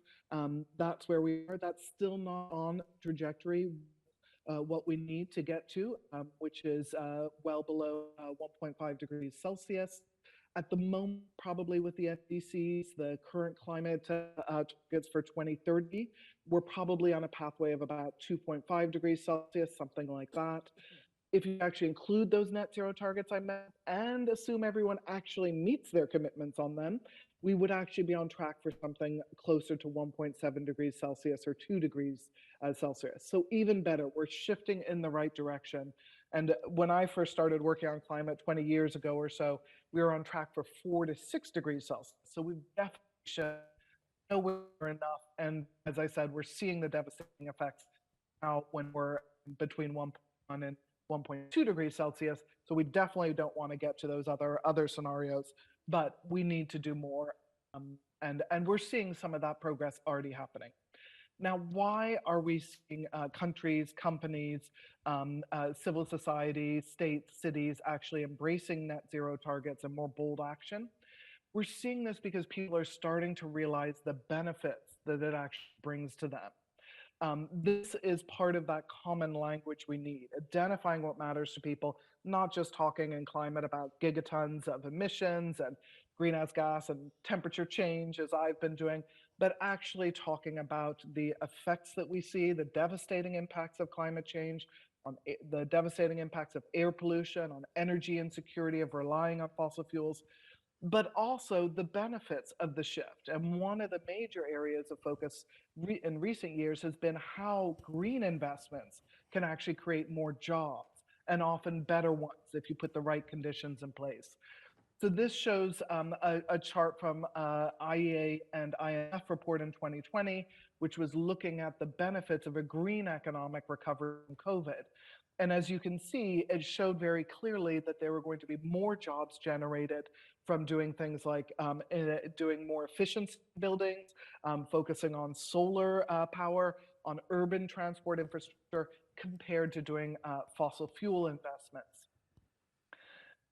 And on this chart, what you can see is actually a follow-up to that. This is work from the World Resources Institute and the International Trade Union Confederation, which did a meta-analysis looking at all the studies and reports out there comparing different job creation levels for $1 million of investment in infrastructure.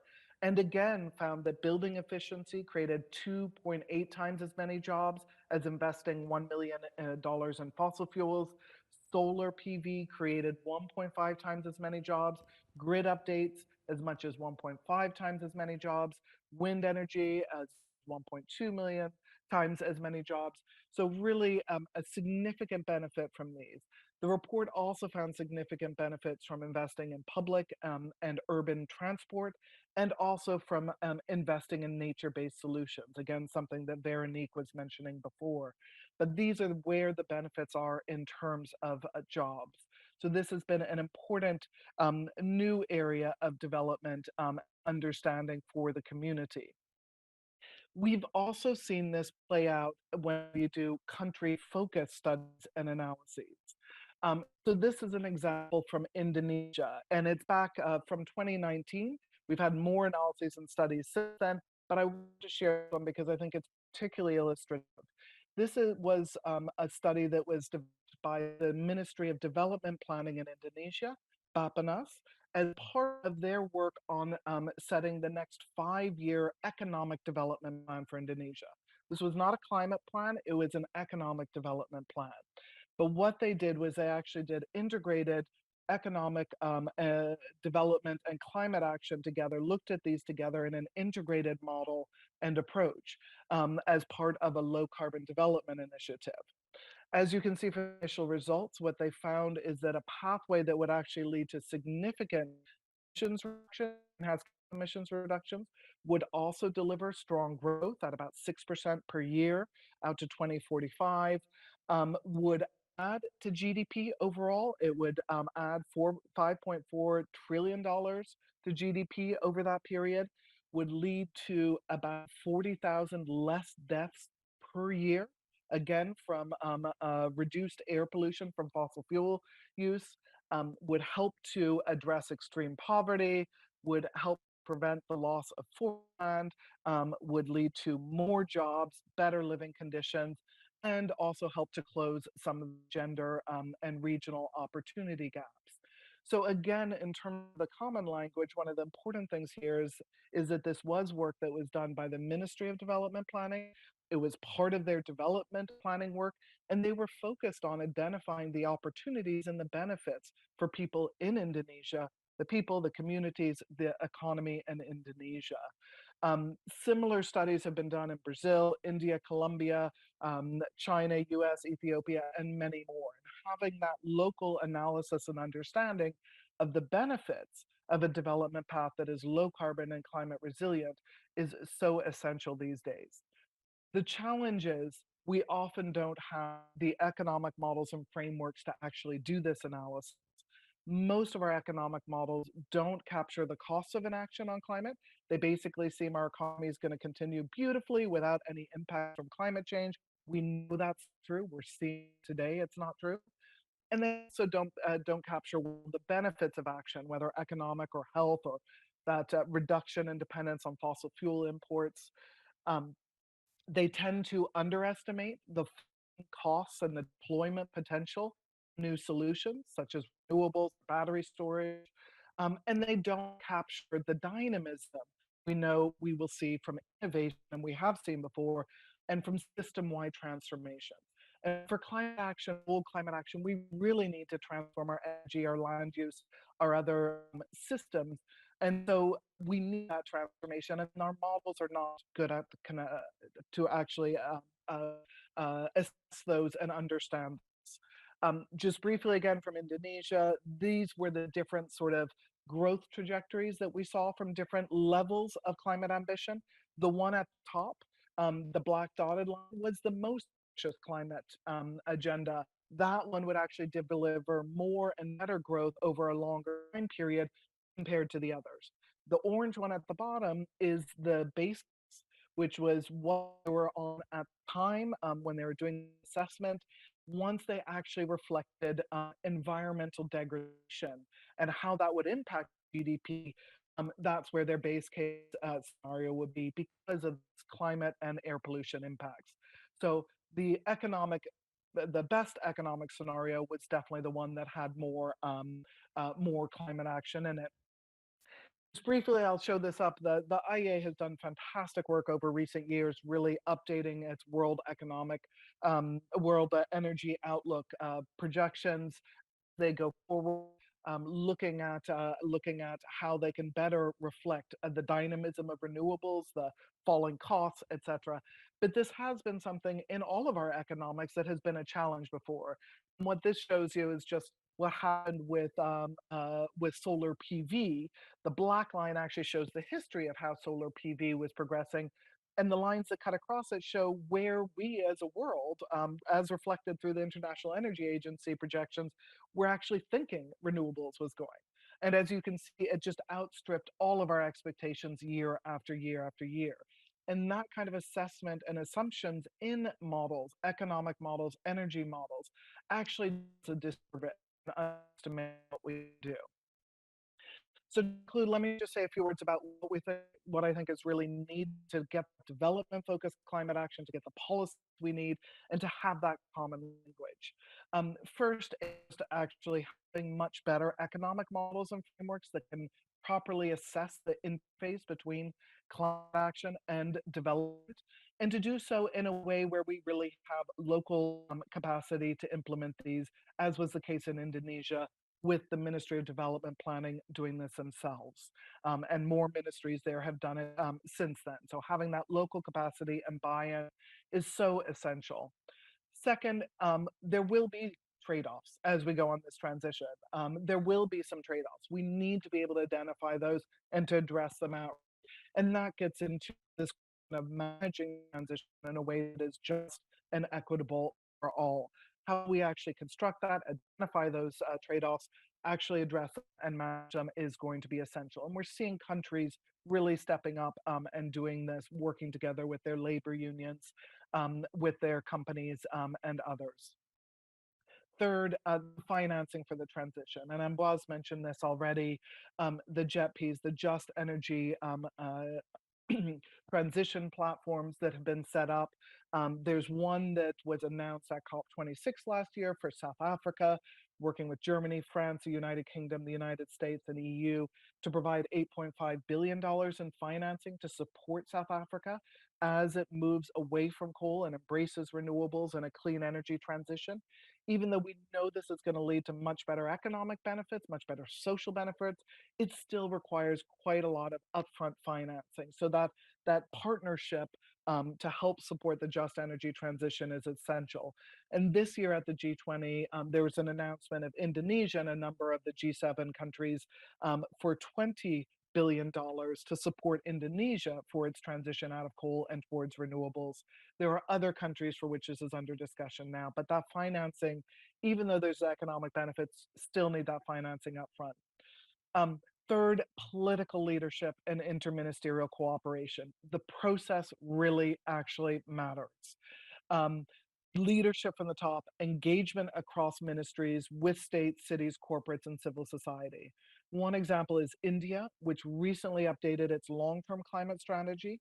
And Prime Minister Modi has been clear it is a development-focused, low-carbon development strategy. They're looking at how to transition in key sectors in ways that benefit India, the people, the communities, and the economy there, and work together across ministries and with partners to really establish what would be possible and how to maximize those benefits for India. Similarly, a recent shift in Morocco. They had stopped development of some key renewable projects there recently, and after further considerations, just after COP27, King Mohammed VI and his ministers reassessed the situation and have instructed the country to move full steam ahead on accelerating renewables and restarting some of those halted projects, with the ambition of generating 52% of electricity from renewables by 2030. Through that discussion, they had a strong focus on the country's own energy sovereignty and reducing energy costs. So in their own interest to do this. And then finally, and possibly most important, we need strategies and approaches to push back on some of the incumbents and the vested interests, the lobbying power that are incredibly politically powerful in many, many countries. Just as an example of that power, in 2021, we had almost $700 billion going to fossil fuel subsidies and tax breaks around the world, according to the OECD and IEA. So that represents the kind of that's going the wrong way from governments supporting fossil fuel production and use, and that needs to be stopped. Thank you. Let me stop there. Thank you so much. Thank you so much, Helen. A big round of applause for Helen. Helen Mountford, thank you very much for those very concrete examples which go right to the heart of what we are talking about. And back now live in Paris, we're delighted to have the Deputy Director General of the Institut de Recherche pour le Développement, IRD, the Institute of Research for Development here in France, Corinne Brunon-Meunier. Voilà, vos 10 minutes. Thank you. Thank you very much. Good afternoon. As a representative of the French National Institute of Research for Sustainable Development, working in the Global South with more than 50 countries, I'm very honored to participate in this debate. In fact, this debate is really crossing our daily work.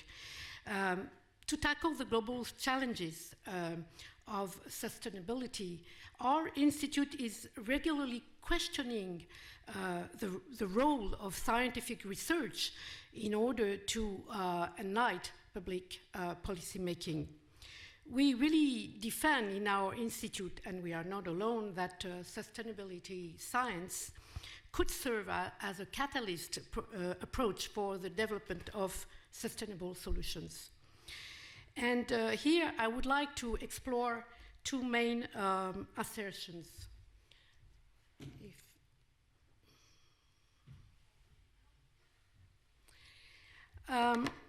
If sustainable solutions is primarily a political issue, science should provide as much as possible, as often as possible, solid grounds for those solutions.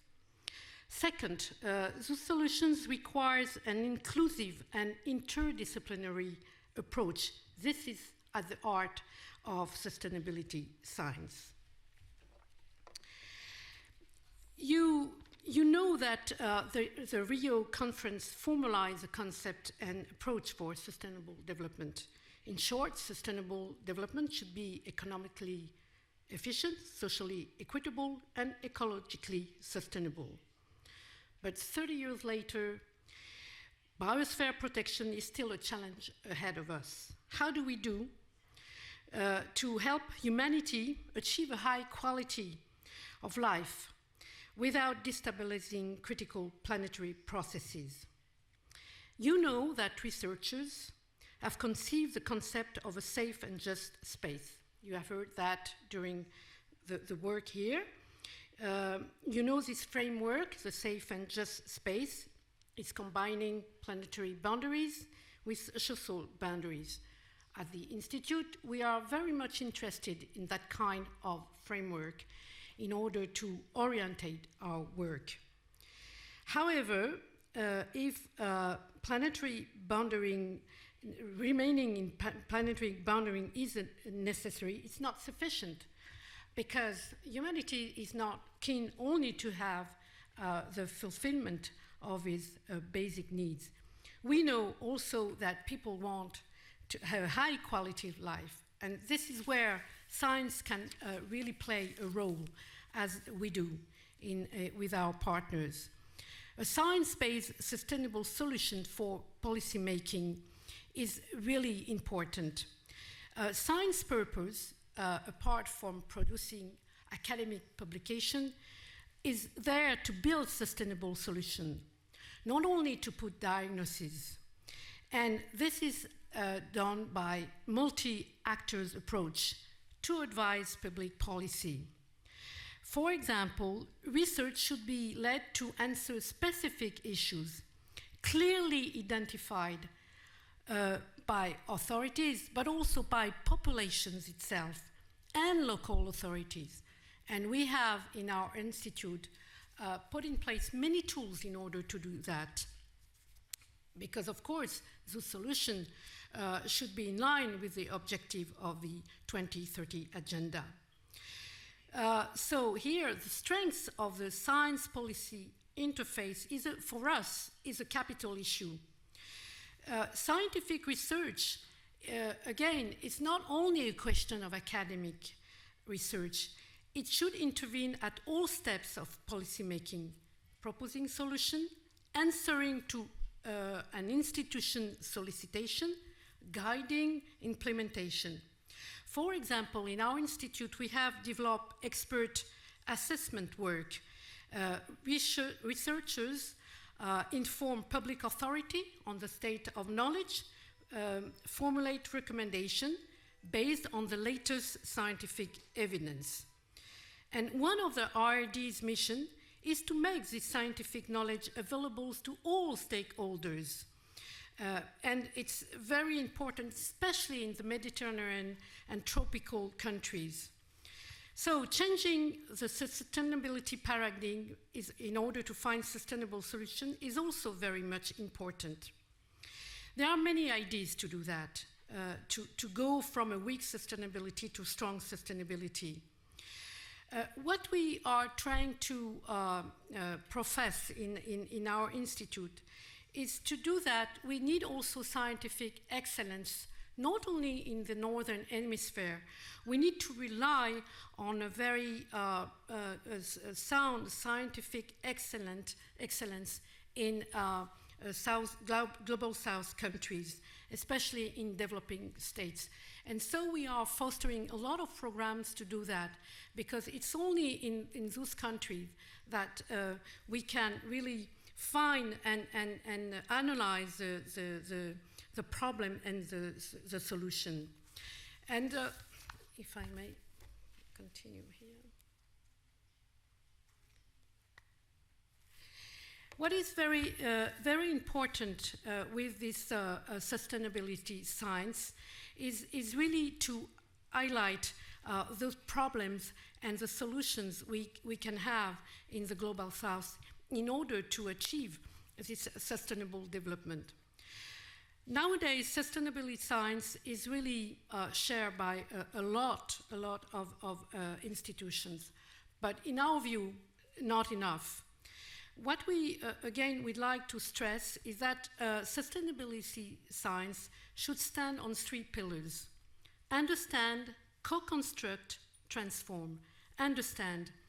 This pillar is characterized by the analysis of socio-ecosystem, their governance, and their dynamic, resilience, adaptation, vulnerability, risk. And this is also done in the context of climate change, preservation of biodiversity, natural resources. Sustainability science, as we do it in our institute, intends to better understand the complex interactions between natural and social systems. And the aim is to develop integrative scientific tools to identify the condition of maintaining a social ecosystem stressed by a conflict. I give you an example that we have worked on with our partners, especially in South America. Volcanic soils loaded with toxic particles are a danger for human and animal health. Sustainable solutions can be found and rely on the development of interdisciplinary research to quantify the toxic potential of soils and to identify the mechanism and biological functions affected by chronic exposure to metals of volcanic origin. And it's very powerful. From that example, we have shown in our institute that then we have oriented policy making in order to tackle this issue. Second pillar, co-construct. This pillar aims to set actors on an interdisciplinary way of thinking environmental, economic, and social issues by constructing knowledge together. We need to stimulate interdisciplinary dialogue, but also intersectoral dialogue. And you know that in many countries, you have local knowledge, local savoir-faire. And we need to put that in light also of scientific research. And to define a fair environmental objective adapted to each territory and each development context, this approach of strong sustainability must include as much as possible many non-academic actors. And of course, I'm also thinking of political decision makers, but not only.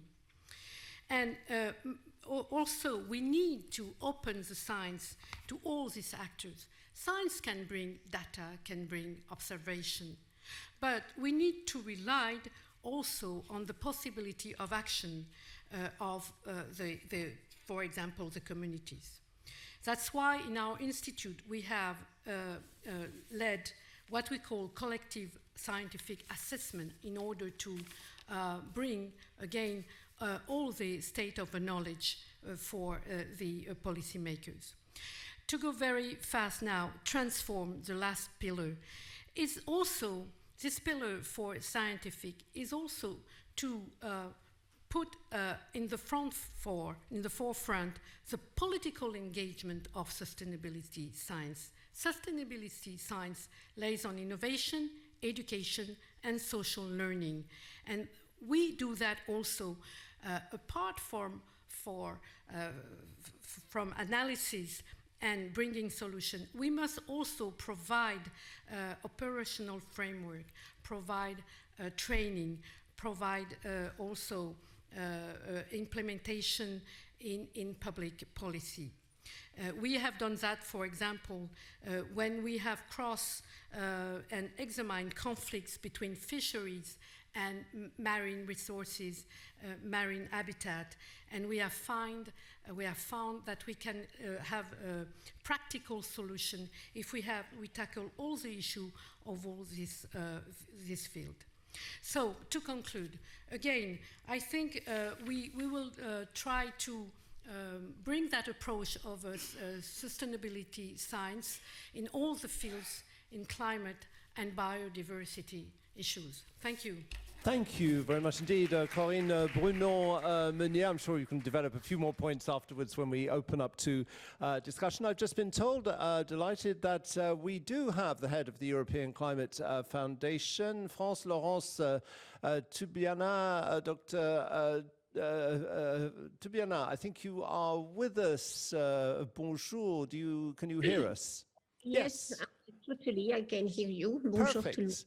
let's give you a big round of applause from our audience in Paris to let you know that we have a lot of people watching you. So please, could you do your introductory 10 minutes, and afterwards, if you'd like to stay, I will open up to questions from here, from the floor, and you can answer some questions too. But first of all, could you make your initial 10-minute introductory comments? Yeah, thank you, and sorry for having problem of connection. So I've been asked to reflect on the third pillar of sustainability, which implies the democratization of action, of course, hopefully. And of course, it's well, because that was actually the philosophy of the Paris Agreement, implicit in the 4 pillars of the agreement as we envisioned it at the time. And of course, relying on a strong voice from scientists, from civil society, and from financial actors and economic actors in general. But actually is an unusual space within the multilateral system, and not only climate, biodiversity, in a way, refer to the same problem, because environmental action challenge the notion, classical notion of sovereignty. Strictly, the genesis of the UNFCCC and the IPCC has created a unique and from perfect, of course, role, scientific expertise within the process. And the global public, climate and diversity, they must be addressed in a way that both respects and transcends the red lines of national sovereignty. Because we are so late to act, this dynamic intensifies. We can't afford to wait for only the executive branch of government to deliver. Just before COP27, the NDC synthesis report was very clear. Combined climate pledge of 193 parties still risk putting the world on track for around 2.5 degrees C of warming by the end of the century. So we are far from limiting temperature rise to 1.5 C. More ambition is needed. COP27 was Brazil's implementation COP. For me, this meant finding a functional and constructive way to capture the ambition and action of actors, top-down and the bottom-up, as the Paris Agreement was built, not just the parties. Again, strong sustainability is about all of society approach.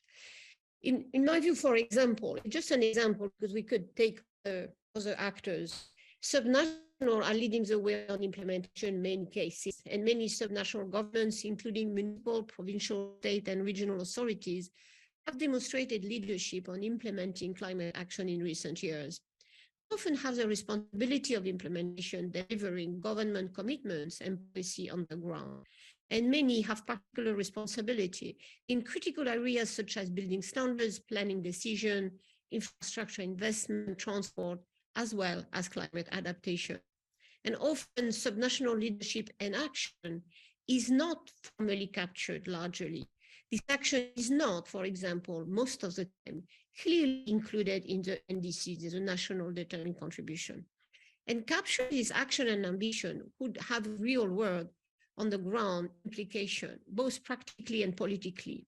This will embody the strong sustainability. It could not only add significantly to national climate policies or rapidly close the global emission gap than current national action alone. This could create a virtuous circle, prompting more subnational action and more holistic action from countries. We also seen that ambitious subnational action helps pave the way for more ambitious federal action. Just think about US, Australia, Brazil. Subnational were ahead of their government and helped create a political shift. It created even a safety net for the global commitment that had been taken during Paris. In Asia, Latin America, and Africa, subnational actors have been at the forefront of climate action that reduce emissions while also assisting their national government to empower them. This is why I would like these non-party actors given a formal voice in the Paris process. Linked to this, I would also like to see NDCs formally submit to parliamentary scrutiny. We need to engage government beyond executive branch. We have seen strong leadership, many subnational, but also, unfortunately, case of empty promising and greenwashing. This is a hidden threat, the third pillar, in the third pillar of strong sustainability. Sorry. Subnational and non-state actor action may be science-aligned, net zero by 2050 at latest, with short targets based on this long-term goal, aligned with 1.5 degrees pathways, avoiding overshoot scenarios and further losses and damages. There's no new fossil investment, for example, something maybe is of course taking the lead on. Ultimately, this is about creating a true ambition loop between and within country at the same time. It also, this strong sustainability helps to inject accountability within our multilateral process as a guardrail to the dominant force of competition and cooperation. Whether it is climate or the SDGs, we cannot let national government off the hook, but nor can we wait for them. By pursuing a bottom-up approach around the world, we can make dramatic reduction in emissions and ensure the fairest and bolder solution emerge from within our communities. We have tons of examples of the energy of societies and citizens, their organized action that can lead to defining what strong sustainability could be. A crisis of this scale cannot be left to the executive branch of government and a few annual meetings. This is why we must give a much broader range of actors a full role in proceeding, including parliamentarians, cities, and local government. Increasing the surface area of our global governance processes so they interact with every level of ambition, a multi-level system, seems to me the most obvious and necessary evolution in order to deliver on Paris and the SDGs. And finally, at the national level, we can do more to anchor these approaches into citizen participation. Of course, and by example, citizen assemblies who are popping up in many countries, participatory budgeting, energy cooperative, citizen, again, energy initiative. These are only some examples of communities' potential for ingenuity. To imagine solutions with citizens, not impose them. We have so many good examples, for example, on the battle around offshore wind in Europe, to diffuse, which is so important, populist strategies. And as the Ukraine refugee crisis shows, in response to crisis, the fastest and most effective level of action is often the local and the community-led. Say what the city of Warsaw or Krakow has done for the Ukrainian refugee on their own, much more than the government alone. In this context, citizen assemblies are a very powerful vehicle to link up all levels of decision-making. And in a way, if I look at all the controversies existing between the ideas that development is against the protection of global public goods, let's have the public debate and the public implication, every country to find the pathway of development they would like, this strong sustainability pillar. And that, I think, will make the whole difference and will take off this sometimes ideological, sometimes because of ignorance, of this rather irrational discussion of the conflict between development and the protection of climate and biodiversity. There is another way to look at the abstract 2050 goals of the Paris Agreement. Rather than imagine the world we want, let's accept we do not yet know how we will get there, that there is no silver bullet solution we can touch or cling to. So because the task ahead is punishing and complex, it involves new social contract between individual and the institution, new definition of growth and risk. It will withdraw the contours of our daily lives, no silver bullet technology. So the only asset we can reliably bet on, one still critically undervalued, is our sense of community. To explore the potential of new community-based form of democracy would be a critical innovation and a multiplier of other conventional form of innovation, whether they are financial, technological, and beyond. In France, the Citizen Convention on Climate, a government response to the Gilets jaunes protest, brought together a randomized selection of 150 citizens from across the territory to prepare over months-long working groups a host of grassroots recommendation to the states. While the government commitment to this proposal have been disappointingly in an even sense, polls show that the flagship proposal were supported by a majority of the country. So in this outcome, we see both the potential and the obvious institutional obstacle that must be revisited. In a conclusion, when we broke the Paris Agreement, we recognized that no single treaty could ever govern the climate response. Rather, we need a text that could gradually pull the international climate regime into its orbit and become its organizing principle. This requires the broadest buy-in possible. Governments, cities, asset managers, business, civil society, we strive to be as inclusive as possible, and the resulting accord was community-powered multilateralism at its best. This philosophy should be our North Stars. I thank you. Merci beaucoup. Thank you very much indeed, Laurence Toubiana. The line was not great, but I think we understood the important message that you wanted to put across, and you did it also exactly in 10 minutes.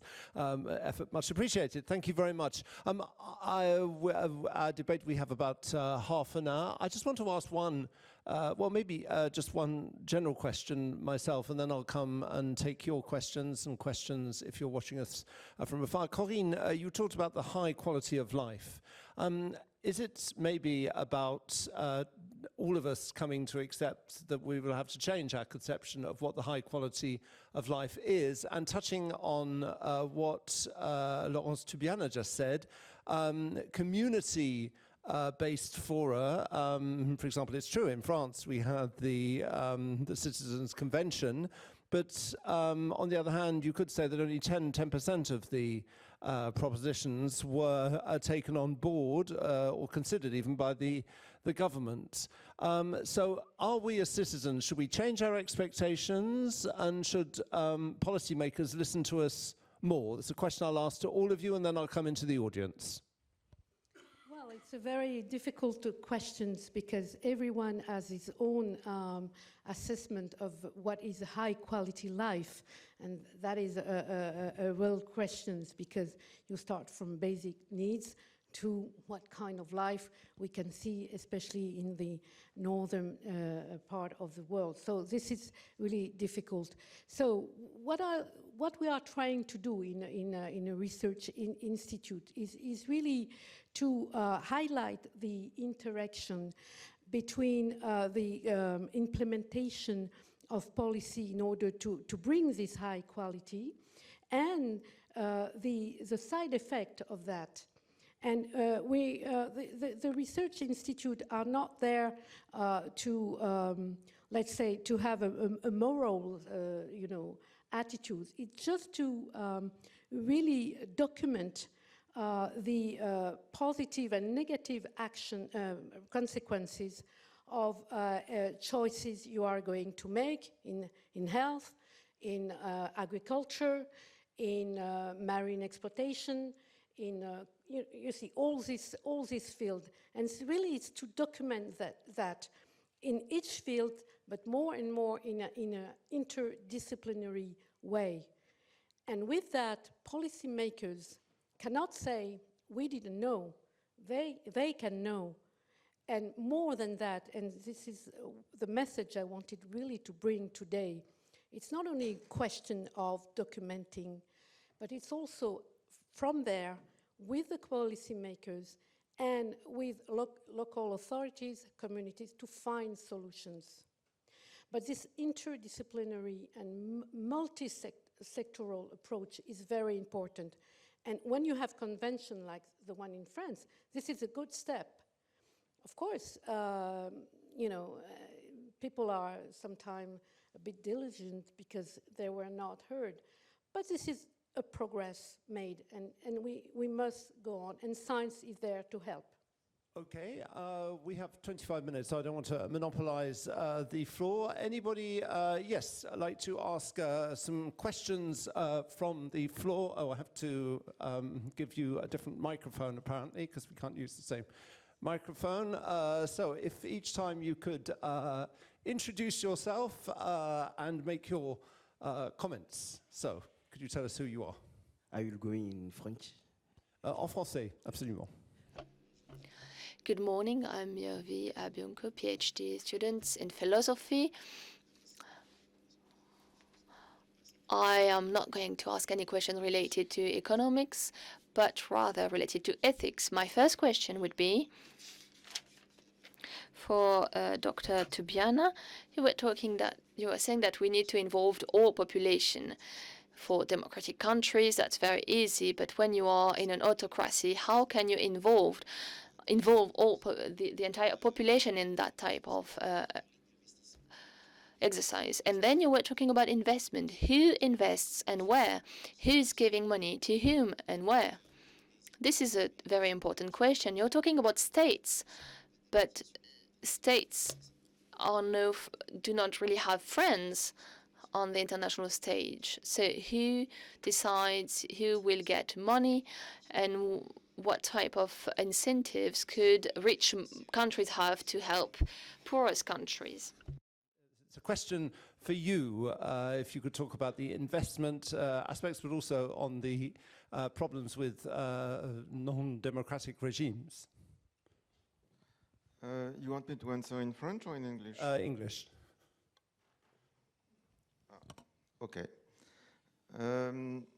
Well, I mean, for us, the way we see it is we are a bank that has been founded when in what we call the Rome Treaty in '57, when the big European leaders have decided that it was better for the future of Europe to have common institutions. And we were created exactly the same treaty as the European Commission was founded. And the idea was that if you want to bring growth, you need to invest. And you need to have a bank to invest. And this is what we are. We are the EU bank. And at the same time, you have the risk that at the time Europe was only 6 countries, that you have in the periphery countries that are going to be suffering from integration. And at that time, we were thinking of Mezzogiorno. And the reason for the creation of the bank was to invest much more in southern Italy, for Italy to catch up the rest of what we call at the time the European Economic Community. Why do I say that? Because I think there are 2 ways to answer to your question. The way we see that is that we need to invest where we think our values are, and that's what we do. And our values are, of course, related to human rights. They are related, and that's the way we also assess the projects, appraise the projects that we do. But also, more and more, green has become a key European value.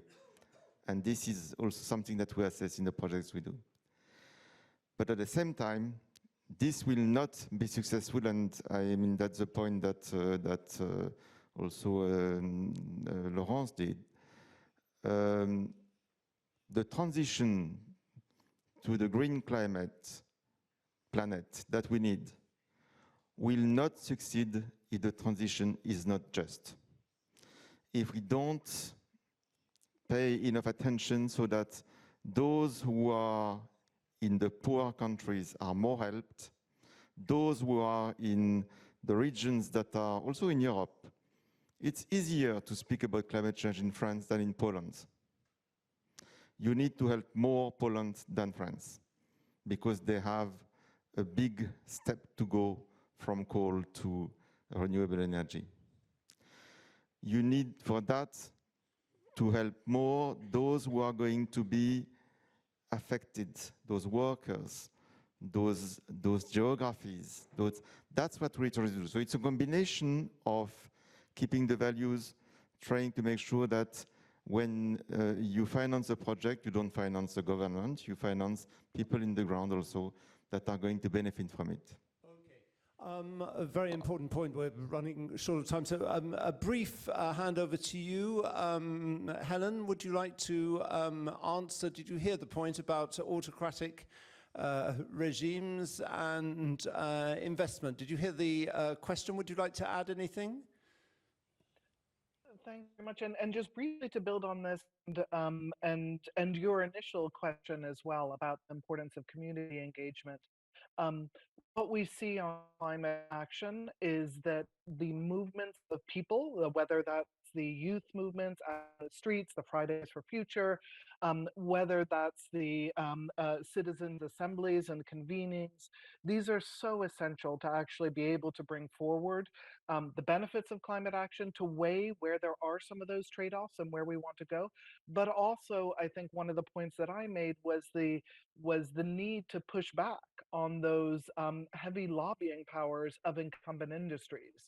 So as I said, I mean, we have enormous amounts of subsidies and tax breaks that are going to support fossil fuel industry, fossil fuel use, fossil fuel production. In 2021, that was almost $700 billion globally.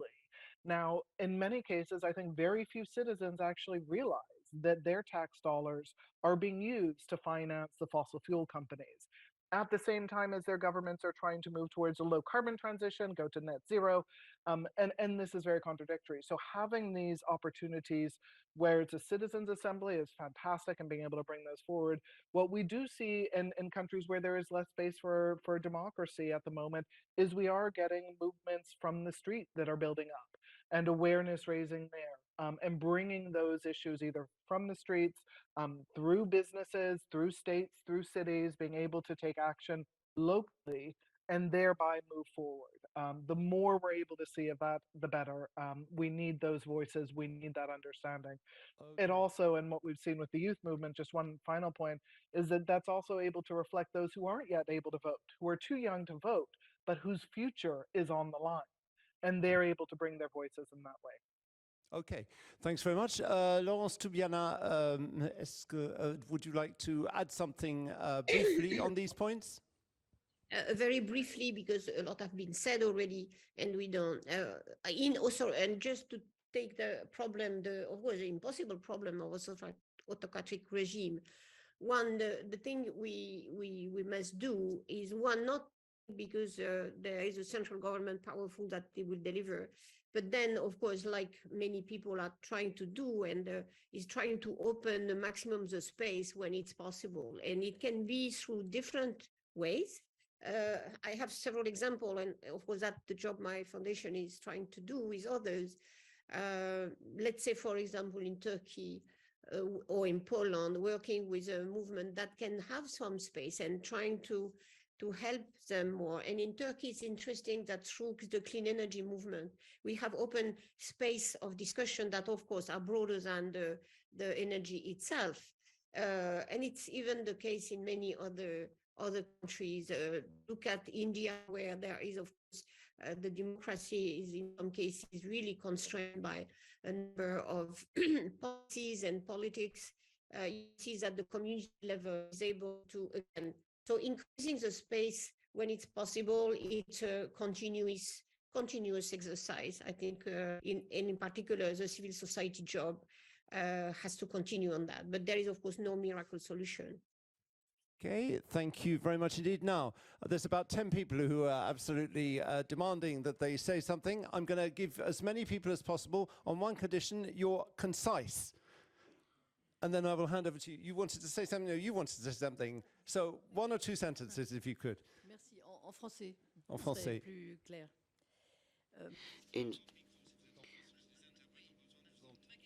My question is to the organizers, AFD, and also to the speakers. I think that during those 3 days, there were some elephants in the room, so to speak. There are things that have been overlooked. We had 2 academic days, and we have this political day, but we had dead angles here. There's a lack of critical debate on what has been said during the what was said the last 2 days. There is the problem with the poorest countries, but only the World Bank seems to think that there will be no difficulty getting together the funds which are necessary for the poorer countries. We haven't heard anything about the peasants, about the farmers, but that agriculture could indeed play a very important role in terms of mitigation, and also capital bias to talking about natural capital so as to assert that it is not substitutable. I would like to say that the economic model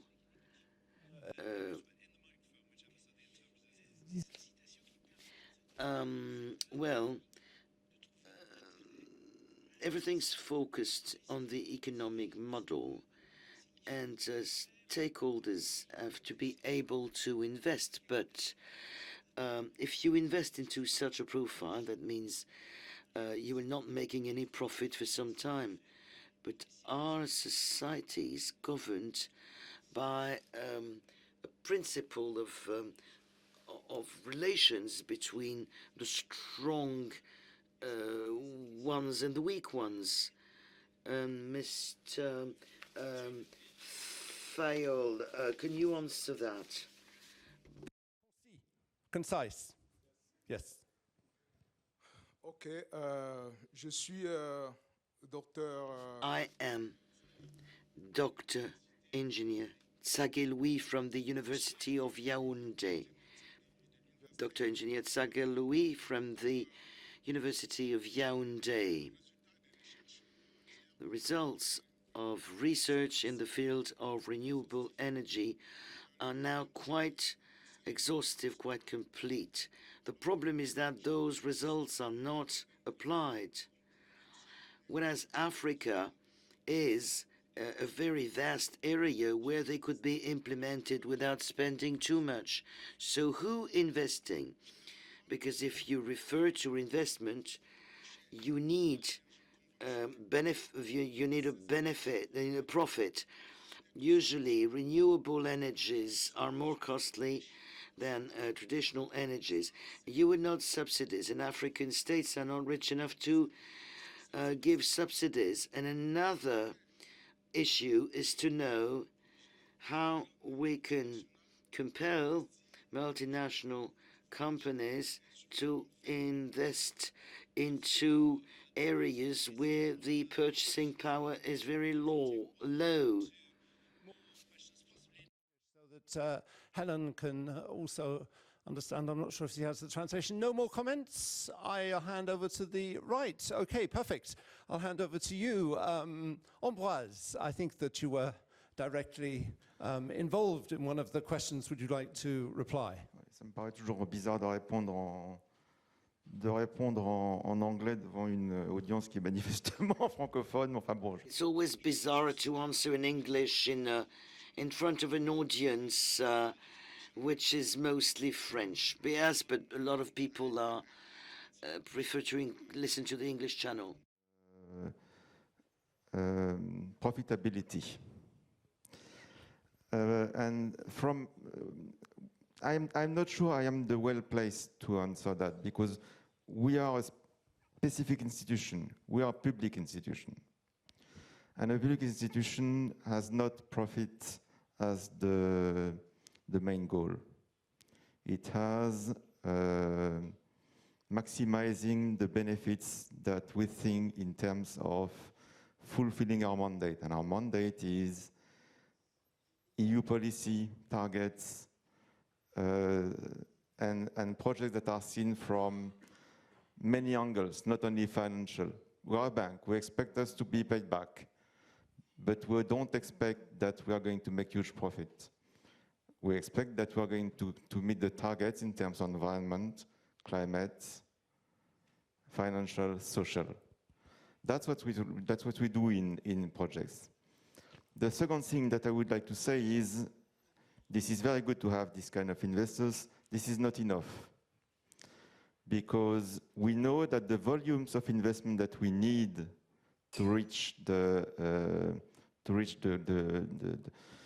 investments that are needed to go in the direction of climate neutrality require the private sector. And private sector does not have the same kind of objectives, and that's very fine. So what we can try to do and that's what we are actually trying to do, is to leverage what we do so that the private sector are more incentivized to invest with us on projects. And it can take many forms. One of the forms that I find the more interesting is the form of first law species, that we can take risks.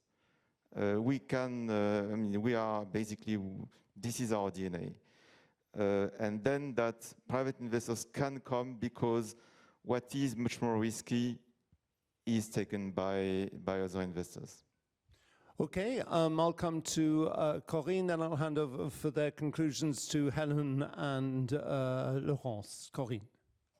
Thank you very much. I will not answer questions about financial investments, because this is not the aim of a research institute. But I want to highlight one point. For example, if we take the question of energy in many African countries, the problem is not to have a broad view of what one country should do, but to have really fine data for each region of that country. And that is lacking. And that is what we are trying to do in our institute, to bring and build with our partners in those countries tools to have specialized and very precise data to show to the local and national authorities that they should invest in such and such source of energy, in such and such ways, in order to respect the balances in this particular place, and to show them it's not a question of big money. It can be done. And that is very important. And I have multiple examples. For example, the management of forests. And we know that in Central Africa, this is a big challenge. For health issue also, there are many very expensive solutions. And that is very important. The other aspects I really want to stress that is we need to invest, it's a special kind of investment, again, in scientific excellence in Global South, in many laboratories of their own merits in the countries themselves. And that is also in investments we are seeking. Thank you very much. I'm now going to hand over to Helen Mountford. Your conclusion, any of the points which have been raised that you would like to make a final comment on. Helen, over to you. Thanks very much. I'll just pick up a couple of them and echo some of the themes that we've been talking about here and go in a bit more depth. One, I think the last speaker raised the question about in Africa where we see energy choices being made and how renewables are often more costly than fossil fuels. That has actually shifted in recent years. We're now actually seeing renewables are cost competitive in many countries, most countries around the world, with fossil fuels. New investments in renewables are going to be a better choice to get low cost energy, to get more energy security, to move that forward. That still means there needs to be an investment up front. There's still a cost up front, and we need to ensure there are the investments made to actually deliver that. But it is a shifting picture from where we were in the past. And that is one of the reasons that I actually have hope that we can actually do this transition in a way that really delivers development and climate benefits together. So that is shifting. On the investment side, we do actually have a lot of investments that are being made, whether it's through public investments within countries, through development banks, through the private sector. It's not all going in the same direction. And again, this is why we need this integrated development and climate approach. I mentioned already the fuel subsidies. A lot of money going in the wrong direction, absolutely the wrong direction of where we need to go. If that was shifted towards the clean solutions, we would get much quicker energy access in countries. It would be much better in terms of the health impacts. We would have lower air pollution health impacts, lower numbers of deaths from air pollution, and we would also have much more energy security. So there's that, but there are also, there's still going to need to be more. And one of the things that I think is really important to look at is some of the discussions that are underway now on the reform of the Bretton Woods institutions. And Prime Minister Mia Motley from Barbados has put forward an agenda, the Bridgetown Initiative, which is really about looking at how we integrate development and climate vulnerability and debt in a much better way in these institutions, and actually get capital and investment flowing to the countries that need it to build resilience, to move on a net zero pathway, to actually deliver on both development and climate. But we do need to revamp these institutions, approaches they're taking. It's not going to happen if we continue on our current pathway where we're both funding some of the bad things and then trying to also fund some of the good things. We need to actually take a more holistic approach and much more integrated. So there's approaches there. We need to move, and we need to move quickly on them. Okay, thank you very much indeed, Helen. And Laurence Tubiana, over to you for your conclusion, please. Of course, there are difficulties which are these global objectives, the SDGs, are some kind of ideals that are not fulfilled by the reality of the economic system in any country, by the way. We are facing inequality, access to health, access to healthy food, of course, more in poorer countries, but the problem are really that the economic system is not delivering what we're looking for in terms of the quality of development and the quality of life, as Corinne has mentioned. So I think there is a big issue about how we unlock, because this is not because everybody is just greedy and of course there are incumbents, etc., but because all the system is built around a number of assumptions and rules and elements that prevent this to happen. And just taking one example to make myself more concrete, look at the fossil fuel export of many developing countries. Sometimes it's the only tax base they can benefit from. So to say that, they have to shift from that source of money, which in a way they live with, the state lives with, the government, with whether there are corruption or not, independent from that, to something which is a new tax system that allows the public goods that the society is needing from a different source of revenues. So you cannot just take off the resource from the fossil fuel export, and that's the discussion, of course, many European countries are having with Africa, which want to develop oil and gas resources, is that else, if you take off these resources, what is the base, the economic base we can raise for, again, providing these goods which are essential to the SDGs. So that's one example where the system cannot deliver that. Nevertheless, I think, sometimes, as Hélène said, the money is really spent for bad reasons. Just take an example of a very interesting and dynamic country like Nigeria. Nigeria is able at the same time to have a lot of economic resources out of the export of oil and gas. At the same time, the access to electricity and energy in Nigeria is very low. And still, they have to subsidize a lot of the energy. So there is a sort of a vicious circle that, and who can break that circle? It's just a society itself. Nobody can dictate or advise. It's not the conditionality of the World Bank, of the IMF. It's a consciousness of people that say this will not solve our problem. The more of the same will not solve our problem. But I stop there. Thank you very much indeed. Merci beaucoup. Thank you to both of you who are joining us by a video link. I think we got the essential points you were trying to make. Thank you both of you also for having been here live with us in the studio. Thank you for your questions. I have on my cue cards that we have a pause which should last 24 minutes and 43 seconds. I'm not exactly sure why that figure has been come to, but vous avez 24 minutes et 43 secondes de pause, and we will come back for our final roundtable. Thank you very much indeed for your questions, and we'll see you in about 20-25 minutes. Thank you.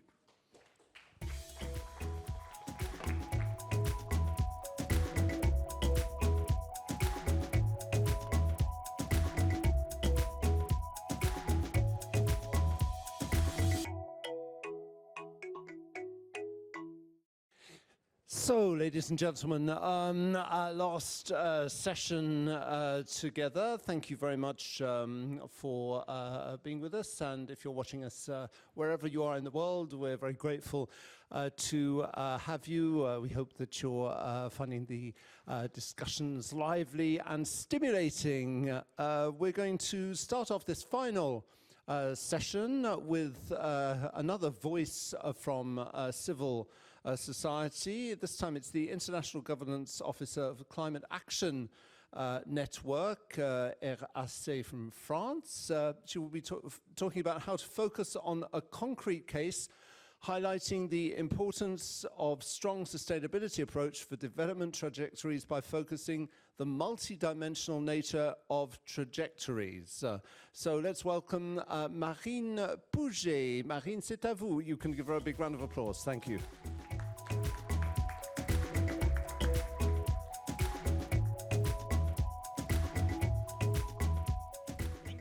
Thank you very much. Hello everyone, my name is Marine, and as it was well said, I'm working for the Climate Action Network in France. We have 36 members, and we are the French office of the international network with 1,800 members around the globe. So I'm very happy to be with you today, and I know I have the very great but also challenge task to keep your attention at this Friday afternoon after 3 days of conference. So I just hope I will make it, but I promise I'll give my best. So in a few minutes, I wanted to present you our civil society perspective on this very question: how sustainable are net zero development trajectories?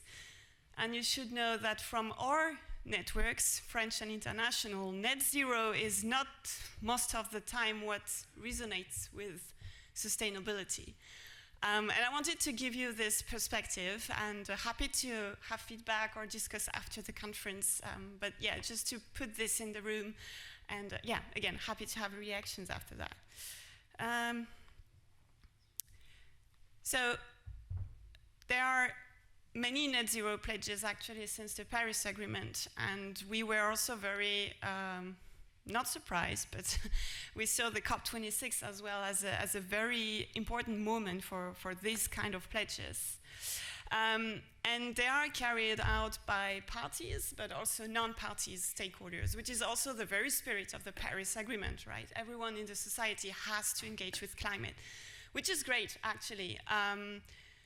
But climate justice is not just about reducing or capturing emissions. And that's where net zero sometimes is maybe missing a spot, or at least should be better framed.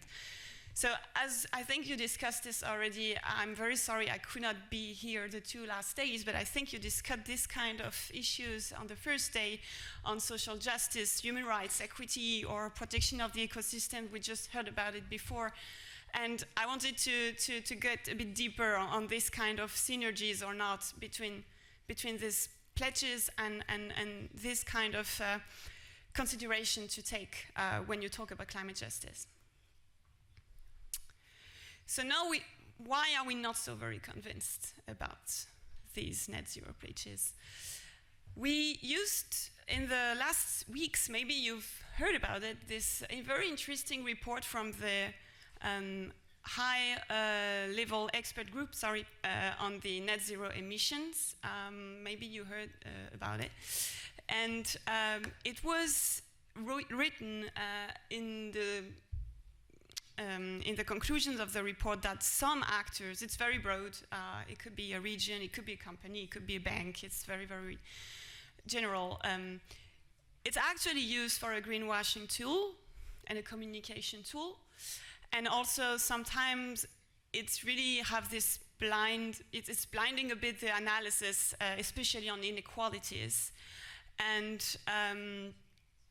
it also, sorry, it's not exactly the slide I had, so I'm a bit, but I will make it. So this report just highlighted, and it was recently published during the COP, that net zero commitments can actually drive out the attention on reducing emissions to compensating emissions. And that's where it's not necessarily what we need now. And even this high-level expert group who is really piloting by the UN Secretariat is actually saying maybe we should give a bit more careful thinking about this kind of pledges. So there were, I won't go too much in details, but there were several recommendations there, for example, on avoiding seeing non-state actors doing net zero pledges and at the same time investing in fossil fuels. That could be, for example, something that is existing already. It's not something they just recommend, it's something that they could see. And that's basically where our concerns are coming from. So if I go a bit more in details, a lot of net zero, not all, but a lot of net zero pledges are relying on technologies. And I will come back to this after, but some of these technologies to us are not mature enough or maybe not sustainable enough. And that's where we have a bit of doubts when we talk about net zero. They are relying on the intensive use of carbon sinks, most of them. And that can lead, that is not really about protecting our ecosystems, which should be actually the first priority, but it's using our ecosystems to compensate, where we don't have the same approach and the same logic with the nature. And some of these projects then are deteriorating natural ecosystems by the exploitation of them. And also it's not necessarily people-centered. And as an NGO, of course, we are coming with this strong demand that when we do climate projects or when we do climate pledges, there should be people-centered. And when you are doing a very large-scale project where it's about compensating or when it's about a net zero trajectory without involving grassroots movements, for example, in the projects you are planning to invest in, that's not the approach we would like to support in the coming years to achieve the Paris Agreement. Which leads us to what we call neo-colonialism, sometimes even if I'm going even further, because you might have northern companies or northern actors, northern parties, using the ecosystems of the global south to be able to continue to pollute, which is, you know, that's not what we need in the next years. We need actually everyone to reduce its emissions, especially the polluters. And sometimes net zero pledges can really give another way out, which is not, for us at least, not sustainable. So I don't want to talk only about bad practices, don't worry, the last slide is also nice, but it's just to give you some of our work we are doing right now on really trying to understand concretely what are these net zeros projects that are good and which ones are not good.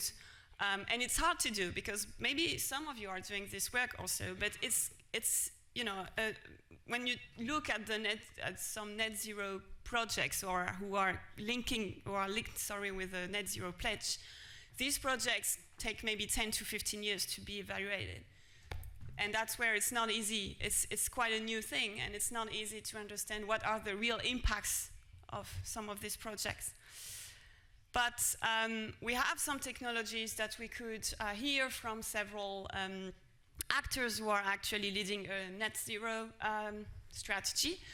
And these technologies, as I said at the beginning, for us are not necessarily mature or not even the most sustainable. And I gave some example here, such as what we call bioenergy, biomass, where the use of a massive burning trees is actually something that can be used in a net zero trajectory, which is for us still an emission solution, so it's not necessarily, as I said, the most sustainable. BECS and CCS are also sometimes used where it's more about store the carbon instead of reducing. And the carbon markets, of course, if you have followed the last COPs, we are trying at the international level to frame or regulate this kind of carbon markets where you can buy carbon credits to try to when you can't really reduce all your emissions, you can use these credits. And it's the same logic as some of the technologies I just talked about. You don't reduce, but you continue to pollute and you just compensate. And that's where sometimes net zero is not clear enough. Or are you really talking about climate ambition, or are you talking about having the same system, but just cover it, with some nice trajectories? I just gave one example here, but there are some, I don't know if you saw in the media, for example, but we have some projects that have been evaluated or which are starting to be evaluated.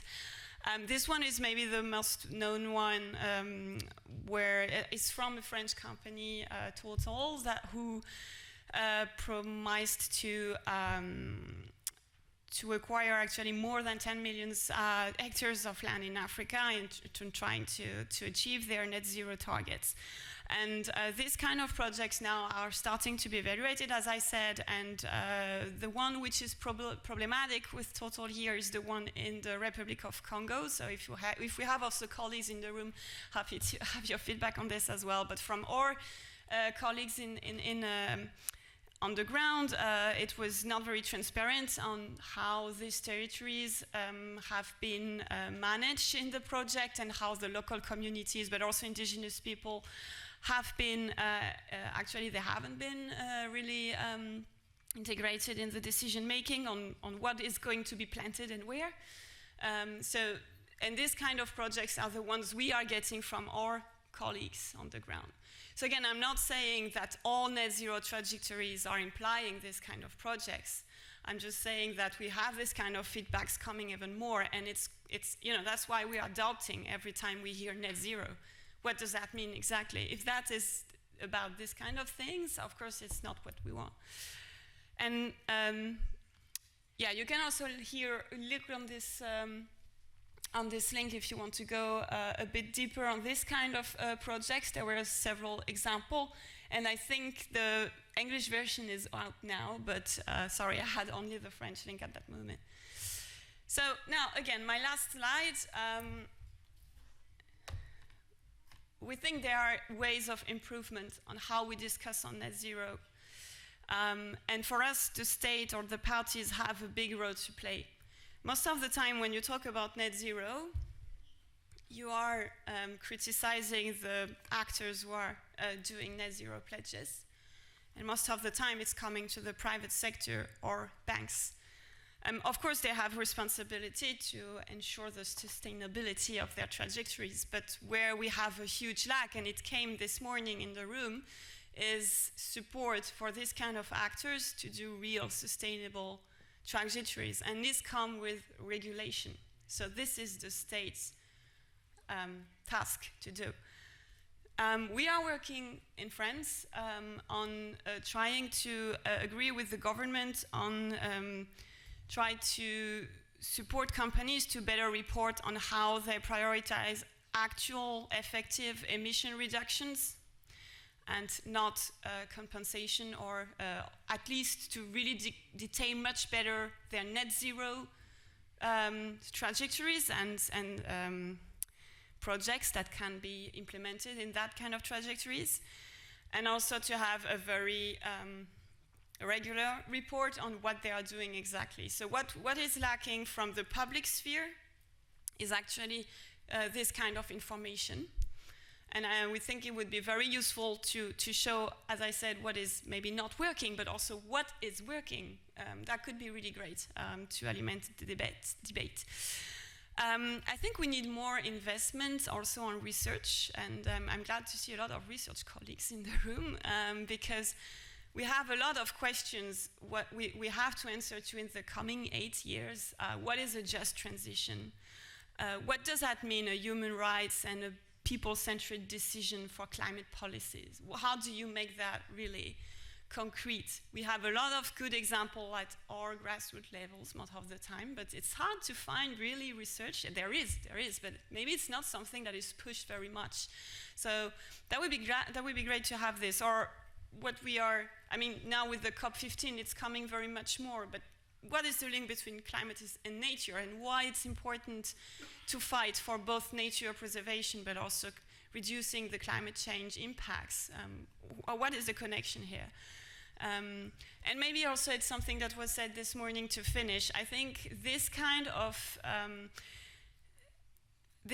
discussions, and this is what is happening today, needs to be multi-stakeholder organized. So if you have only one or two parts of the society discussing about what is net zero and what can be nice as a net zero, it's not working. You need everyone in the room. And I think it's not happening enough. We use sometimes the COP or that kind of big summits to have everyone around the table, but I think this should be happening more often, and that's why I'm glad to be here today. I would say I'll finish here. Thank you very much, and happy to discuss further with you in the coming minutes or after. Thank you, merci beaucoup. Thank you very much indeed, Marine Pouget from the International Governance Officer Climate Action Network here in France. Merci beaucoup. Very cogent points you made with your examples. It's now time to move on to our last plenary session today. The question which is at the basis of it, what role for finance and which financial instruments should be used to support strong sustainability trajectories. We'll be devoting this session to financial frameworks and tools, as we have been devoting the other ones, but this is very specifically on questions such as debt for nature swaps, public finance, double materiality and financial risks. Which of these need to be better implemented in order to support strong sustainability trajectories? We have a cracking panel for you to finish the day. I think they are all here. Nobody's distance. We're delighted to have with us the General Vice Minister at the Ministry of Finance and Public Credit of Colombia, Dr. Diego Guivarch. I think he's here with us. Yes, indeed he is. Bienvenido a usted. Gracias por su presencia. We are also delighted to have with us the Deputy General Manager of the Bank for International Settlements, Switzerland, Dr. Luis Awazu Pereira da Silva. Thank you very much indeed. Bem-vindo. I don't know what language to welcome you in. I'm sure English is just fine. We are delighted to have with us the Chief Sustainability Officer of the Société Générale ici en France, Ms. Hasina Pi. Merci de votre présence. And last but by no means least, the Deputy Director General of the AFD, Ms. Marie-Hélène Loison. Merci beaucoup aussi de votre présence. Thank you very much, all of you, for being with us here today. So once again, the same format as before. I'm going to be quite strict because 10 minutes each, then I'll ask you a few questions. But as you've probably seen, the audience is not shy or reticent with having things to say, and it's often the most interesting part is when they confront you with their point of view. So I'm going to give you 10 minutes. I shall eject your seats after 10 minutes. I'll ask one or two quick questions to get you talking, and then I'll come into the audience and let you say whatever you like, as I've been doing so far. So let's start, first of all, for a few introductory remarks. Dr. Guivarch, thank you very much. It's over to you for your 10 minutes.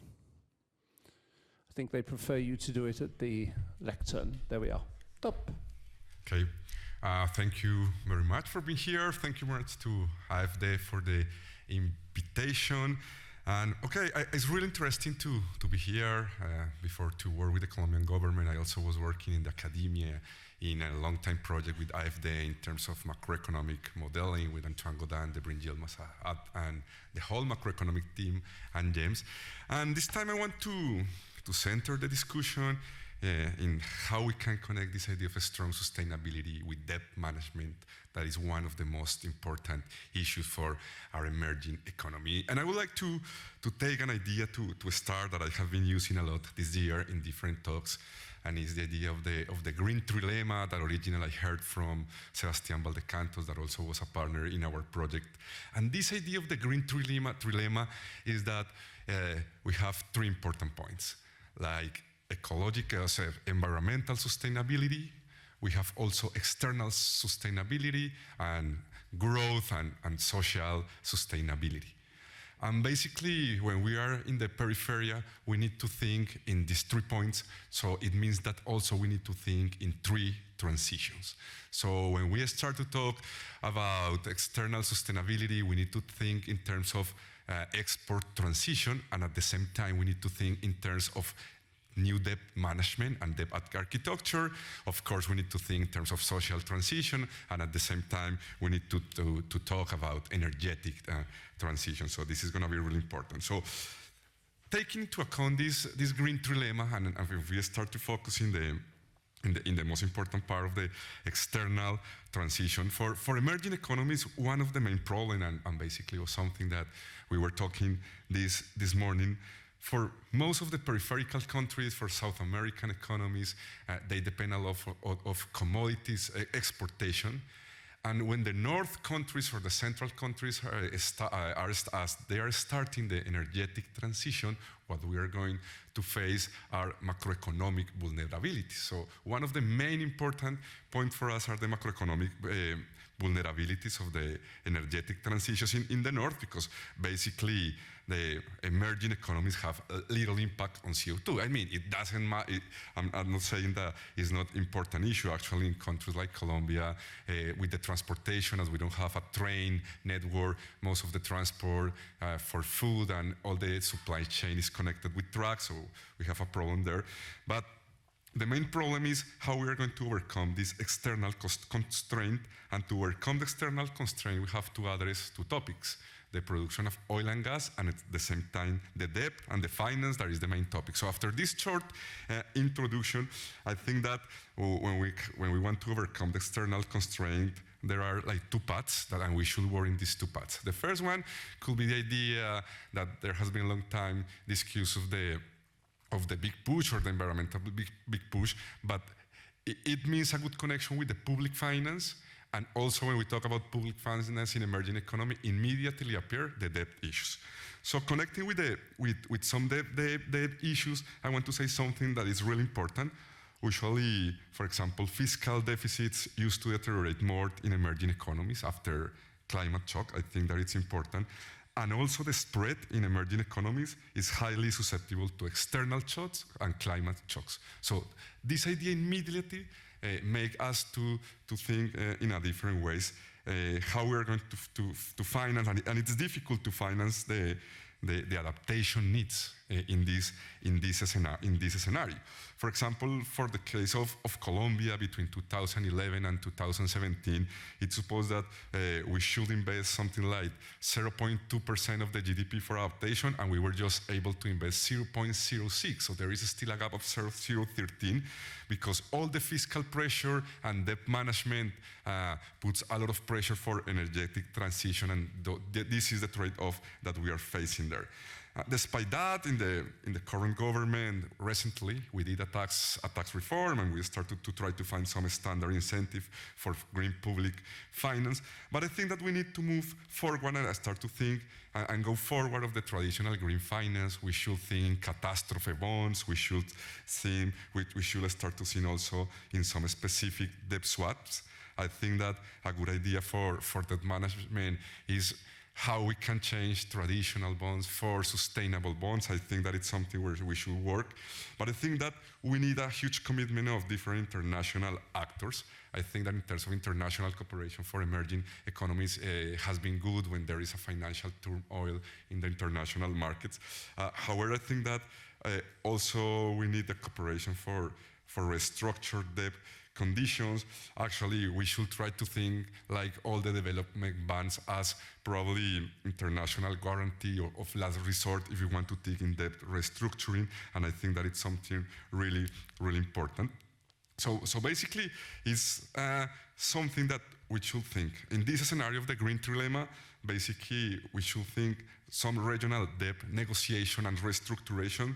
You cannot do that as a country alone, but if you want to work in a specific objective as Amazonic jungle or stop deforestation, you need to think that in parallel with that restructuring, and I think that it's really, really important. At the end of the day, the planet doesn't care who is emitting. At the end of the day, the planet doesn't care who is emitting, and I think that this is the main reason to work in a sustainable debt management, and because this matters. And the main objective here is going to be how we are going to align individual country and individual investor interests with a global interest in these times that we are really committed with green transition and ecological transition.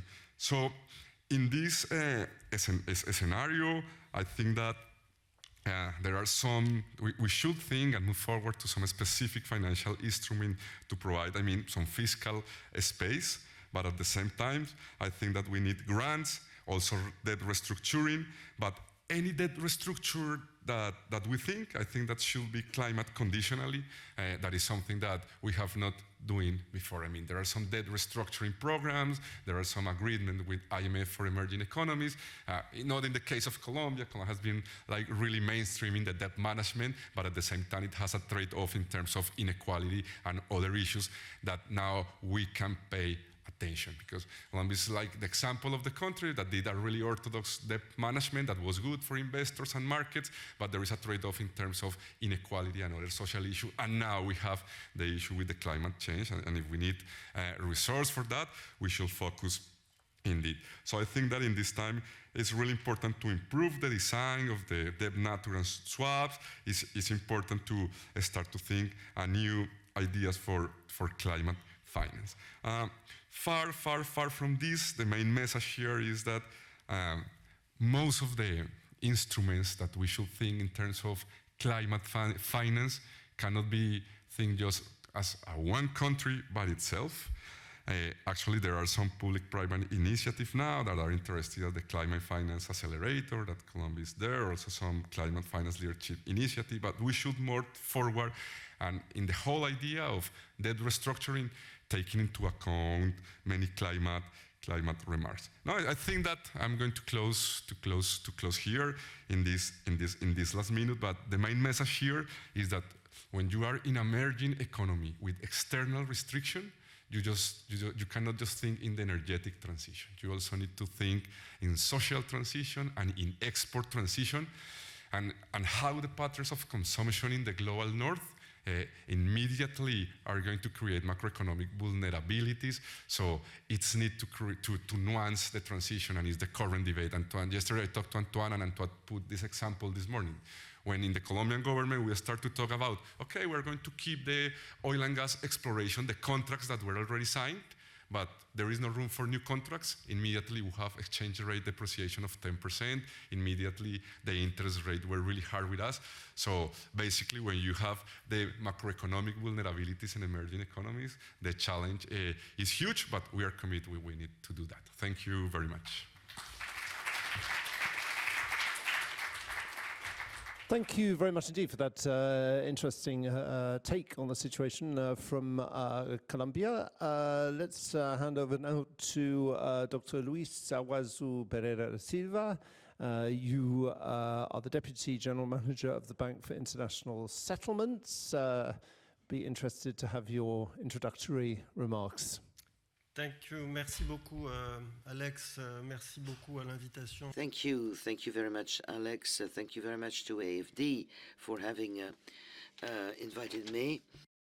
The role for finance and also what type of instruments we can use to reach net zero. Well, I do believe that finance indeed is critical for the transition to net zero. First, because we need to change our entire capital stock, from brown to green. This has to be done with financial intermediaries, with the use of financial instruments. We need to do it urgently. You know that following the last IPCC report, we have about a remaining of 300 gigatons of equivalent CO2 of a budget before we reach tipping points, beyond which we trigger events that we cannot necessarily today model, but would necessarily be also, as we know from the best scientists, extremely damageable and catastrophic, including for the survival of our species. So we need an accelerator. We need instruments that accelerate this transition, and finance is a key, is one of them, because we know that others, such as, for example, carbon pricing, have been lagging behind. All sorts of political economy difficulties that we know very well that is preventing us from using this type of instrument for the transition. But, and I agree here with Marine Pouget was speaking just before us here, that finance is not a silver bullet. It's not going to save the world by itself. We need some caution here. We need some attention to avoid precisely what she was referring to as greenwashing. So why can we do that? Well, we can try to use finance precisely as a bridge between the commitments that exist and the goodwill that exists in the financial world. Think, for example, of the Glasgow Financial Alliance for Net Zero, many other asset managers that are committed to use savings and resources and financial instruments to finance the transition. And these commitments have to be translated into concrete investment projects, into investments that will decarbonize our societies. Among financial instruments, Diego was mentioning one of them, but we can discuss an array of possibilities here.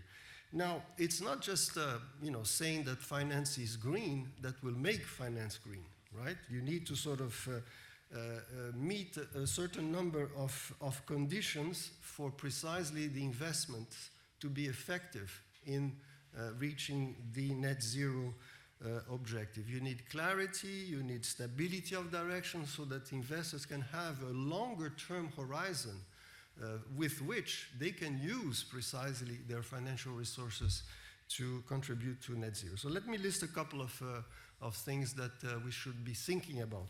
First is improving our risk management against these new types of systemic risk, the identification of physical and transition risks. We need also to enhance the protection, insurance, and financing of the destructions caused by catastrophic events. You know that, for example, in some part of the world today, you have what is called the hot zones, zones where you cannot find a pricing for insurance policy against catastrophic events. Second element is that firms, the firms that the financial system are going to be financing, need to have clear transition plans for net zero.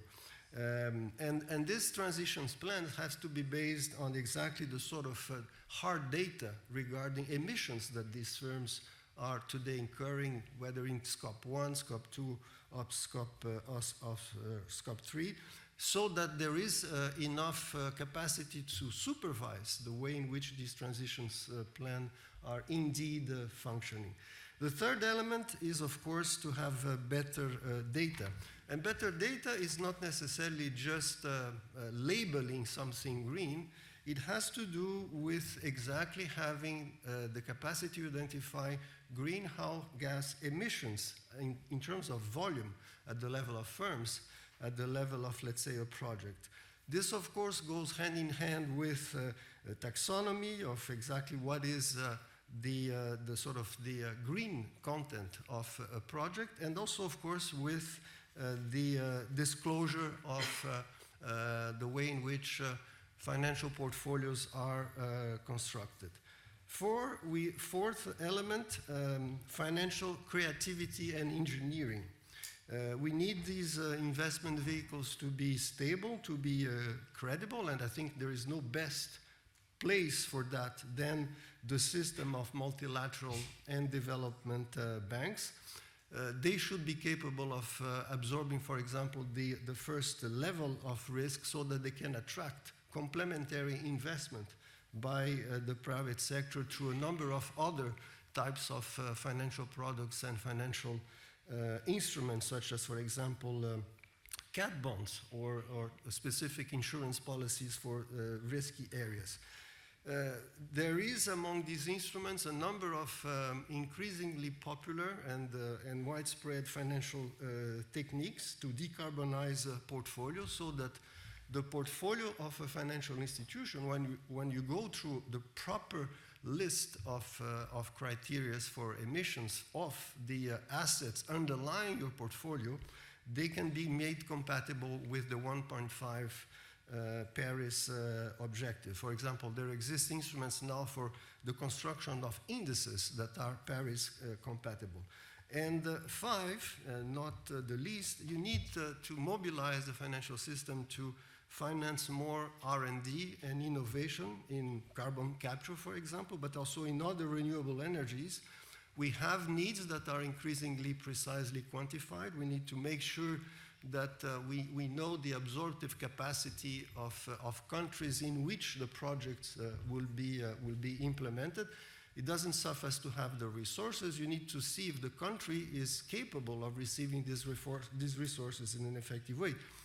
And it is very important in this area to make sure that you have indeed the funding for the transition in low-income countries and middle-income countries precisely to operationalize the commitments that these countries have to net zero. For example, the mobilization of the $100 billion fund that was proposed for the transition needs to be put in place. So in a nutshell, and I will finish with that, you can see that finance can play a significant role. It has to play this role because of the urgency. Again, I stress we have a limited carbon budget for the next 10 years, but we have also opportunities that are arising from the current crisis. As we all know, the relative price of fossil fuel vis-à-vis renewable sources has changed dramatically, unfortunately due to the invasion of Ukraine and the political events that followed. So we need to look at this also as an opportunity. I mean, the relative profitability of investments between renewables and fossil fuels has changed. There is a need to use this window of opportunity not to stop, but to accelerate the transition, to use this relative profitability to incentivize more investments in renewables energy. So to finish, and in a nutshell, the conclusion, yes, indeed, green finance is important, climate financing is important. It can have the potential, if we follow the sort of this very detailed set of criteria for identify exactly the content of the policy, it can be an accelerator of the transition and not just a palliative to and a mitigation against what's happened. But for that, as you know, it's not just finance alone, it's not just one area of the financial system alone. It has to be a collective action, coordinated, and of course it has to be composed by the international financial institutions, the multilateral development bank systems, the national development banks, and of course, not the least important, the private sector needs to join forces so that the level of complementarity between public funding and private funding indeed manages to give us a sustainable path for a transition towards net zero. I stop here. Thank you. Thank you. Yet another of our speakers who speaks exactly on time as an events host. I think that's really good. Thank you very much. Right, Céline Pi, vous êtes française, j'imagine. Voilà. Donc vous êtes Chief Sustainability Officer, Société Générale. Let's have your introductory comments on the theme. Thank you, Alex. Hi, everybody. Very happy to be here with you. I have a scoop for you today. Finance is not green. Finance is as brown as the economy it finances. That's what it is. and I don't think it claims to be green. Maybe some, but the reality is not. So what are we doing exactly? We are, and like 120 banks almost, have committed to align their portfolios to trajectories that would be compatible with the cap to 1.5 degree increase in the temperature.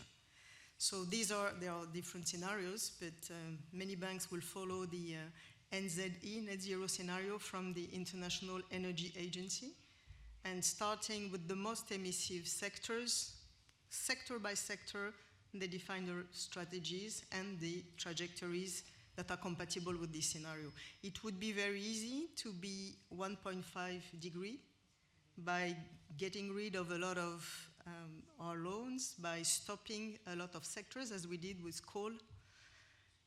But we could do that, and the economy would still be 2.7, 2.8 degree, while we would be 1.5 for most of the banks. So it's not an easy situation. I think we need a lot of humility here. For example, we could stop completely financing the emerging world, and in Europe, with the regulation, we would find a nice place to develop ourselves in a friendly, less carbonized environment. But I don't think that's exactly what we're looking for. When we aligned the portfolio of power generation for the bank, we aligned with a certain level of grams of CO2 per kilowatt hour produced for electricity. The scenario is, just to give you a figure, 138 grams. But if you go from coal to gas, which could be something good in certain countries, you would be above 400 grams, 500, 600. So to follow our scenario, maybe we should completely stop financing the emerging world. Again, that's not what we're doing. So what do we do concretely? And again, with a lot of humility, because we don't really have a crystal ball, and we are placing some targets by 2050 and 2030 to start with. We're doing a kind of exercise where we say, okay, if we do more renewable energy financing, that will reduce our global energy mix, carbon level, if you want, and then we can spare some room to finance gas to power on a very limited scale, of course, but in countries where it will replace coal. So you need to play with these figures, and you need to adapt going forward, depending on the evolution of the real life. So, of course, doing more financing of green energy, if I'm taking the example of Africa, the level is not that much, and it doesn't compensate enough. So we do increase as well in other countries the level of renewable energy, but keeping my example of Africa, we also need to reckon that we must push for leapfrog. It's not enough to say, okay, I'll compensate with green somewhere and I'll go on with the brown side in emerging countries. It doesn't work.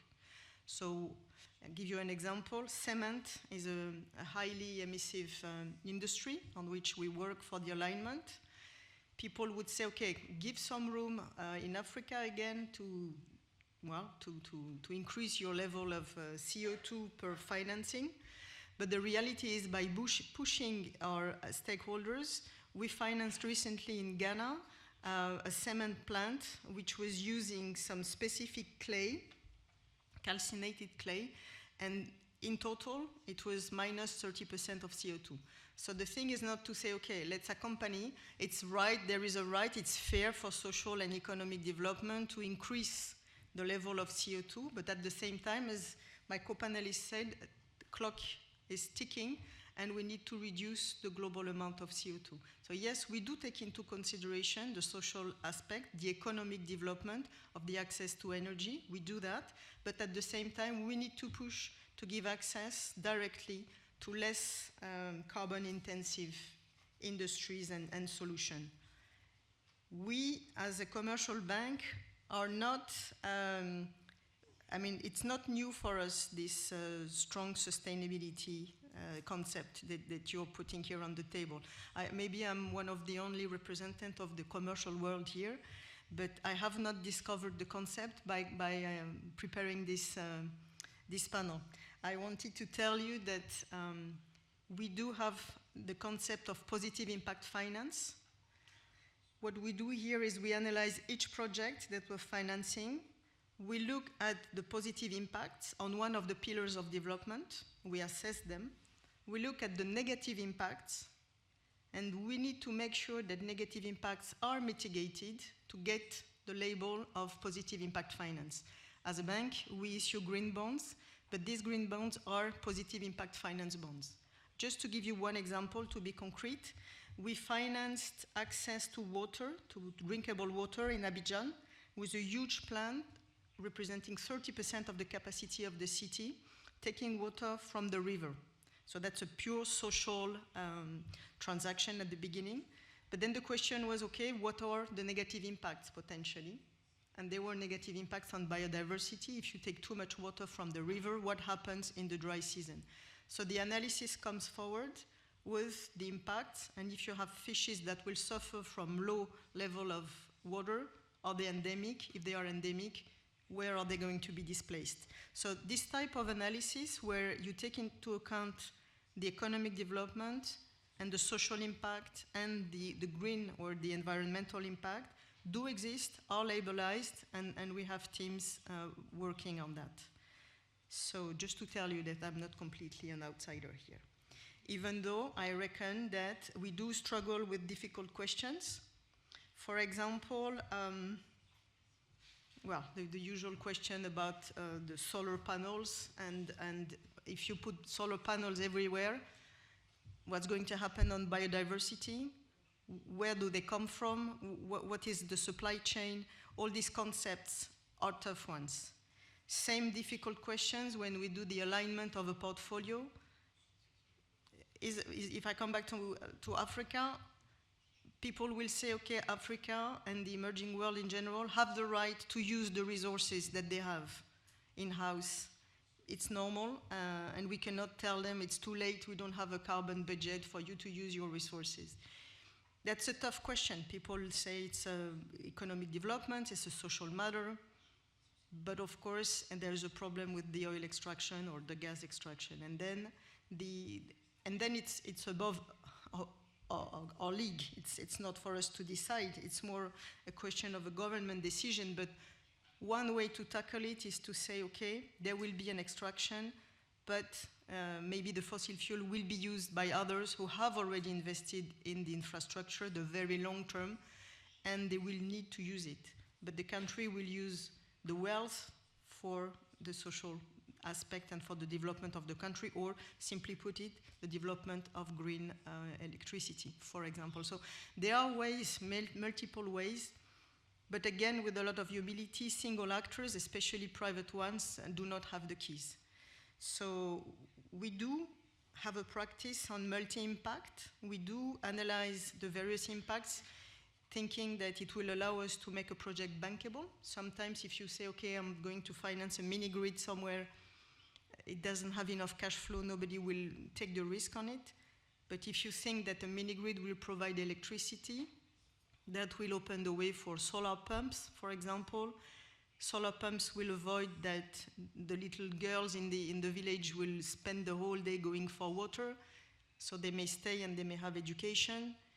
You can have fridge and medicine and vaccination, and hence you can have local health. If you start thinking this way, which is more your habit than mine, but if you do that, for us, it means we will find stakeholders that will be ready to pay something for the additional impacts created by what we finance. And this is sometimes the only way that we can use, well, our skills and develop a structure. So we do enter into this heavy sustainability, the strong sustainability, either when we analyze the way we structure, or simply because as a bank, it's the only way sometimes to materialize and to give the possibility to finance something. That's what I wanted to share with you before the debate. Thank you. I'm in time. Hein? Vous faites tous exprès, hein? C'est dingue. 0, voilà. Thank you very much indeed for that very frank introduction. I'm sure it was appreciated, your frankness. And last but by no means least, Marie-Hélène Loison, you are Deputy Director General of the AFD.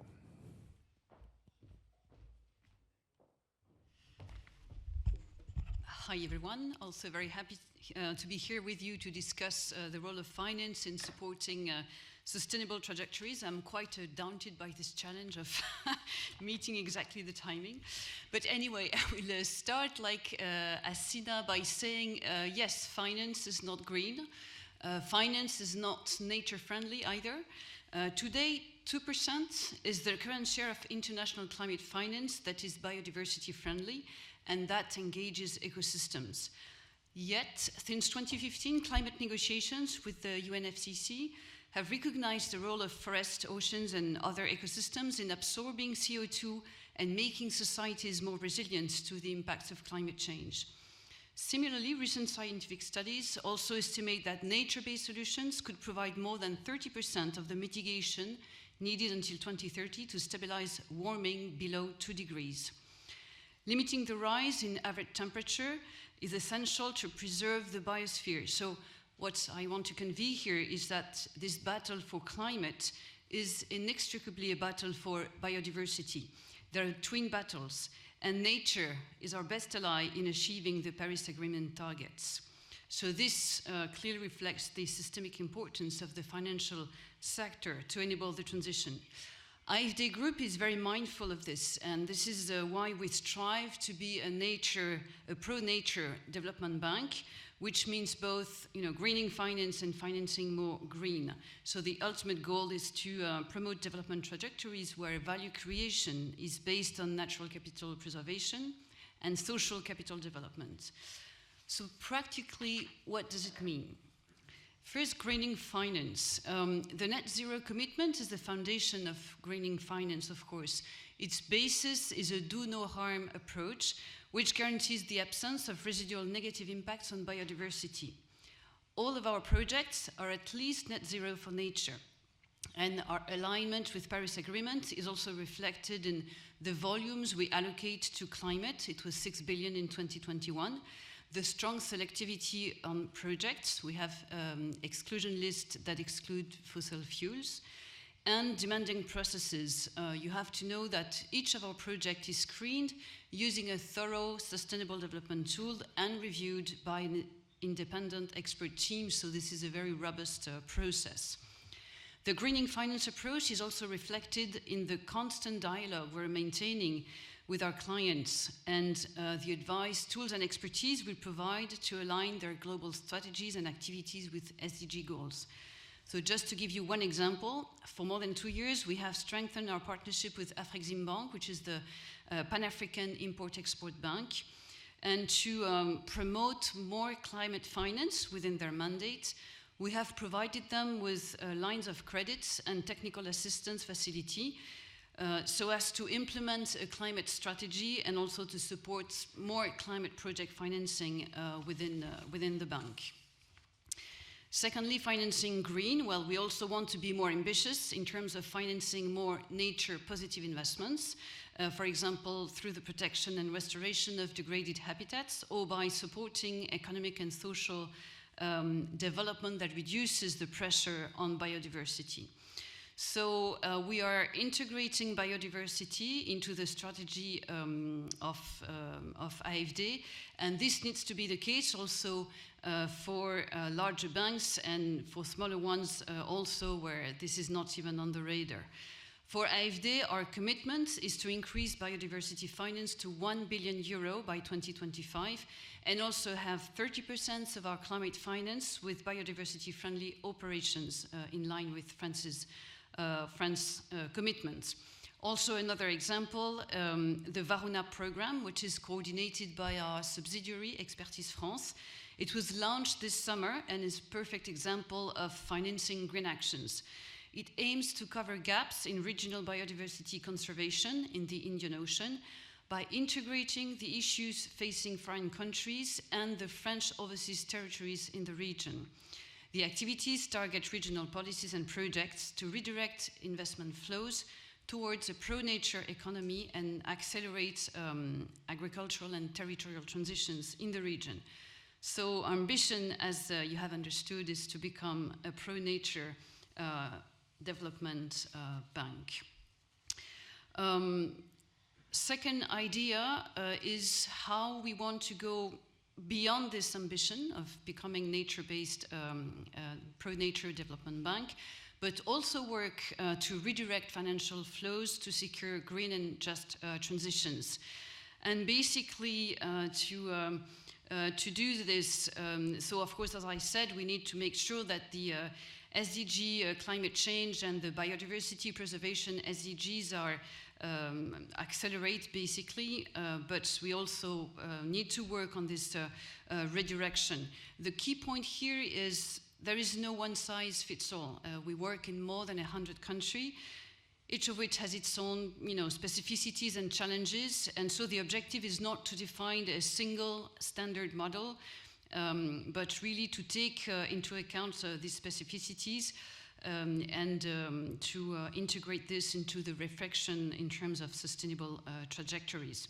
And finally, on this, our role is also to incentivize policies and regulatory frameworks to reduce the financial risk related to climate and biodiversity.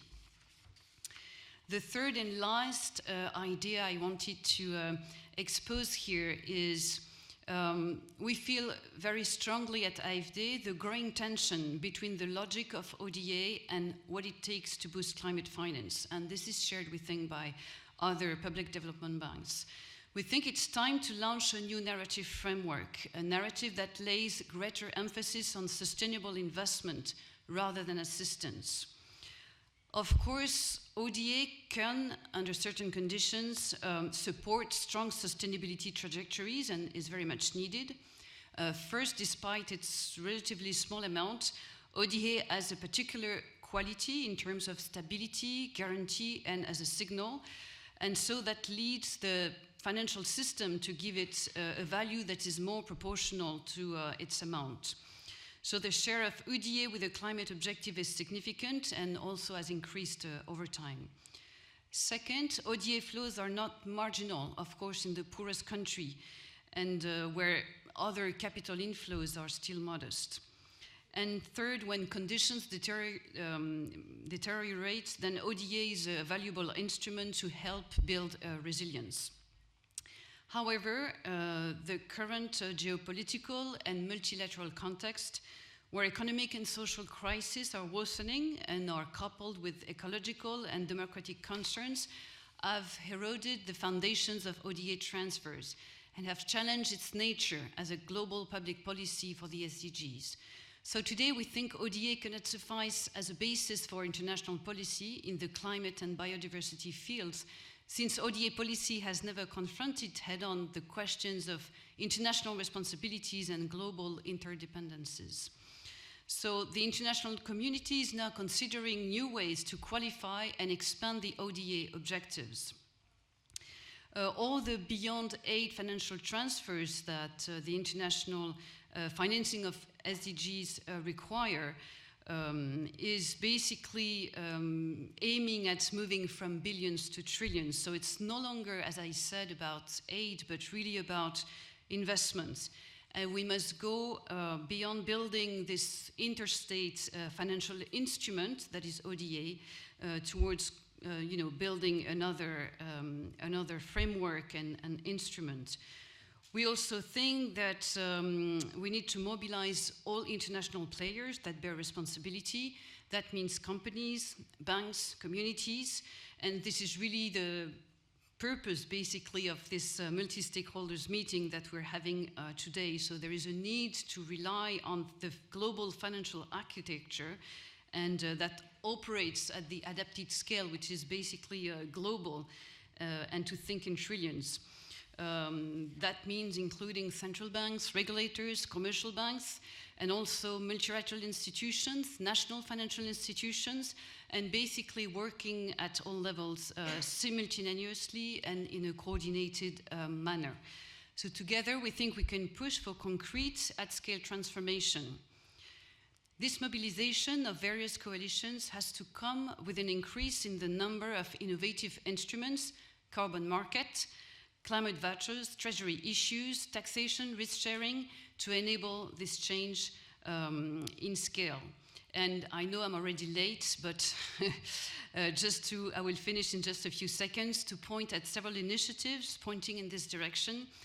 Of course, there is the 100 billion pledge that was made some years ago in Copenhagen, where northern countries have pledged 100 billion euros, and we know this has not been met, but we are close to that target, and this was really instrumental in giving basically a new target for the international financing system. And what's interesting is that AFD is held accountable for contributing to meet this target, and I must say even more, in fact, than meeting any ODA target.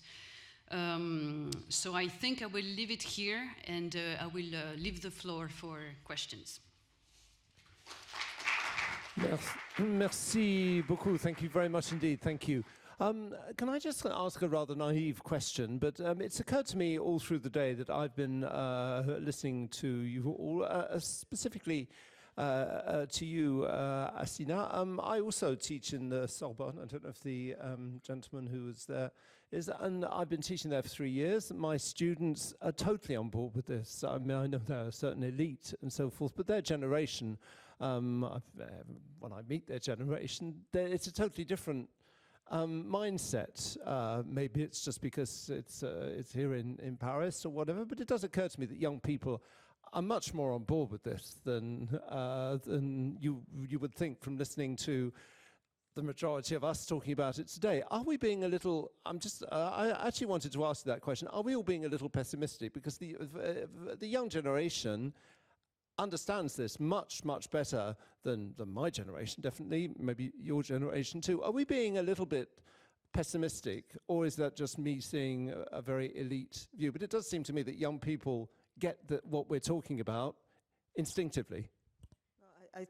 I think you're right, it's a fair point. Just to give you an illustration, the average French citizen has a footprint in CO2 of 10 tons today per year, okay? And we need to go down to 2 tons by 2050, which is, seen from today, impossible. Impossible if you just want to go from brown to green and keep everything equal. So what you need to do is to rethink. You don't need to have a car. You don't need to have all the things that we think we need to possess to be happy. You need to borrow, you need to rent, you need to share cars, you need to share flats, you need whatever. This is what young people do. They don't even want to have a driving lesson, a license. So you're completely right, it's true. The problem is, we, and in the other generation, maybe the people that have the power to decide today, for the coming 20 years maybe are not from the same generation and view things a bit differently. So that's where the big challenge, the new paradigm lies, I think. But yes, I'm very optimistic with the young generation. Okay, and some of our generation, I gave up my car 10 years ago, and I just used bikes, and I actually went to a town where I just come in with trains, and I don't want to drive a car ever again. Can I just ask you, Dr. Guivarch, because I see this teaching in a university in Paris. Is it the same youth in Colombia? Do they have the same outlook on the world? Is there a generational difference? The questions of financial instruments which we're talking about, are they much more obvious for young people in your country or not? Or is this just a north-south thing? Yeah. No, I think that the current debate is still in most of the emerging economies between the youth people. I mean, we can say they still have some environmental spirit, but most of the spirit still is regarding with social issues and inequality issues. I think that the current government, or is the first time in 50 years there is a progressive government, is committed with a lot of it, more with social issues, and probably in emerging economies, the youth probably, I mean, there are some groups for green rights, but even the agenda of the Green Party in Colombia still is more social than green. But because it's connected with what you need in the country. It's what I have seen in the university, in the social movement. Still, maybe there are the reason. But in some specific regions close to the Amazonic jungle, there are more interest because you can see that with the problems with deforestation. That is one of the main problems that we have related to the global climate change. I think that the youth is more committed in the areas close to the Amazonic jungle, as we are a big country. So I think that this is the scenario. Okay, Dr. Pereira Silva. Alex, and I think I'm sure that everybody will concur or agree, the social and the green agenda are intertwined. They are linked. The extreme weather events that we are witnessing, which are the sort of first manifestation of climate change, global warming, they affect primarily poor people in poor countries. And in rich countries, they affect mostly poor people, poor households who don't have the means to transition. So the two issues are linked. And again, you mentioned about pessimistic or optimistic. I think the awareness among the younger generation is growing, and quite rightly so, because they are the ones that are going to be affected by most of what we are talking about here. And again, the issue is not necessarily to sort of draw a gloomy picture, but just to point out to the scientific evidence. I was mentioning that the last IPCC report points to a carbon budget maximum at 83% probability of confidence, but this is high enough. If you want to be at 1.5, we have about 300 gigatons of CO2 equivalent to emit before we reach this tipping point. And beyond this tipping point, many of the things that we are seeing occasionally happening in California, in Portugal, in Australia, will happen with more frequency, will happen inevitably. We're not talking about here a financial risk that is a tail risk of a distribution. Remember, like the global financial crisis? Yes, you had toxic derivative products that you can sort of then eliminate from balance sheets and then fix the system. Climate risk is something very, very different.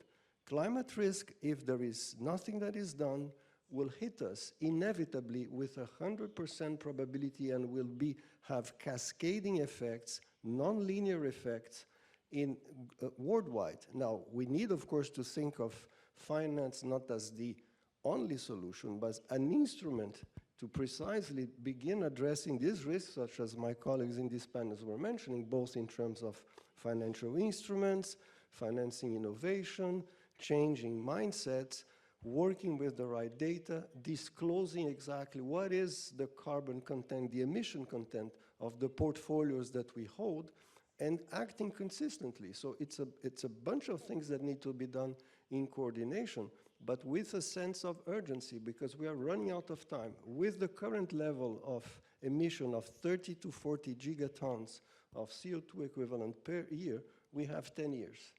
That's the bottom line. Marie-Hélène?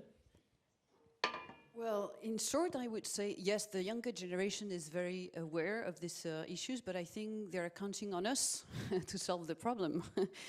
So to change, policies and framework, because as Céline has said, we are in powers and we do not have the luxury to wait, another 20 years for things to change. So I think what is striking is that the younger generation is aware, but is not optimistic. And I think it is our responsibility to change this.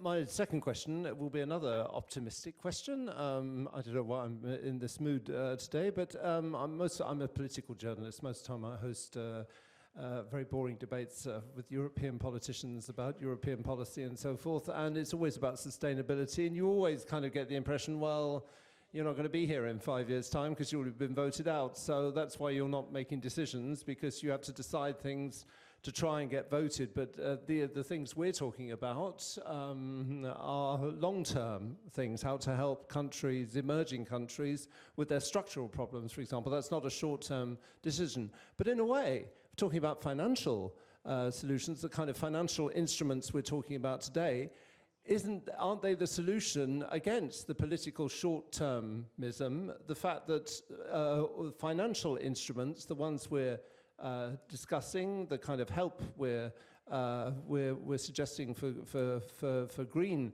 issues, of necessity, they're much longer solutions than the short-term solutions that politicians can provide. So in a way, the financial solutions are the hope for the future because they are of necessity much more long term. Or is that just me being once again optimistic on a Friday afternoon? Okay, I think that when we think the financial world and in the financial instrument, we should have, let's say, a virtuous approach to finance in order to avoid the vicious circle of the financialization. And I think that when we start to talk about the climate change relationship with finance, I think that it's important to remember that finance should work for the economy and not the economy for finance, because otherwise, if we took the wrong way, we could repeat some mistake in the financial crisis, and is that many climate change related financial innovations could end working for finance and not for real economy. And I think that it's something that where we should focus. And part of this debate is how many of these instruments, in terms of its revenue, in terms of their structure, is thought as a long-run instruments. Because usually the short run, I think that is one of the things that has hurt the finance the most. And I think that there is going to be something that should be an important part of this debate in these instruments. Of course, we need to create financial innovations, but financial innovations with medium run and long run effects, and not as immediately revenue structure. I think that there is something that we can think in these debates in order to avoid the financialization of the climate finance that it's possible. As I agree with both of you. Probably finance is not green, finance is finance, but we need to avoid the vicious circles of finance. Anybody else on that particular one? Yes. There are concrete solutions for financial innovations that are already at play. Think of, let's say, the passive investor that invests on an index, right? I mean, an index is composed by thousands and thousands of firms, right? And the passive investor basically looks at the sort of return of his index. Now, you can think of, let's say, ways in which you can make an index compatible with 1.5 by saying, look, you have the information across the thousands of firms that are within this index of those who are higher emitters of greenhouse gases.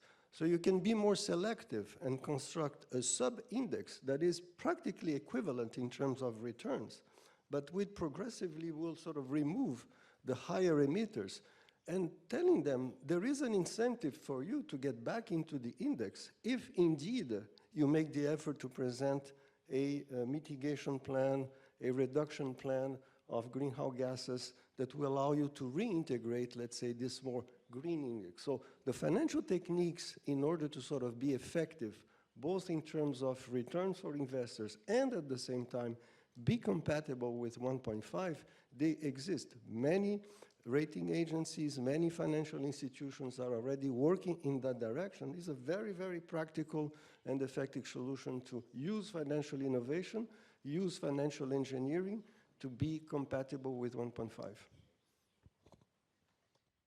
Yes, just to mention that, as I said, what we're trying to do is to build a new financial architecture, new frameworks, yes, new financial tools, and we can hope that this will, in fact, be lasting instruments and frameworks. However, it also depends on political commitment and political decisions.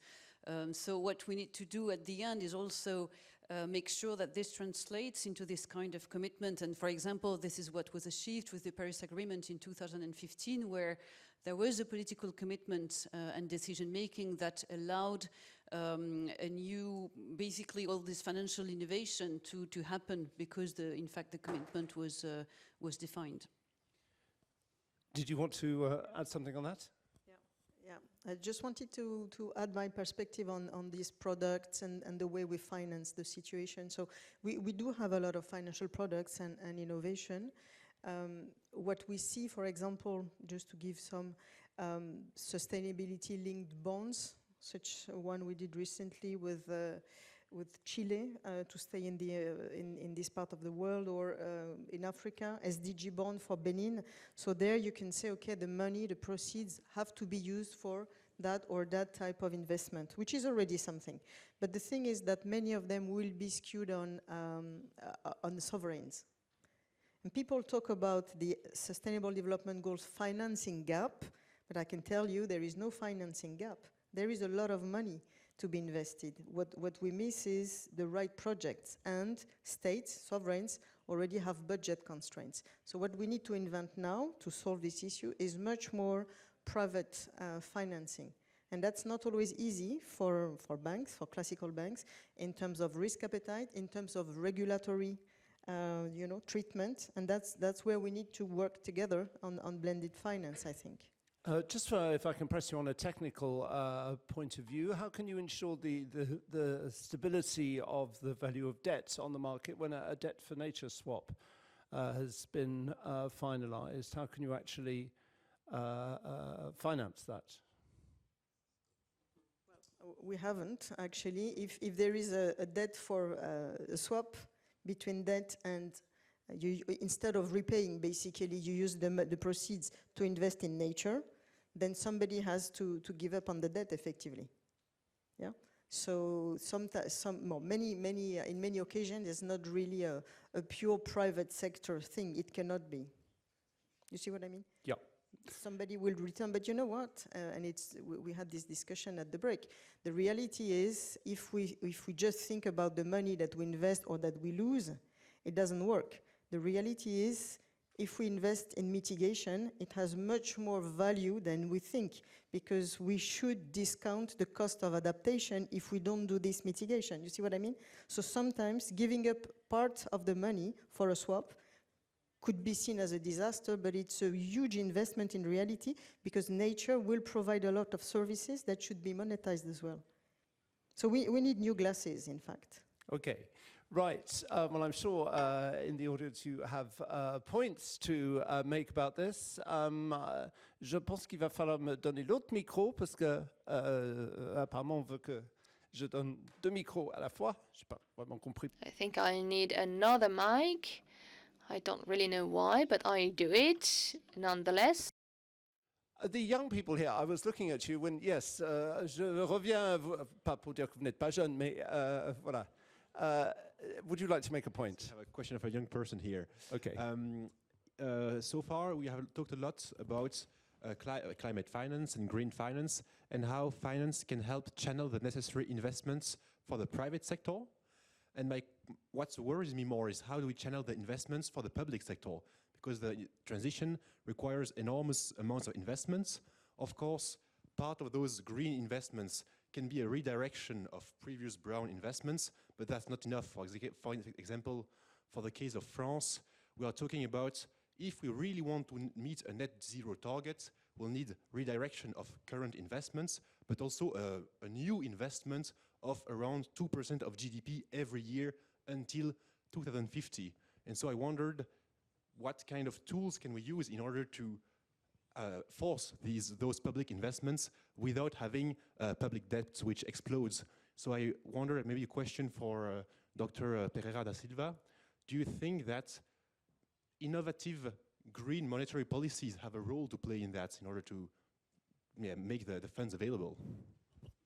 Okay, just to explain, as there's a bit more time in this round table, because it's slightly longer, we will do a tac-o-tac like this. I won't take too many questions, so we'll be able to answer specific questions. Yes. We wait until we get some No, questions, answer that question. That's what I want you to do. So I think precisely the point I made is that you need complementarity, right? You need precisely a public-private partnership in terms of this transition. So it's not as if you could sort of separate both.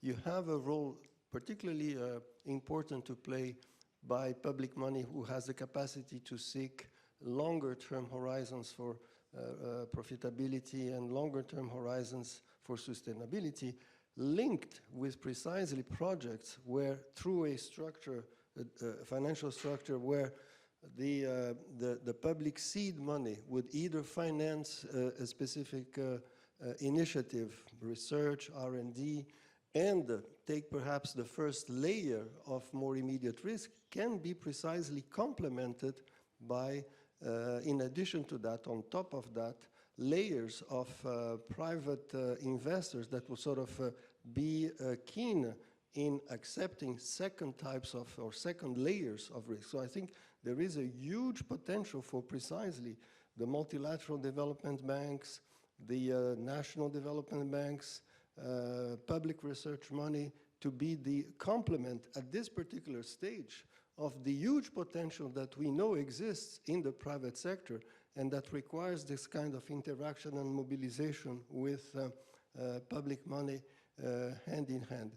In what regards, let's say, the instruments that central banks are using for greening their financial systems, you have the work of the Network for Greening the Financial System. You have a variety of nuances among the central banking community of what exactly are, first of all, the type of mandate that they have to fulfill and the type of instruments that they can use for greening their own financial system. And you can immediately see that it's not simply a question of let's say, nuances. We know that what is happening with global warming affects two central mandates of all central banks in the world, which is price and financial stability. Global warming will affect the price of food, the price of transportations, the price of insurance, and so on and so forth. So there is indeed a link between mandates of central banks and global warming. And of course, what I just started describing, which is the accumulation of extreme weather events that causes increasing losses to society, to firms, to banks, to insurance companies, is particularly linked to the mandate of central banks to ensure financial stability. So the community of central banks is working through the NGFS in addressing some of the questions that you asked as well. Are you satisfied with that? More or less, but from a very, I would say, since I have the floor again, very practical point of view. For example, I'm from Belgium, and the Belgian government has, I would say, is quite very climate conscious on what it should do. And of course, it's looking forward to do public-private partnerships, etc. But currently, it has a limited budget, and it cannot do all the climate policies it would like to do. For example, we know we have to invest massively in the rail transport, but because we have a constrained budget and the Belgian government, especially with the energy crisis, has no more money, we are decided consciously to underinvest in the rail, and we see that we are lagging behind all our objectives just because there is not enough public money. And just doing public-private partnerships is not enough. So I think we really have to, to liberate something in order for governments to have more money in order to launch those the public policies they would like to do. Okay, you wanted to ask a question too. I'm staying here because it's good to have young people asking questions. I have a question maybe more for Asina. A few days ago, French government or French negotiator and other countries excluded banks and other, at the European level, excluded banks and other financial institutions from, I don't know precisely, but from a disclosure agenda for private companies in general. And in more general terms, there are a lot of discrepancies between what NGOs document about the broadness of the portfolio of big banks and what banks report on their own. So I wonder how to explain those discrepancies. You said at the beginning that finance is not green, but at what extent? Is it NGOs that are right, or the companies themselves? Thank you. Asina. Yeah, thank you for the question. I'll just give you a number. The footprint of a company like mine is nothing compared to the footprint of what we finance, okay? And so when we try to manage our portfolio, what we manage are the emissions, the CO2 footprint of our clients. It's 1,000 times bigger than my own footprint that I can control, you see. Now, I think, so that's not an easy task, so that's what we are trying, to take each of the emissive portfolios and to reduce the trajectory and to try, you know, little by little to accompany this, but staying in a 1.5 degree world, which is not easy. Discussions that are happening right now between bankers and clients have nothing to do with what we had years before. For example, when we finance the shipping industry, we used to talk about margins and the solidity of the vessels and the mortgage, but today we talk about the speed of the vessel, the light, the fact that it's been converted from heavy fuel to LNG propulsion, the fact that they need to reduce methane leakage, you see? So we are entering industry by industry into something that we hope is for the good, is changing the habits of our clients. And sometimes in some industries, we need to tell them that maybe by 2030, we'll have difficulty financing them if they don't change themselves.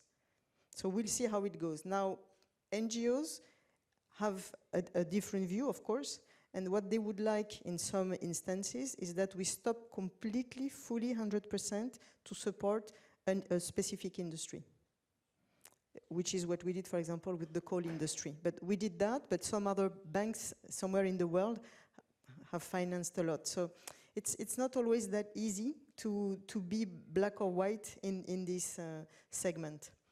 On disclosure, regulation is quite intense. I can tell you it's not easy to find the data. And so we can report when we have the data produced by the clients. So it's good when our regulation follows first the regulation of clients.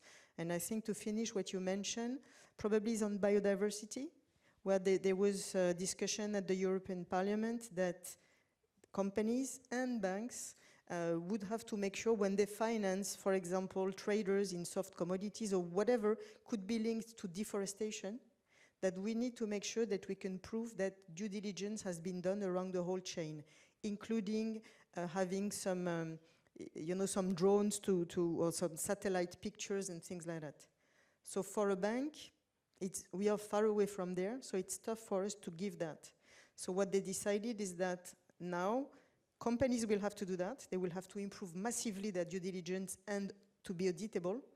And within 2 years' time, they will see what they do with the banking industry.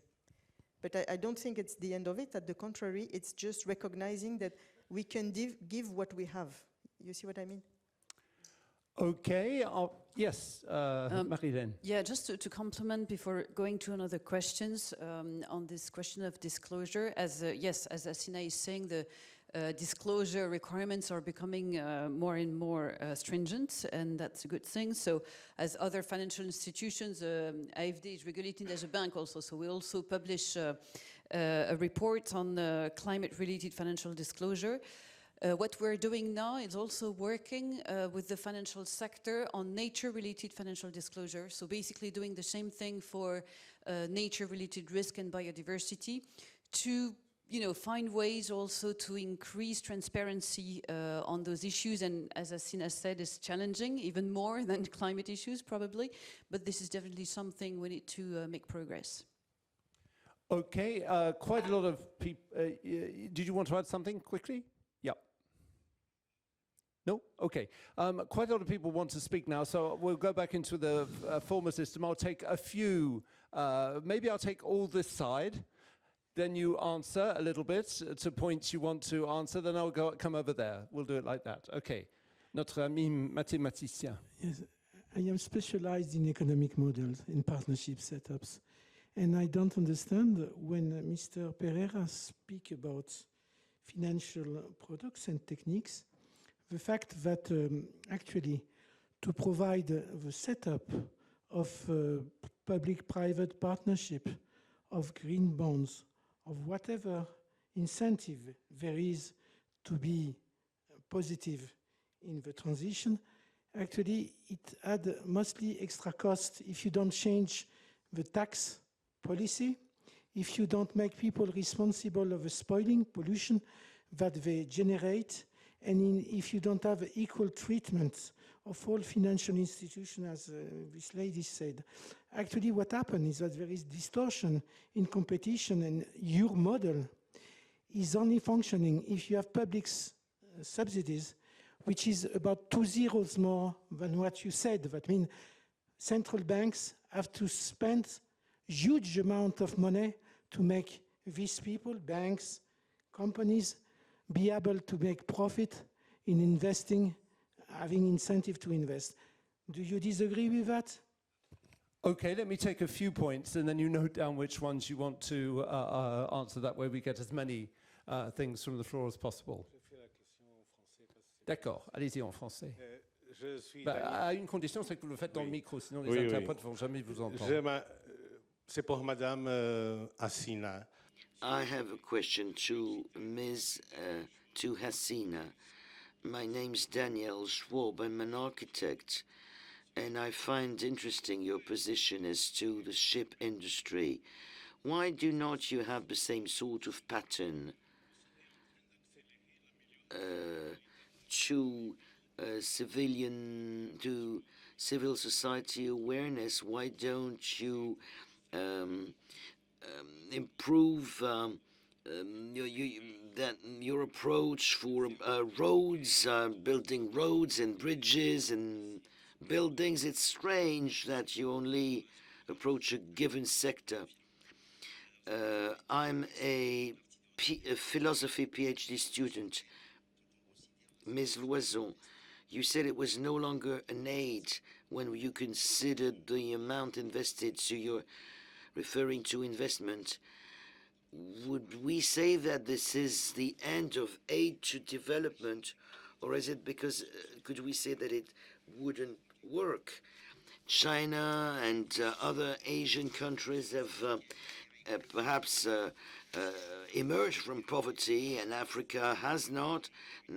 Is that what you said? But if there is, but economically speaking, if we raise interests, who will pay for those interests? Where in autocracies funds actually end up in rewarding corrupt people? For consulting firms, office. I have a question about, you talk about public-private partnership. I'd like to know who you have to support some specific risk, especially the risk of the demand of the infrastructure, because you have, the question is, if the risk of demand support by the public doesn't increase the debt of the public sector, and if the debt of the public sector increases very high, I would like to know why what the Dr. Guivarch will think about how to manage this type of debt, because the debt is very high. They can borrow. They will not be able to borrow money, especially in the financial market. Merci. Thank you. Thank you very much indeed. You wanted to ask a question? Yeah. Oui, bonsoir. J'avais une question pour tout le monde. Je ne sais pas qui. I have a question to all speakers. One of the speakers, well, we used to say that money doesn't smell, but now it no longer has a color. It has a color now, but or it has no longer has a color. I wanted to raise a question about pharmaceutical industry and the patents which apply to Amazonian forest plants, because I think that refers to traditional knowledge which is very important on the field and which is not used as such, which is not used locally, but which is only used for producers. This side, but first of all, let's start with you, Dr. Guivarch, which you don't feel you have to answer all, but any particular points you would like to address? Okay. No, I would like to address, I think that there has been like a main question regarding to the public and private partnership. And I think that we should think far from the standard public and private partnership. I think that we should think that relation, if we're going to go in that way, this should be, as the trendy famous now, Mariana Mazzucato say, a symbiotic relationship. And we should take that into account also for the debt relationship. if the public partnership is not symbiotic, even an international dimension or symbiotic dynamics between public and partnership, we're not doing nothing. There are a lot of examples, even for green sustainability in public and private partnership, where there is not symbiotic, actually could be more a bit more rentier. So there is not the case that we are looking for. So I think that this is important that we should take into account because somebody also was thinking, okay, how we can channel investment for public proposed. And basically when we think, for example, in emerging economies, the relationship between public finance and international creditors, I think that time after time, in hard times in the global market, it doesn't matter, just the interest rate goes high, and it's not symbiotic related. Still is public-private partnership or an international dimension between international private finance and public governments in emerging economy, but it's not symbiotic. So I think that in all this context of a strong sustainability, it's something that we should take into account. I think that it's an important point. And also, I think that somebody mentioned something about monetary policy and the change in monetary policy. I mean, it's easy probably when you're in the States or in the European central bank, but immediately when you move to think the periphery, immediately you cannot do anything else with the monetary policy than the standard target inflation, for example, in Italy. When the Fed raised the interest rate, if you are playing in the peripheral economies, the only thing, even if you want to be different, is try to do the same, because otherwise you start to have capital flight. So you face this huge problem. So I think that the changes in monetary policy are global, and usually in terms of macroeconomic trends, usually the South follow the North, and it was as what's happened with the independent central bank, with the balanced budget rules. So I think that it's something that we also need to think globally, to think in a green monetary policy, all those work that they have done with Luis at the Bank of International Settlements of the Green Swan. I think that it's something to take seriously.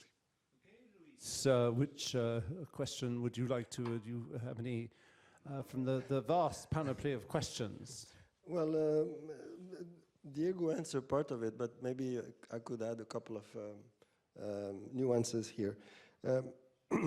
On the fact that the first best policies to address a negative global externality, such as pollution, what is caused greenhouse gas emissions, we know is in economic theory to tax the polluter, to use a carbon tax.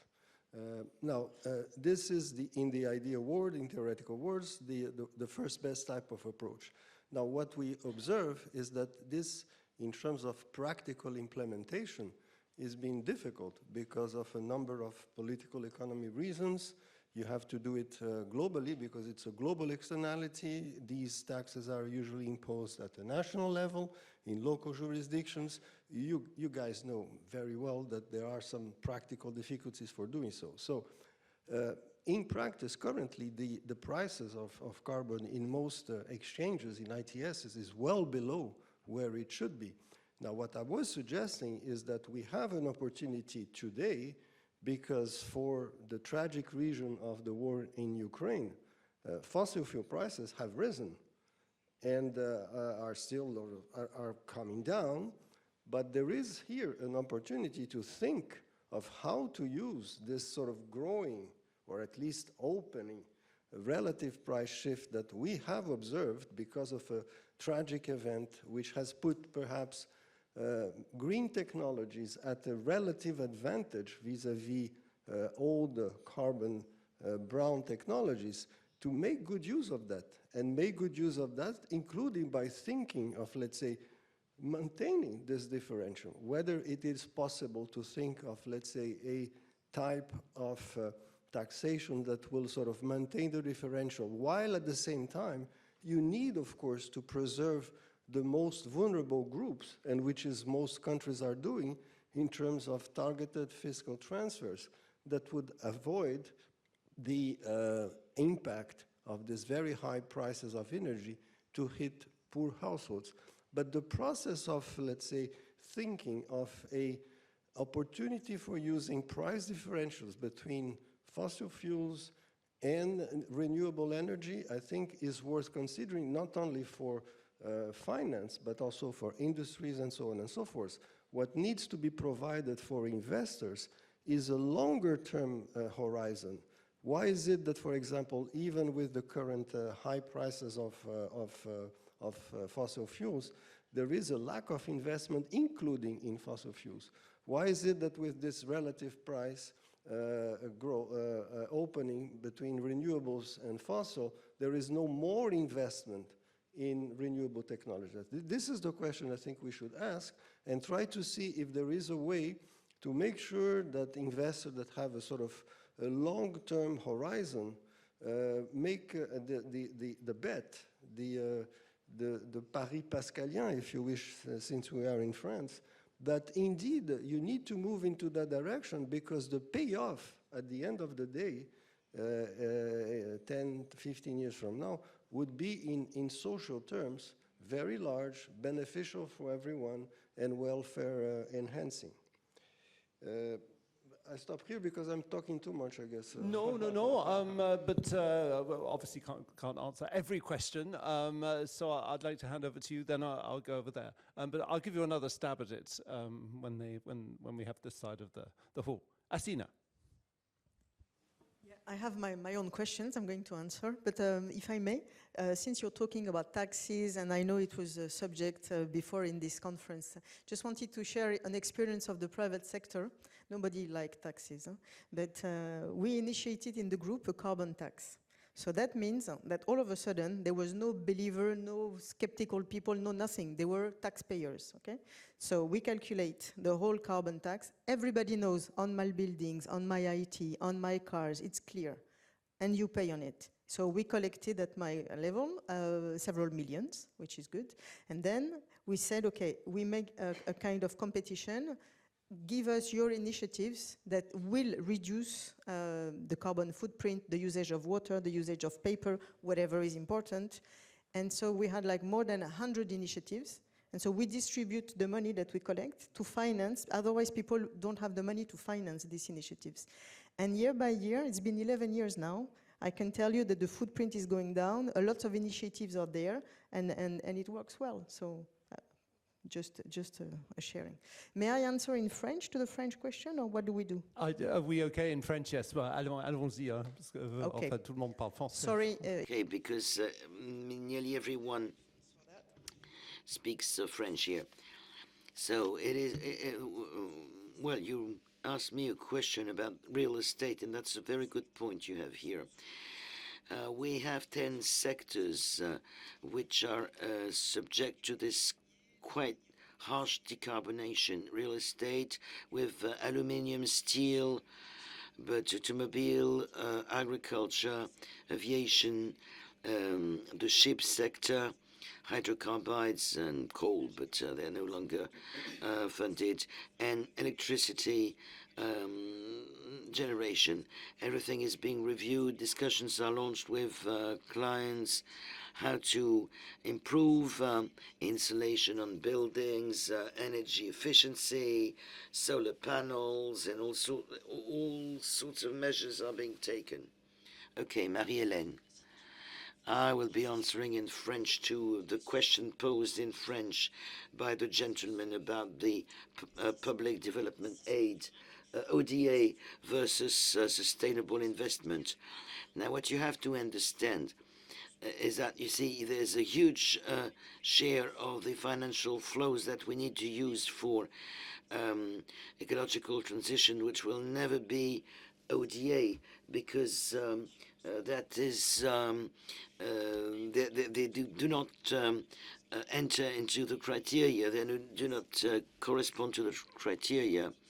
Now, out of the 6 billion euros we invest every year, part of those are not, part of that is not ODA, but it is climate funding, because the criteria correspond to climate funding, and the partner with whom we work has the financial means to pay for the required interest rates. So next to ODA, which is not to disappear, we need to have objectives. We need to be able to set ourselves objectives as to the amount of climate funding we need.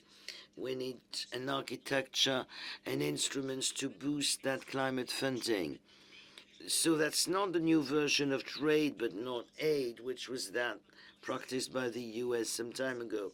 Yes, we're talking about investment because we need a long-term vision, a long horizon vision, and also because we need to work with the whole private sector and financial sector to rechannel all the financial flows. Then, well, ODA is probably carry on existing because it is useful in some sectors when you fund education, health, rural development. You need to have very concessional funding. I don't know whether I'm going to launch into ODA efficiency. That could be the subject of another conference. But just to mention the corruption, because this is the international, the global day, the World Day against corruption, of fight against corruption.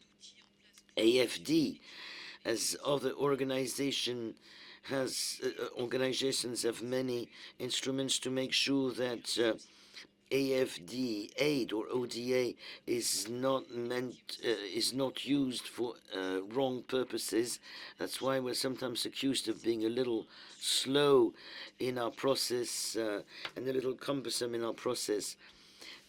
And we also have a more macroeconomic analysis to see where there are strategies to fight against corruption, to act at a more systemic level. But I'm not going to say more about the subject, but so as promised, I'm going to go to the other side of the room. The first one is at the core of the COP15 agreement, the Paris Agreement, there is the idea of shared but differentiated responsibilities, which also echoes what I've heard about the different contexts in which developing economies are, and how can you actually encompass the fact that an economy will need to develop, and hence you can finance gas to power, for example.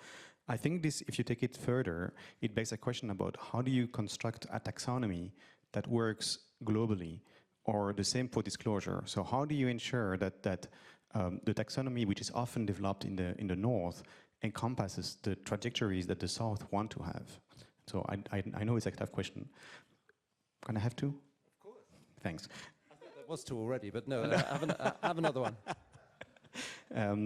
The second thing, and I think it's a more global question, what we see is that the low carbon transition will require massive investment and hence an increase in the volume of investment.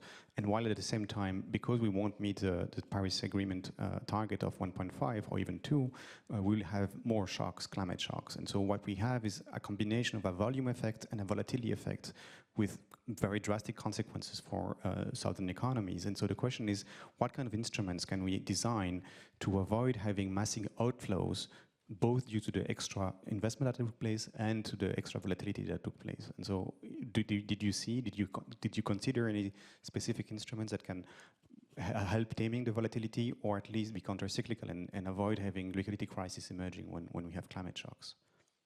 Let me just explain to you where we're going. I want to take questions here because people always like to ask questions. But we're going to finish up with 10 minutes, so that's 2 minutes each. So just choose maybe one question you want to answer specifically. Right. Who else? Yes, please. Merci. Je vais vous parler en français. Je voulais déjà... Yes, I wanted to react as to this... as to what you said about the young people, because I met a lot of young people in Africa and the Middle East. Yes, they are actually aware of the climate. Sometimes you feel a little bit angry with them because we had parents and uncles and aunts who wanted to live nicely. That's all. And there is the bunker syndrome. you don't want to protect yourself because you don't want to be harmed. So we want to change, and that's what I want to do. I want to change things. You know, in some countries, if we have mass conflicts, we'll be in the front line and on the front, and we won't be able to make it by ourselves. So we heard very fascinating things for the last 3 days, but when you listen to the news, we hear about wars, and I'm afraid that it's going to become difficult if we lack resources, water. There might be problems in terms of internal security. Do you have an impact, like funding armament industry? And two of you represent institutions funded by the government. Do you feel that part of the government structures want to be green and others are more concerned with security? And you'll have 2 minutes to answer that, the gentleman here. But I'm going to phrase it a little bit differently. So in the first interventions, I heard Dr. Guivarch point to a new dynamic, which is vulnerability to the external balance due to climate-related, well, maybe climate shocks, but also external climate policies. And even when they tried to act on reducing their emissions, they were punished by the markets. For very good reasons. The rest of the interventions were on project-based long-term investment rather than this kind of acute challenge.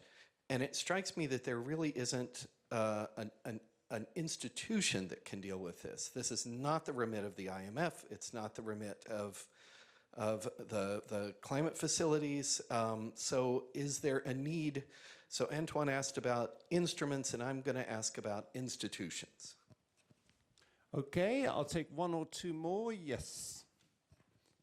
Hi, J. Christopher Proctor, PhD student at University of Technology of Compiègne. We may be running out of time, but I was really curious to hear your answers to the question from the very first panel this morning. As a young person, when I turn 59 in 2025, will the world be carbon neutral? If so, how did we do it? If not, why? Very direct question. Thank you, Madame. Merci. Moi, j'avais une question pour Madame Loison. Je suis plus... I have a question for Marie-Hélène Loison.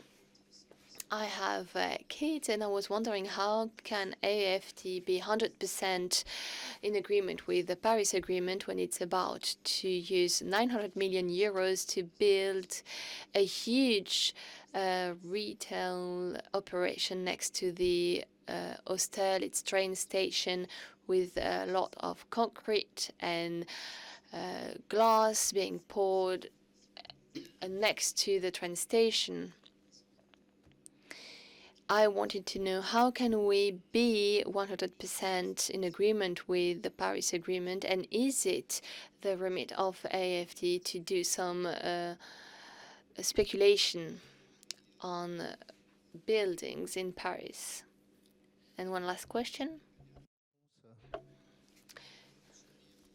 I'm happy to answer, to give. I'm very happy with the role that AFD is playing in that operation, because it's supporting a French company. This is part of their remit. It's the Kaufman and Broad company. Their stock increased by 45% since the beginning of the month, and I'm very happy with that. 200 million euros are being given to the city of Paris with that operation. So, as a stakeholder in the Kaufman and Broad, company, and a citizen of Paris, I'm very happy with that operation, real estate operation in Paris. Salient points which were addressed to you. Maybe particularly. Maybe I'll start with you, Marie-Hélène, because we're coming to you at the end. So I'll start with you. Yes, please. So in 2 minutes, and I will not avoid the question on the... pardon, je vais parler en français parce que l'autre question a été posée en français aussi. Sorry, the question was asked in French, so I will answer in French.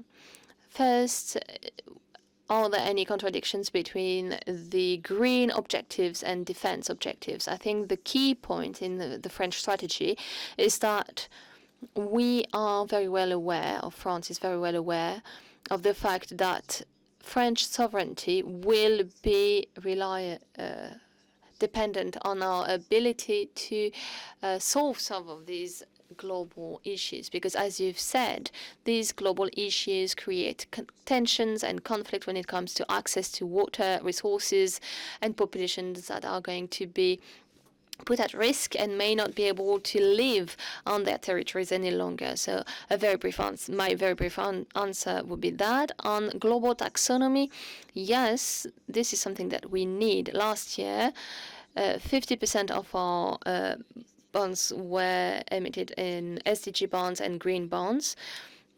Up until then, we used our own taxonomy, but the European taxonomy does not apply to AFD because it only applies on the European Union territories, which does not cover everything that we do, but it will probably become a much more important and salient standard for investors in the future. So there are quite a lot of very important work being done at with the European donors to work on a European taxonomy that could be used at the global scale and could be relevant on the world stage, including in countries where we work. When it comes to real estate projects, very quickly, you're talking about misuse of budget, but of course, we are not misusing the French government budget. We'll be selling some assets to finance it, and furthermore, this project has been reviewed and approved by many different entities, French government entities. It meets very high environmental standards, AFD standards, as well as the climate plan standards. And this is not about property speculation. These are offices that we are buying to use for ourselves, and then part of this of these offices will be available for other development agencies if they so wish. Asina, I also answer on the taxonomy question. Taxonomy is telling us where we should go, but it does not tell what destination we should reach, but it does not tell us how to reach that destination. So today, as I already said, we are not green, we are brown, so we do need a transitional taxonomy for emerging countries. So we have to make sure that we are not complacent. We need leapfrog solutions as well, as we've said already, but we also have to be very clear on how to transition. We will not move from today's world to tomorrow's world without doing anything. Then, last point on the youth.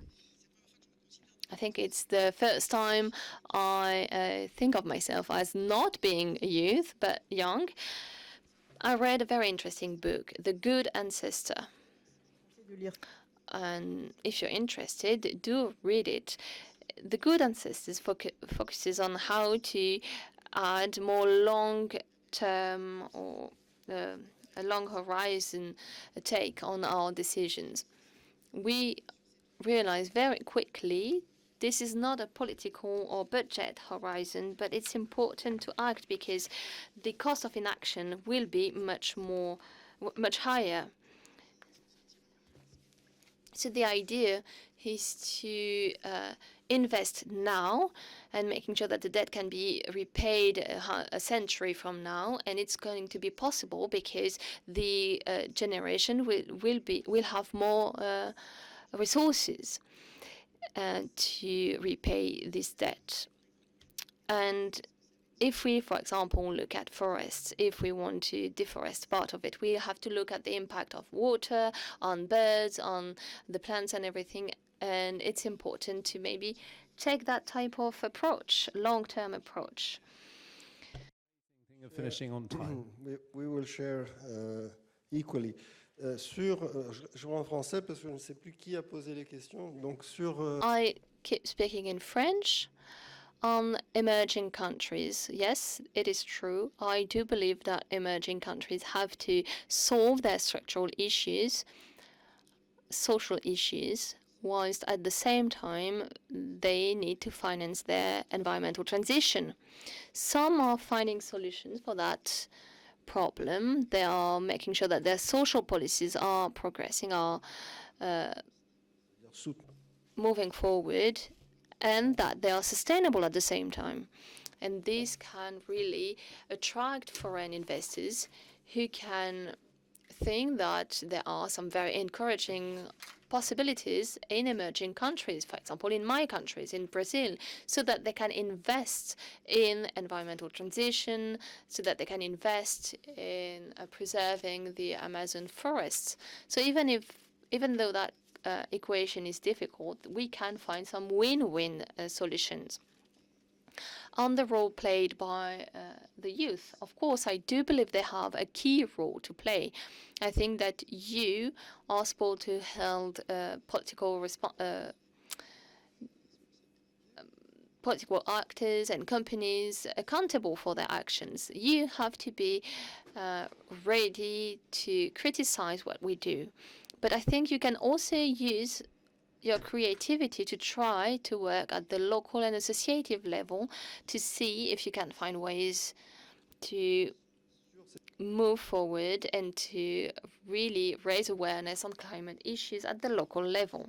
And to wrap up on wars and the effects, the disastrous effects of wars, yes, I do believe that we cannot change the energy matrix from one day to the next. I was talking to you about greenhouse gases emissions with our current energy matrix. I do believe that there will be some harmful effects because we do not have on the short term, but we have to keep in mind that we need to work for the middle term and the long term. We do have some investments, regulations to do, and we have to implement the proper policies so that we can both reduce emissions and also innovate so that a proper energy matrix can be created.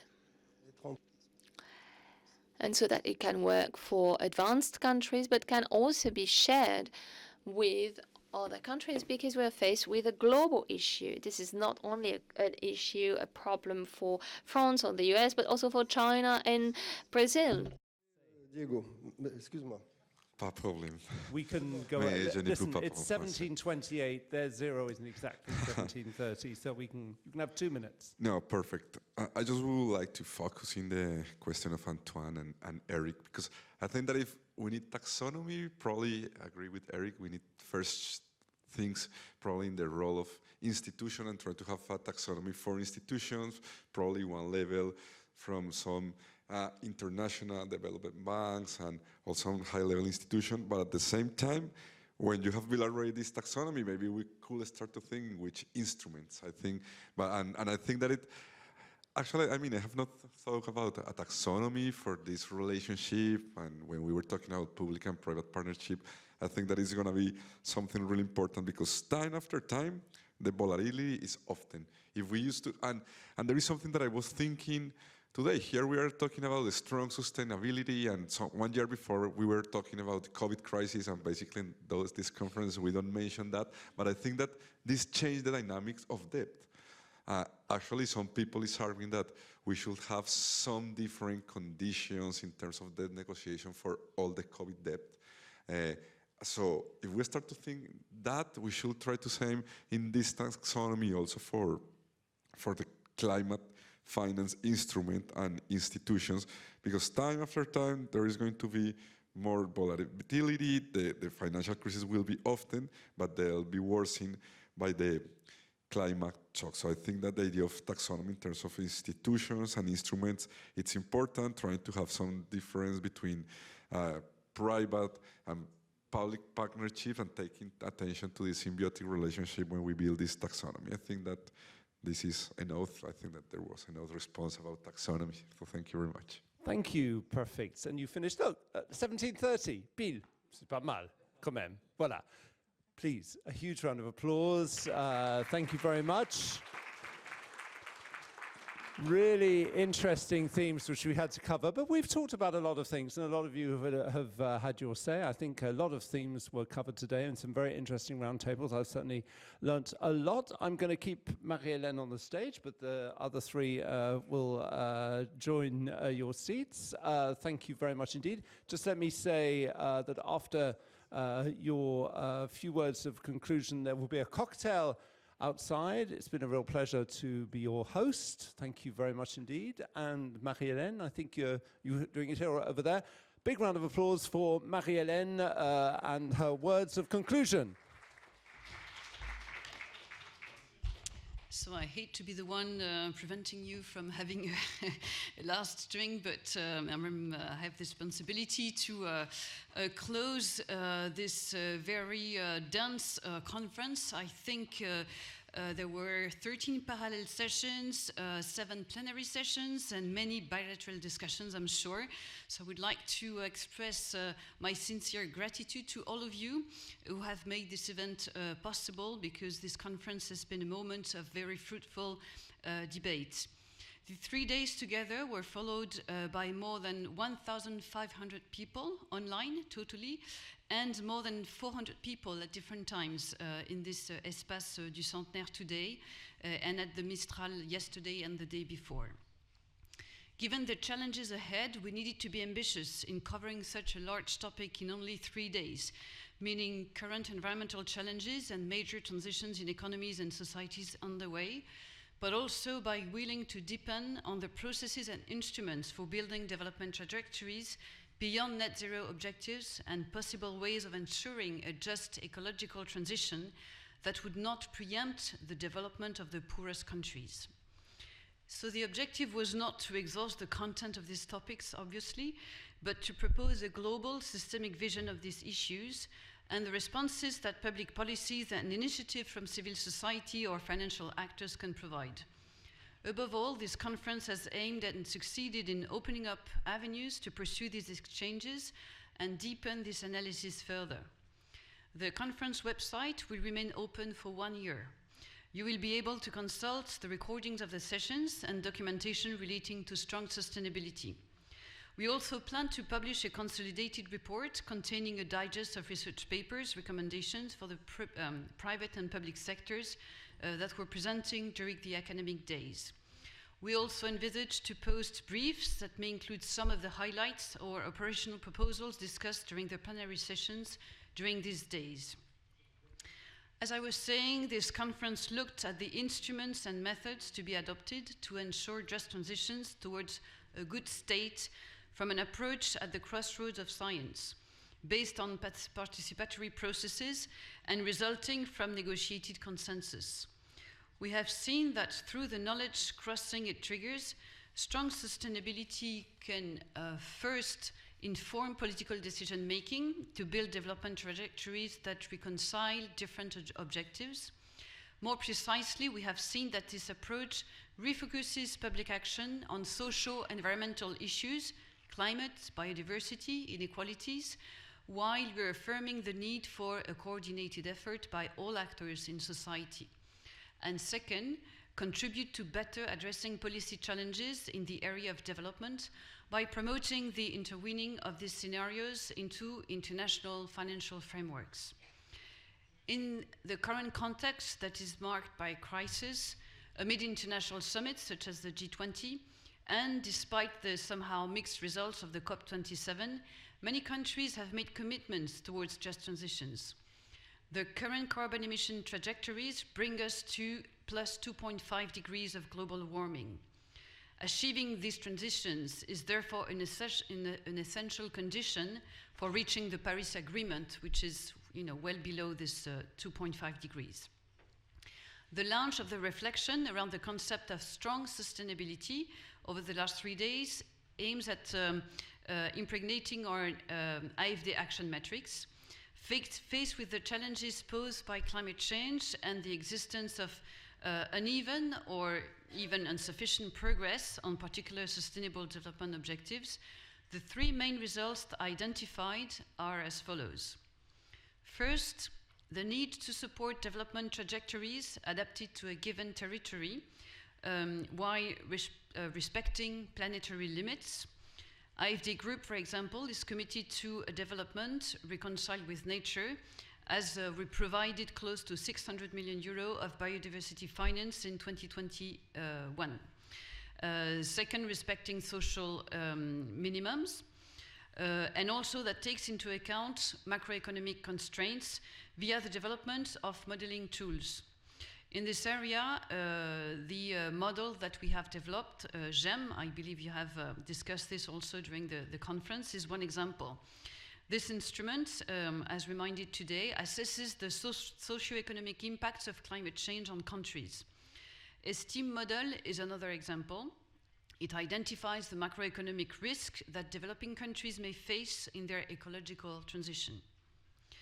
Second result of the conference, there is a need to strengthen the alignment of actions, means, and instruments with the 2030 Agenda and the Paris Agreement together to move towards a desirable good state where the path to carbon neutrality is accompanied by social and climate justice. Third result, there is an urgent need to consolidate the capacity to mobilize multi-scaled financing and actors in favor of a systemic approach to sustainable development goals. As we have just seen in this last panel, we need to support our partners and the systems in which they operate on their alignment journey to accelerate the transformation of the financial system and real economy. It involves jointly building shared solutions.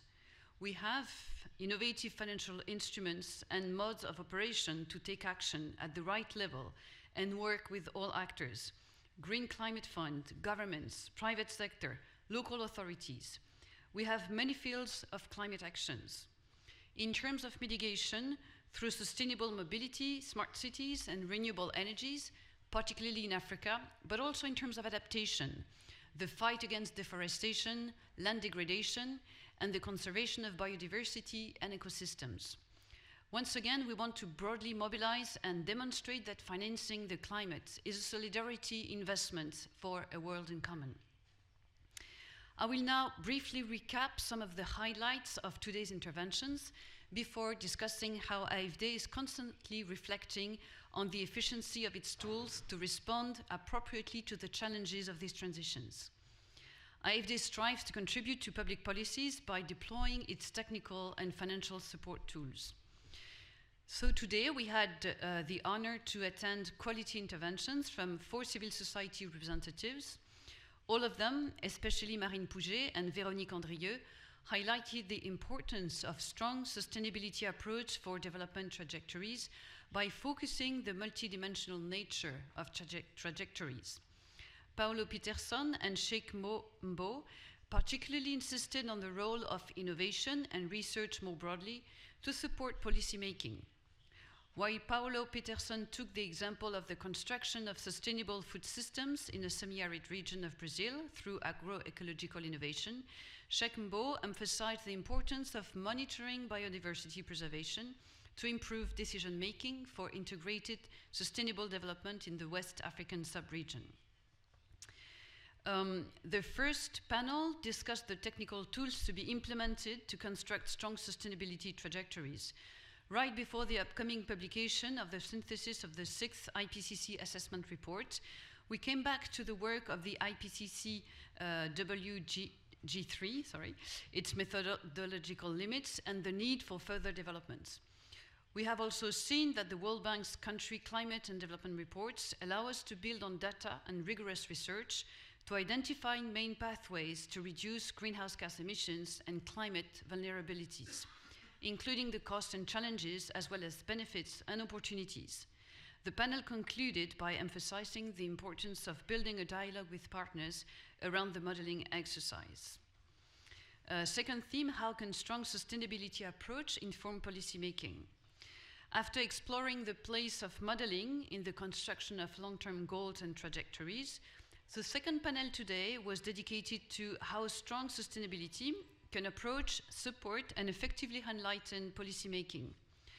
One observation emerged: the need to develop a single common language on constructing strong development trajectories among the stakeholders involved including technical teams, policymakers, and civil society representatives.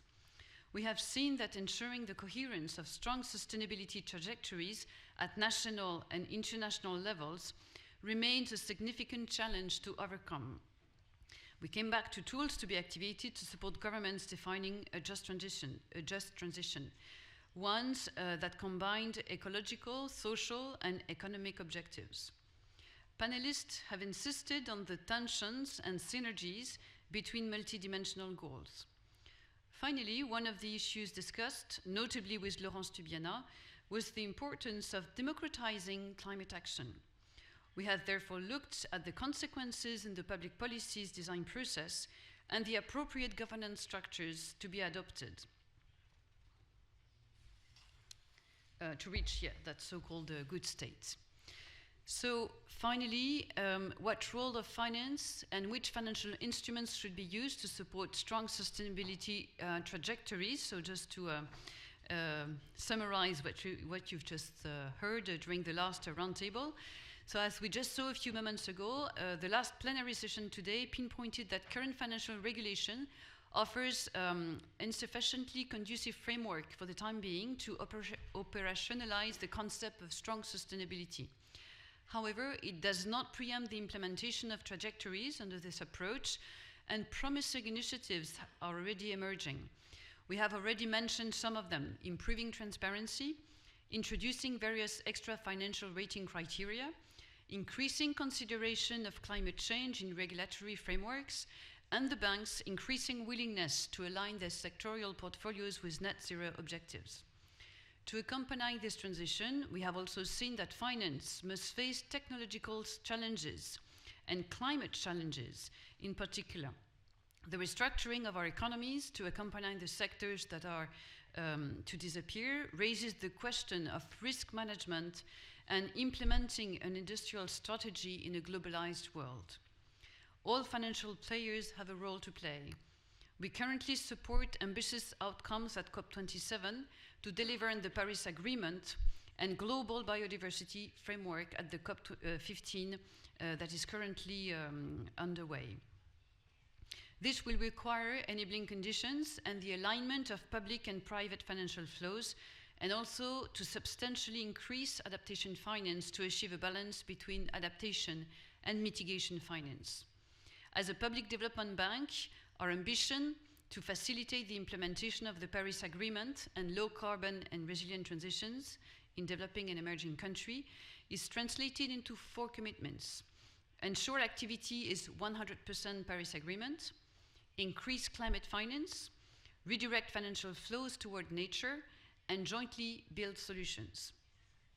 So based on our public mandates, we are committed to building bridges between governments and the private sector, between domestic and international agendas, and between global liquidity and microeconomic solutions, and short-term and longer-term priorities.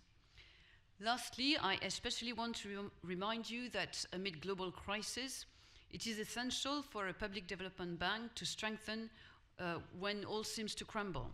At very hard times, to finance what no other sector and what no other actor will finance and leave no one behind. To originate projects and mobilize private finance at scale. In a nutshell, contributing to a sustainable recovery requires a better understanding of the environmental challenges and a reflection on the transitions needed for economies to meet these challenges, to reflect together on how to reconcile social and environmental objectives with policies for social progress. All of this should be realized in a collective logic where links between the world of financing and research are strengthened and allow measurable results to meet political priorities, and I think that was the objective we had during these last 3 days. Thank you very much for your attention.